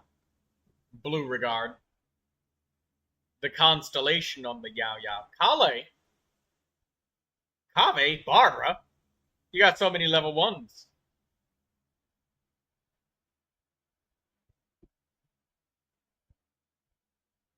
Neuvilette. This must be a different account. Yeah, it's got to be a different account.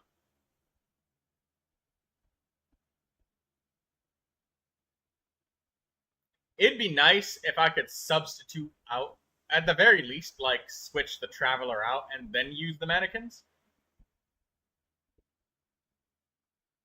But you can't use the mannequins anywhere, man.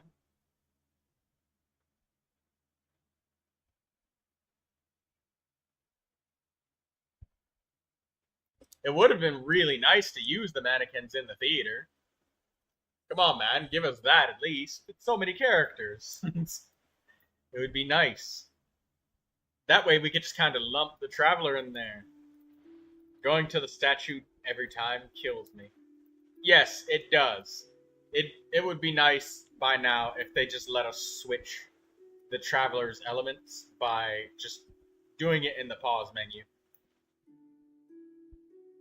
There's no reason to make us keep going backwards and doing that.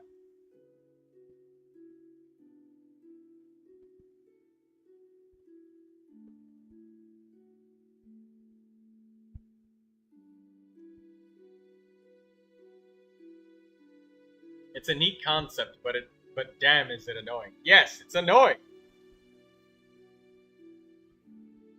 It is very fucking annoying. I understand. I would say it'd be cool, like, if you only had to do it like once, you know?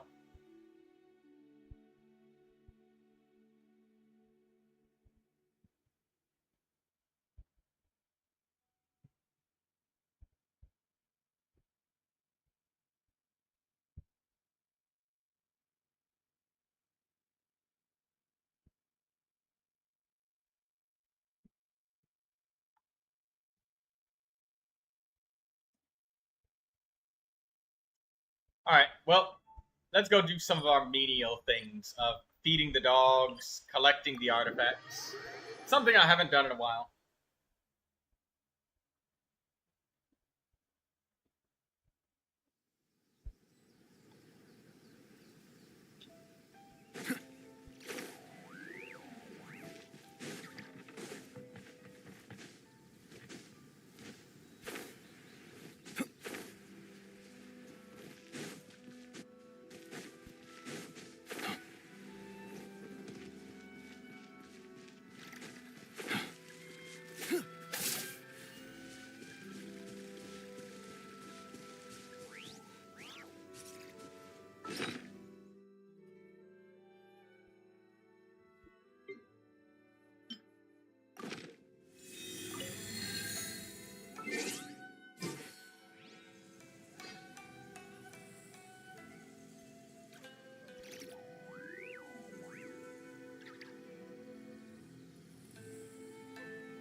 You don't know who you're going to use the alternate guarantee on?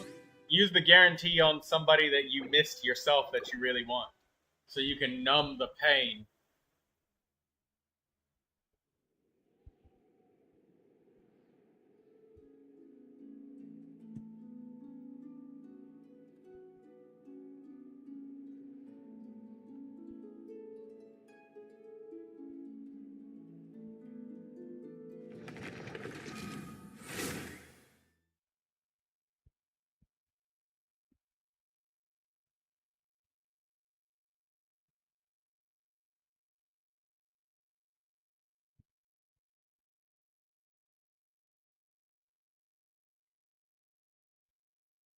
I'll be right back in just a second, guys.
Alright, I'm back.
Daydreamer wants Farina.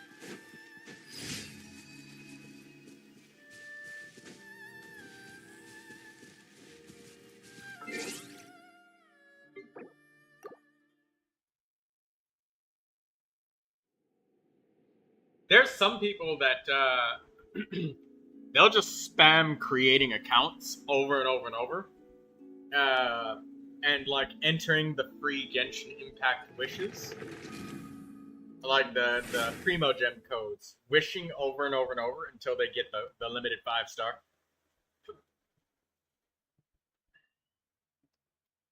And then continue the account that way.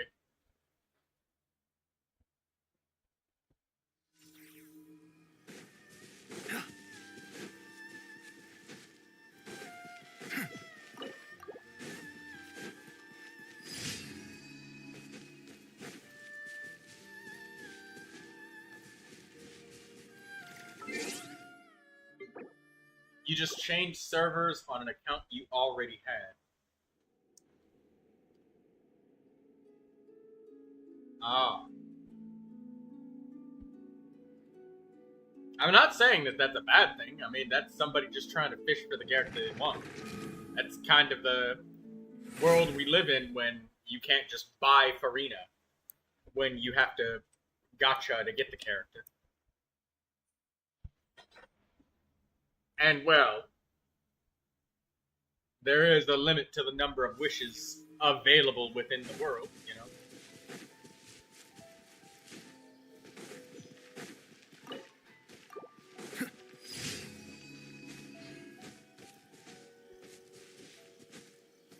The times where the most accounts get created, I think, are shortly after the special programs, because the special program Primo Gem codes are, like, huge, you know? That's, like, a lot. Either that, or shortly before there's a maintenance that happens, somebody will create, like, 30 or 40 accounts so that they get the Primo Gems from the maintenance, the server maintenance.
How many wishes do you have saved up in Honkai Star Rail, Daydreamer?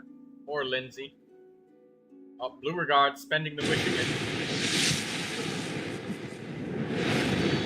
It's a blue. Blue got a Blue Regard. Blue Regard, why can't you be Purple Regard?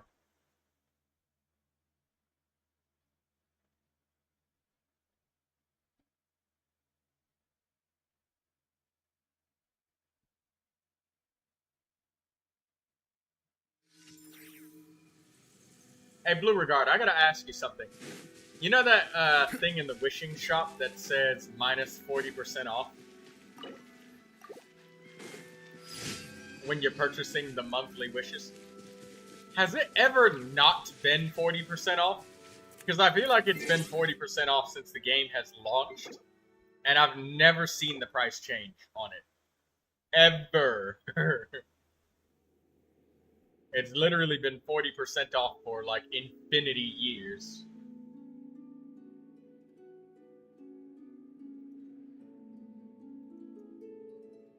It's just a tactic. I think it's always been like that. Yes, since the game started, it's been minus 40% off. I feel like it would be even better if they just added a Dory skin to that 40% off.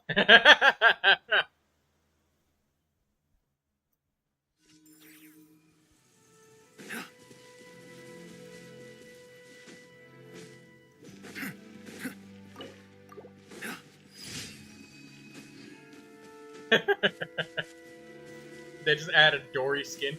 I charge my customers an extra 40%, but then I give them a 30% discount.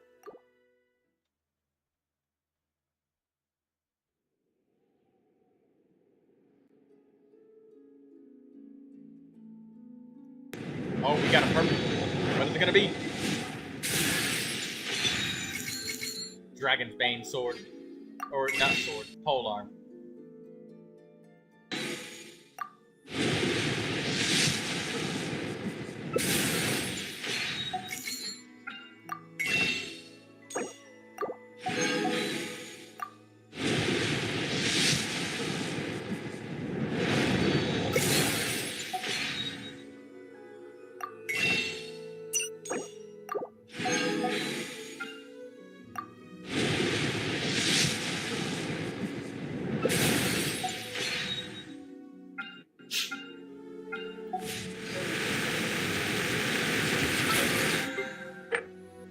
Blue Regard. Blue Regard, I know you're there. I know you can hear me, Blue Regard. Blue Regard. Q Kazoo.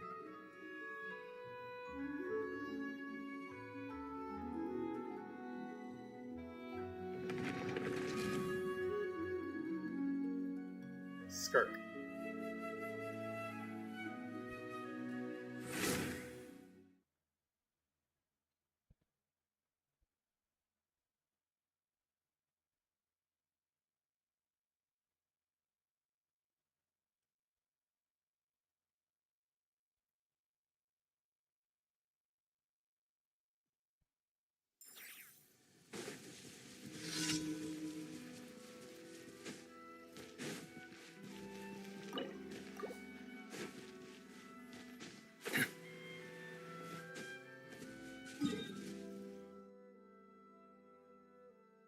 Alright, let's do the leeway half because that's more XP.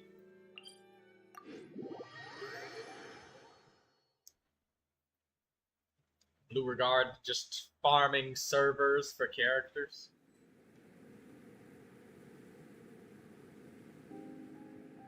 Is this your victory lap after having defeated that boss monster who's been beating you up for days?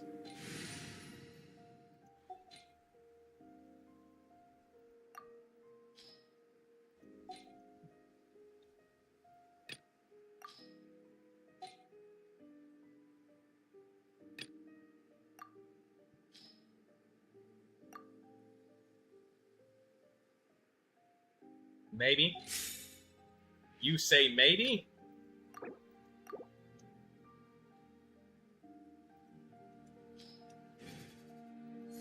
You say maybe, I say milady.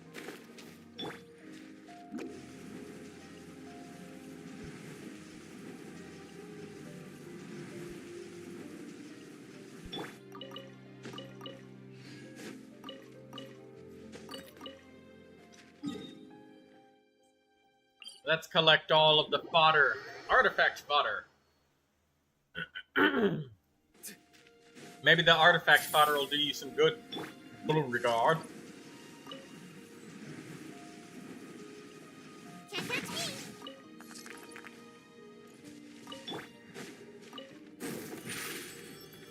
Step on up.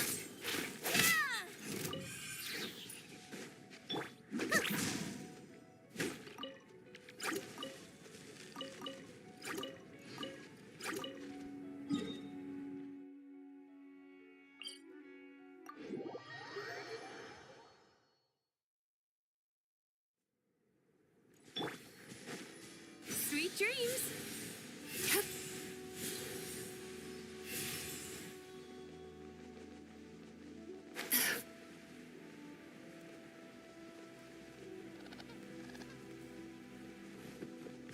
Time to relax.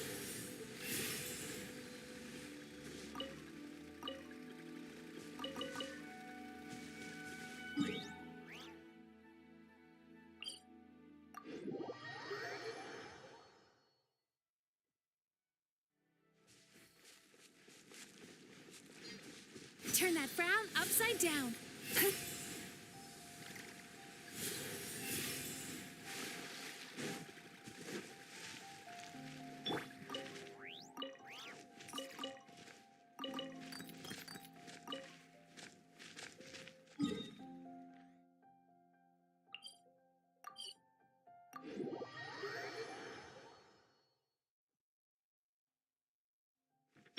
Sweet dreams.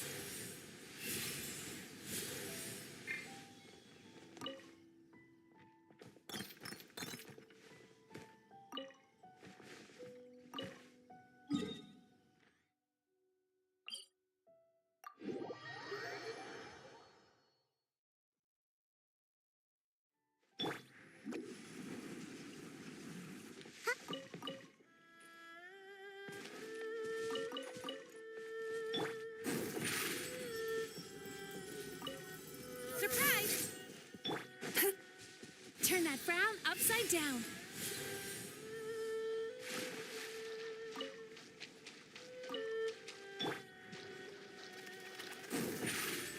Step on up. Time to relax.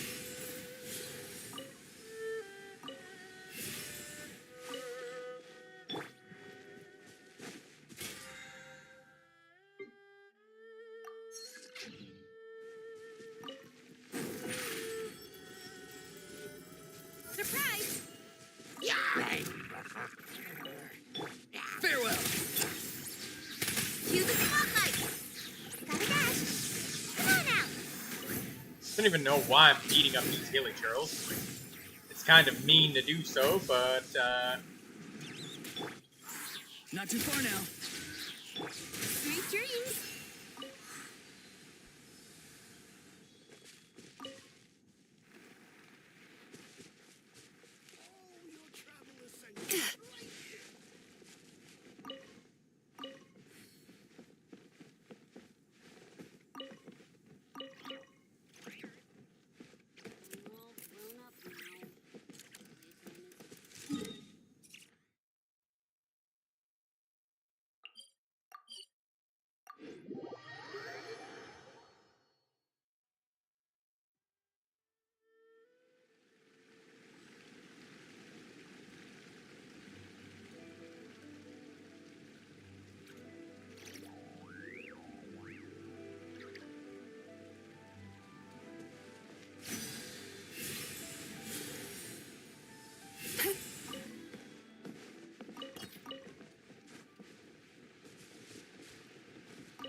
with how blurred the mini screen is, your text is illegible, but it sounds like the person is screaming and they're saying The weather is lavender gloomy. seeker Our avocado. emotions often respond in kind. They're screaming about lavender seeker avocado. Time to relax.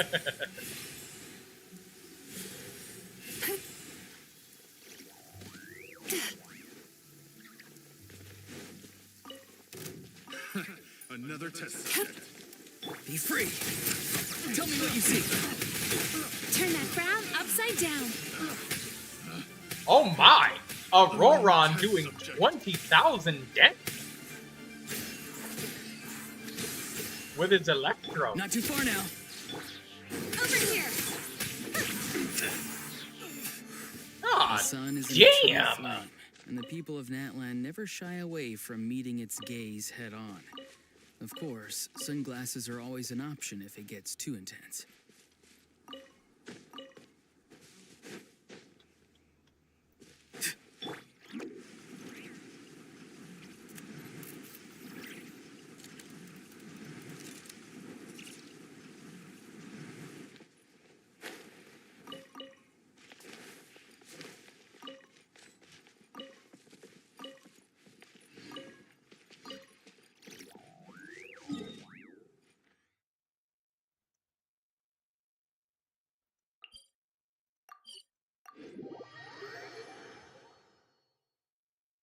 By the time I finish this artifact route, I think I'll be done with it. My artifact route, yeah, once I'm finished with that, the stream will be ended. They're speaking Portuguese. Oh, it's too blurred for me to read it. Portuguese is really close to Spanish, so I'd probably be able to read some of it, but Blue Regard, I don't think I ever asked you what languages do you speak. I know that English is one of them, obviously, but what about the rest of them?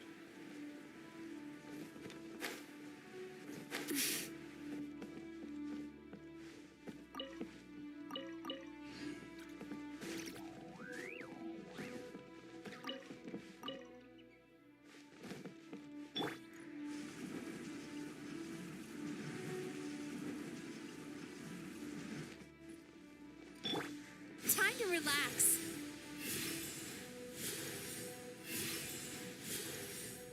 Daydreamer, would you learn another language if you were given the chance? And if you would, what language would it be?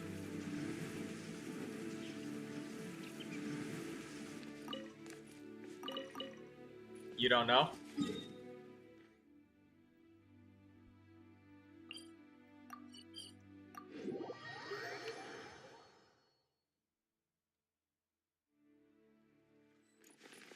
You know, some Chinese and some French.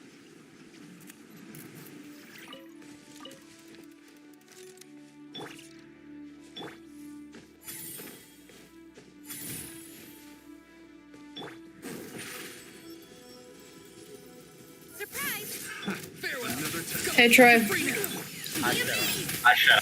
when are you finishing up stream? As soon as I finish this artifact route, which is in about 17 minutes. If Artie's up, do you want to watch more of that show Yeah, that I sure. showed you? Yeah, sure. We can spend some time. I'd be happy to spend some time with you. We can do that afterwards. Alright. Not Sweet Home though, I don't want to start that one yet. I like the... Because I can't stay for too long, I don't think, so I want to watch the one with the shorter episodes.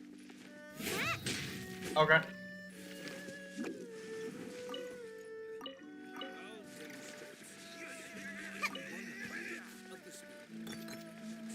Alright, I've added Artie in the group chat. So yeah, just message in the group chat when you're done.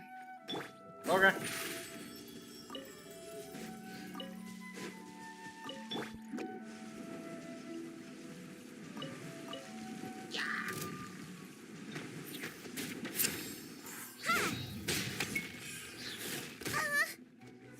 I'm stuck. Oh, it's got launch. Thanks. Make my escape.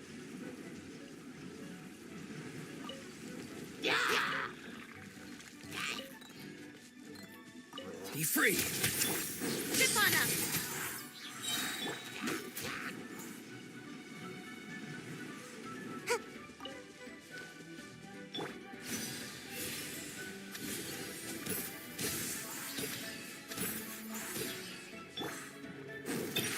Surprise!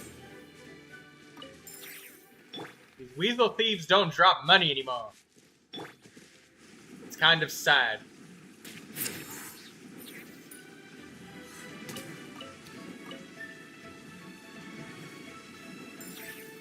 And away I go! Turn that frown upside down.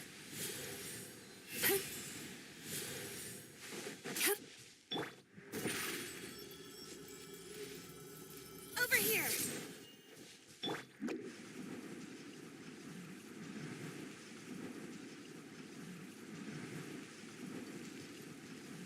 Right.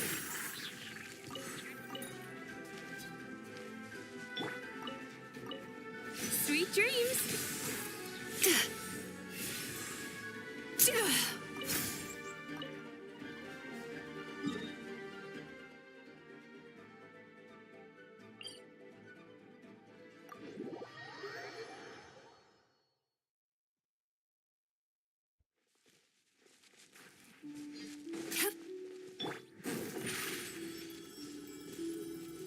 Zip on up.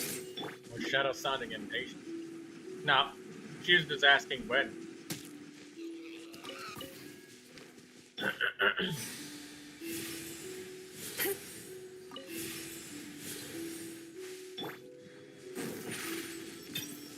Surprise! Not too far now. Damn. Hey, giving Aurora on this bow is the damn truth. He really does damage with this new bow. His elemental skill just smacking that enemy for 10k damage. That's some good damage.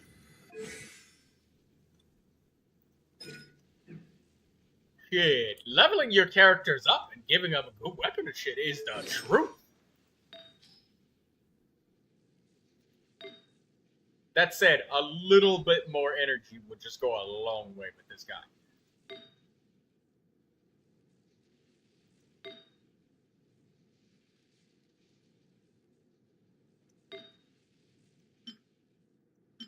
I was thinking about reshaping this and then hoping that I got an energy recharge roll, but I don't know if like 5% energy is really gonna make a difference.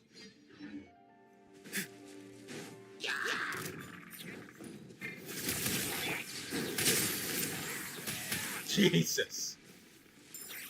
Yeah, Auroron with this bow, man. That's this fucking stringless refinement 5, that shit's the truth with Auroron. Alright? That energy recharge stuff is good. It was good, and I enjoyed it. I still liked it. They're very consistent, good support. But boy, oh boy, this damage. Make my escape. Farewell. Over here. And away I go.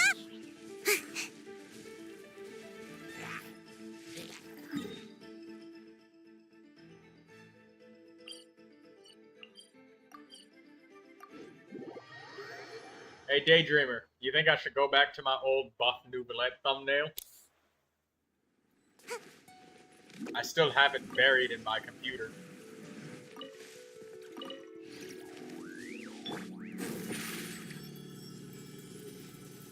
Surprise! Daydreamer says, yes. That N is a yes. Mega buff, I'll hate them one. I'll put Neuvilette's head on. Make my escape.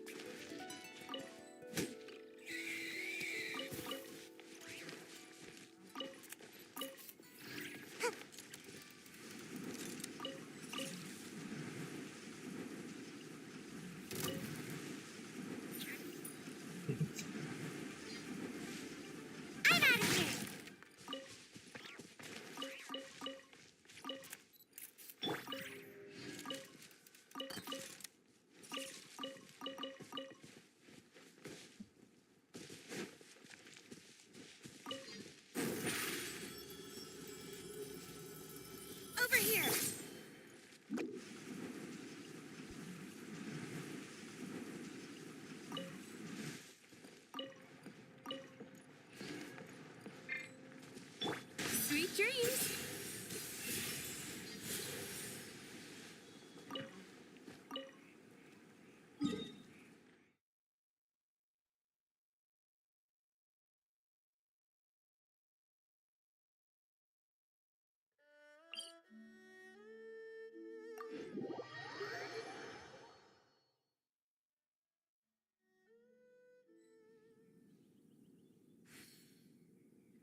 relax.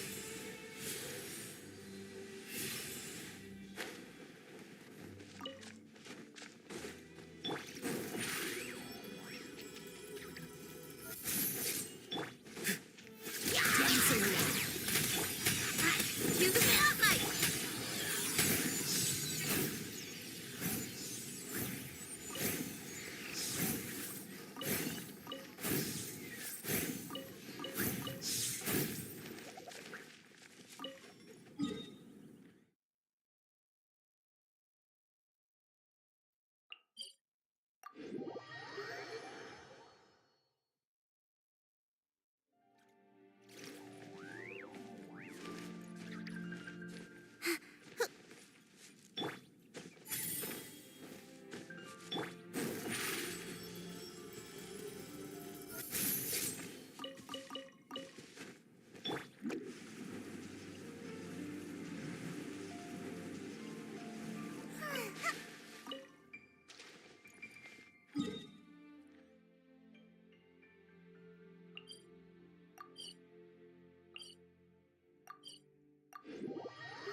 Let's collect all of the stuff.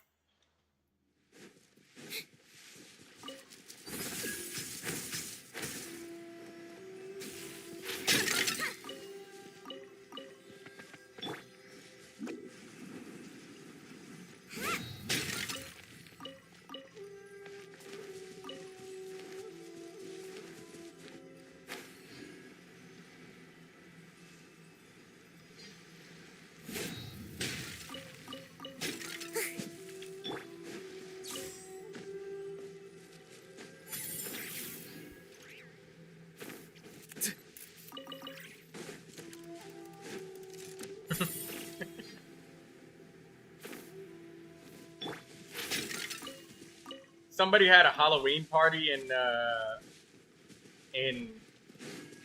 that Project Zomboid game server. They had a Halloween party, and Daydreamer, you're gonna love this. Everybody was supposed to bring Halloween costumes, and there was a person that brought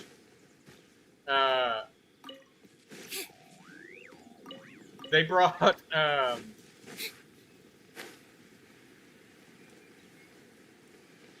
they brought a costume. They brought my outfit. Like, they dressed up as Dr. Lin for their Halloween costume. they dressed up as Dr. Lin for their Halloween costume. Stop with the suspense. Tell me what you see. Sweet dreams. Picked the wrong test subject.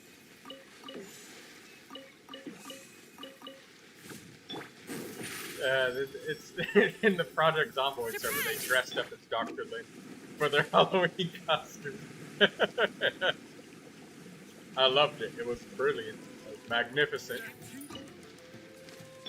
Time to relax.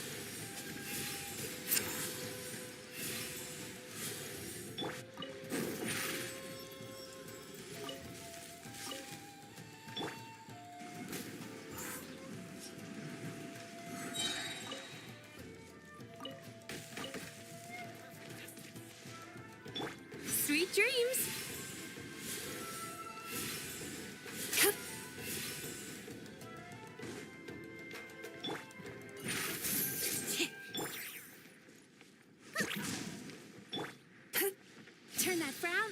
down.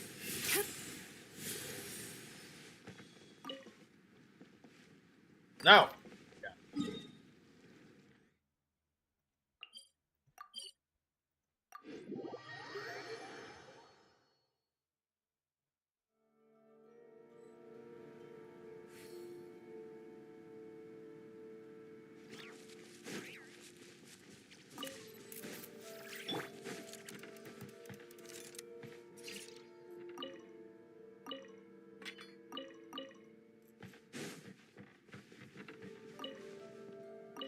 Found a secondary dull blade.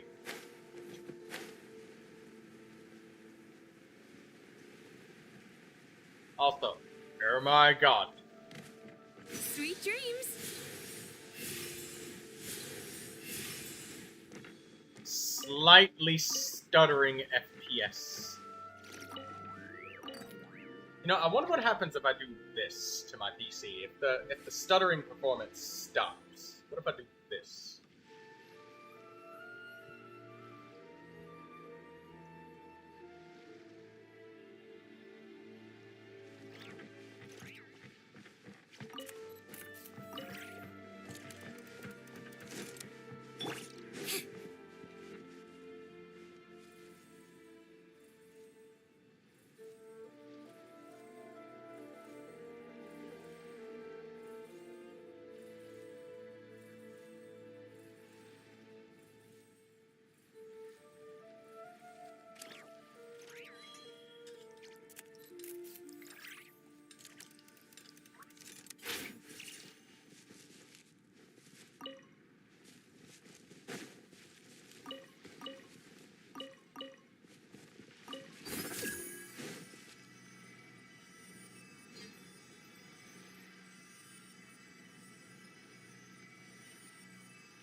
No, it's the same. Maybe even slightly worse.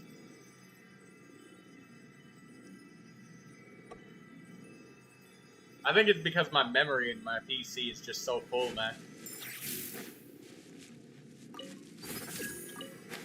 I might need to get some better hardware soon. Maybe the ad revenue will pick up and I'll be able to dump it into getting a better PC.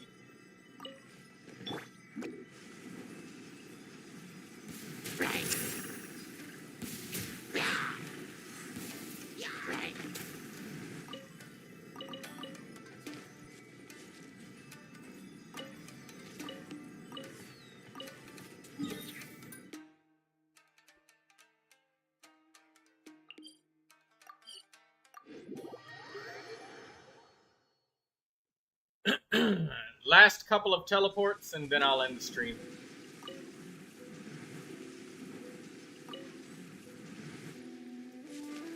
Man, I don't know any character that generates less elemental energy than those mannequins. That's insane to me. That they only get one energy. Just one. It's crazy how bad that is.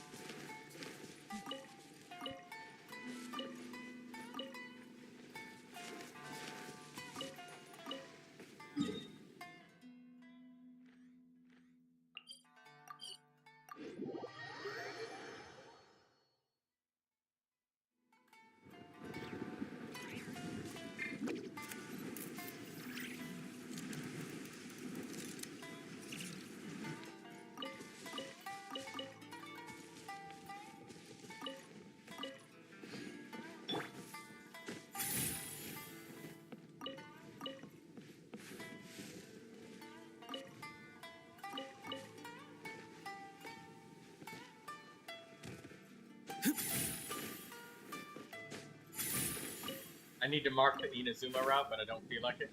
Well, you know, I mean, it really helps to have it marked, because it's just, when you put a marker down on every single piece of food or accessory or item, it makes it a lot harder to miss, you know? You're just looking at the map. You just have to zoom the map all the way in so you can place it better.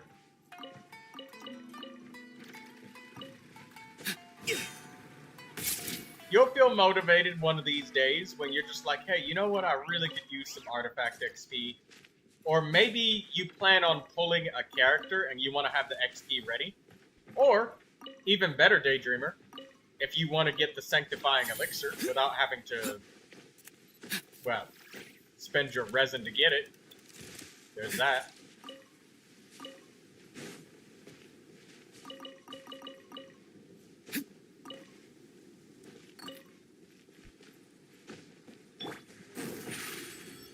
Over here.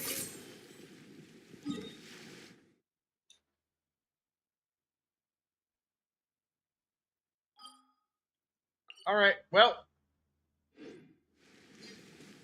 I think that'll be it for now, ladies and gentlemen. I didn't grab the birds and bubbles, but that's okay. I've gotten started back up on my artifact routes. How much XP did we rake in today?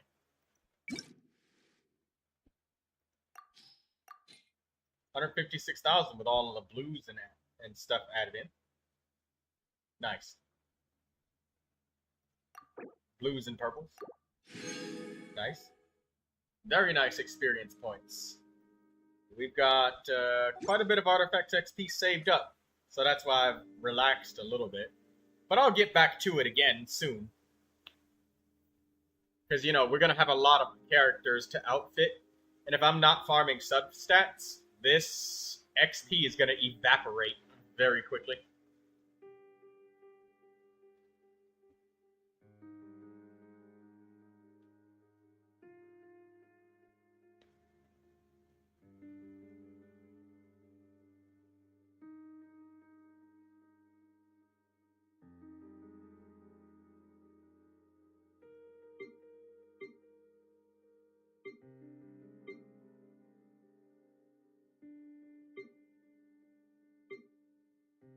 Oh, right. Northlander Polearm Baile. Let's make 2 of those for Kachina before we go. And of course we're going to the Natlan Smithy to make them. We need to make a Borderlander Polearm Baile. 2 of them.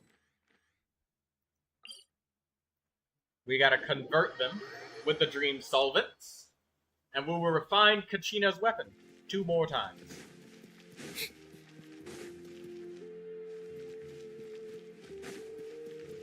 There it is. Crafting table.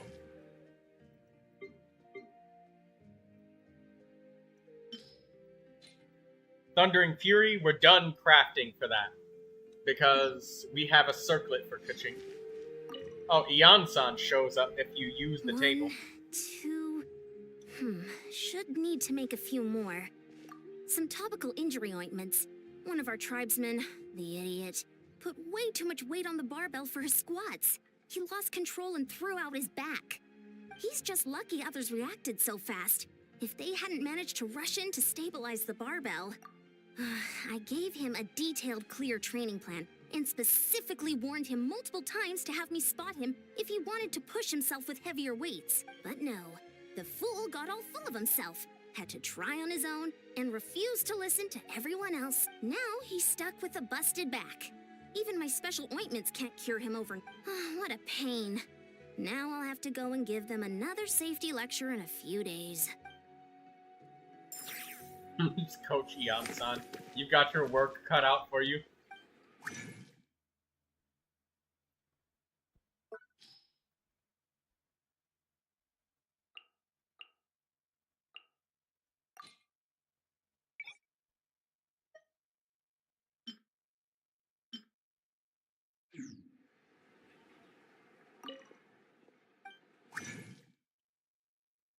Ugh.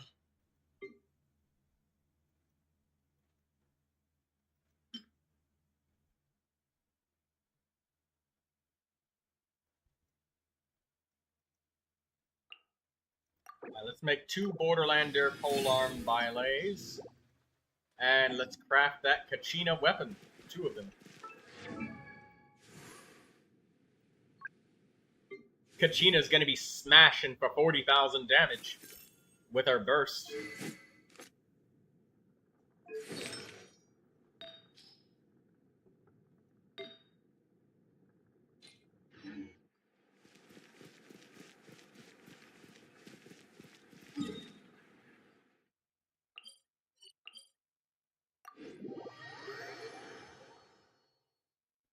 Hello, Shadow. Come on, it's time to watch. I know.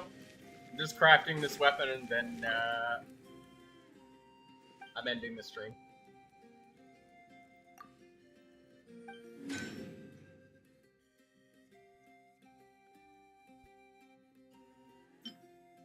I don't have any condensed crystals. I was gonna shout the F word, but I guess I'll just not do it. Okay, well. That's it. Goodbye.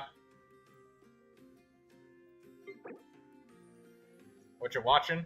Some TV show. I forgot what it's called.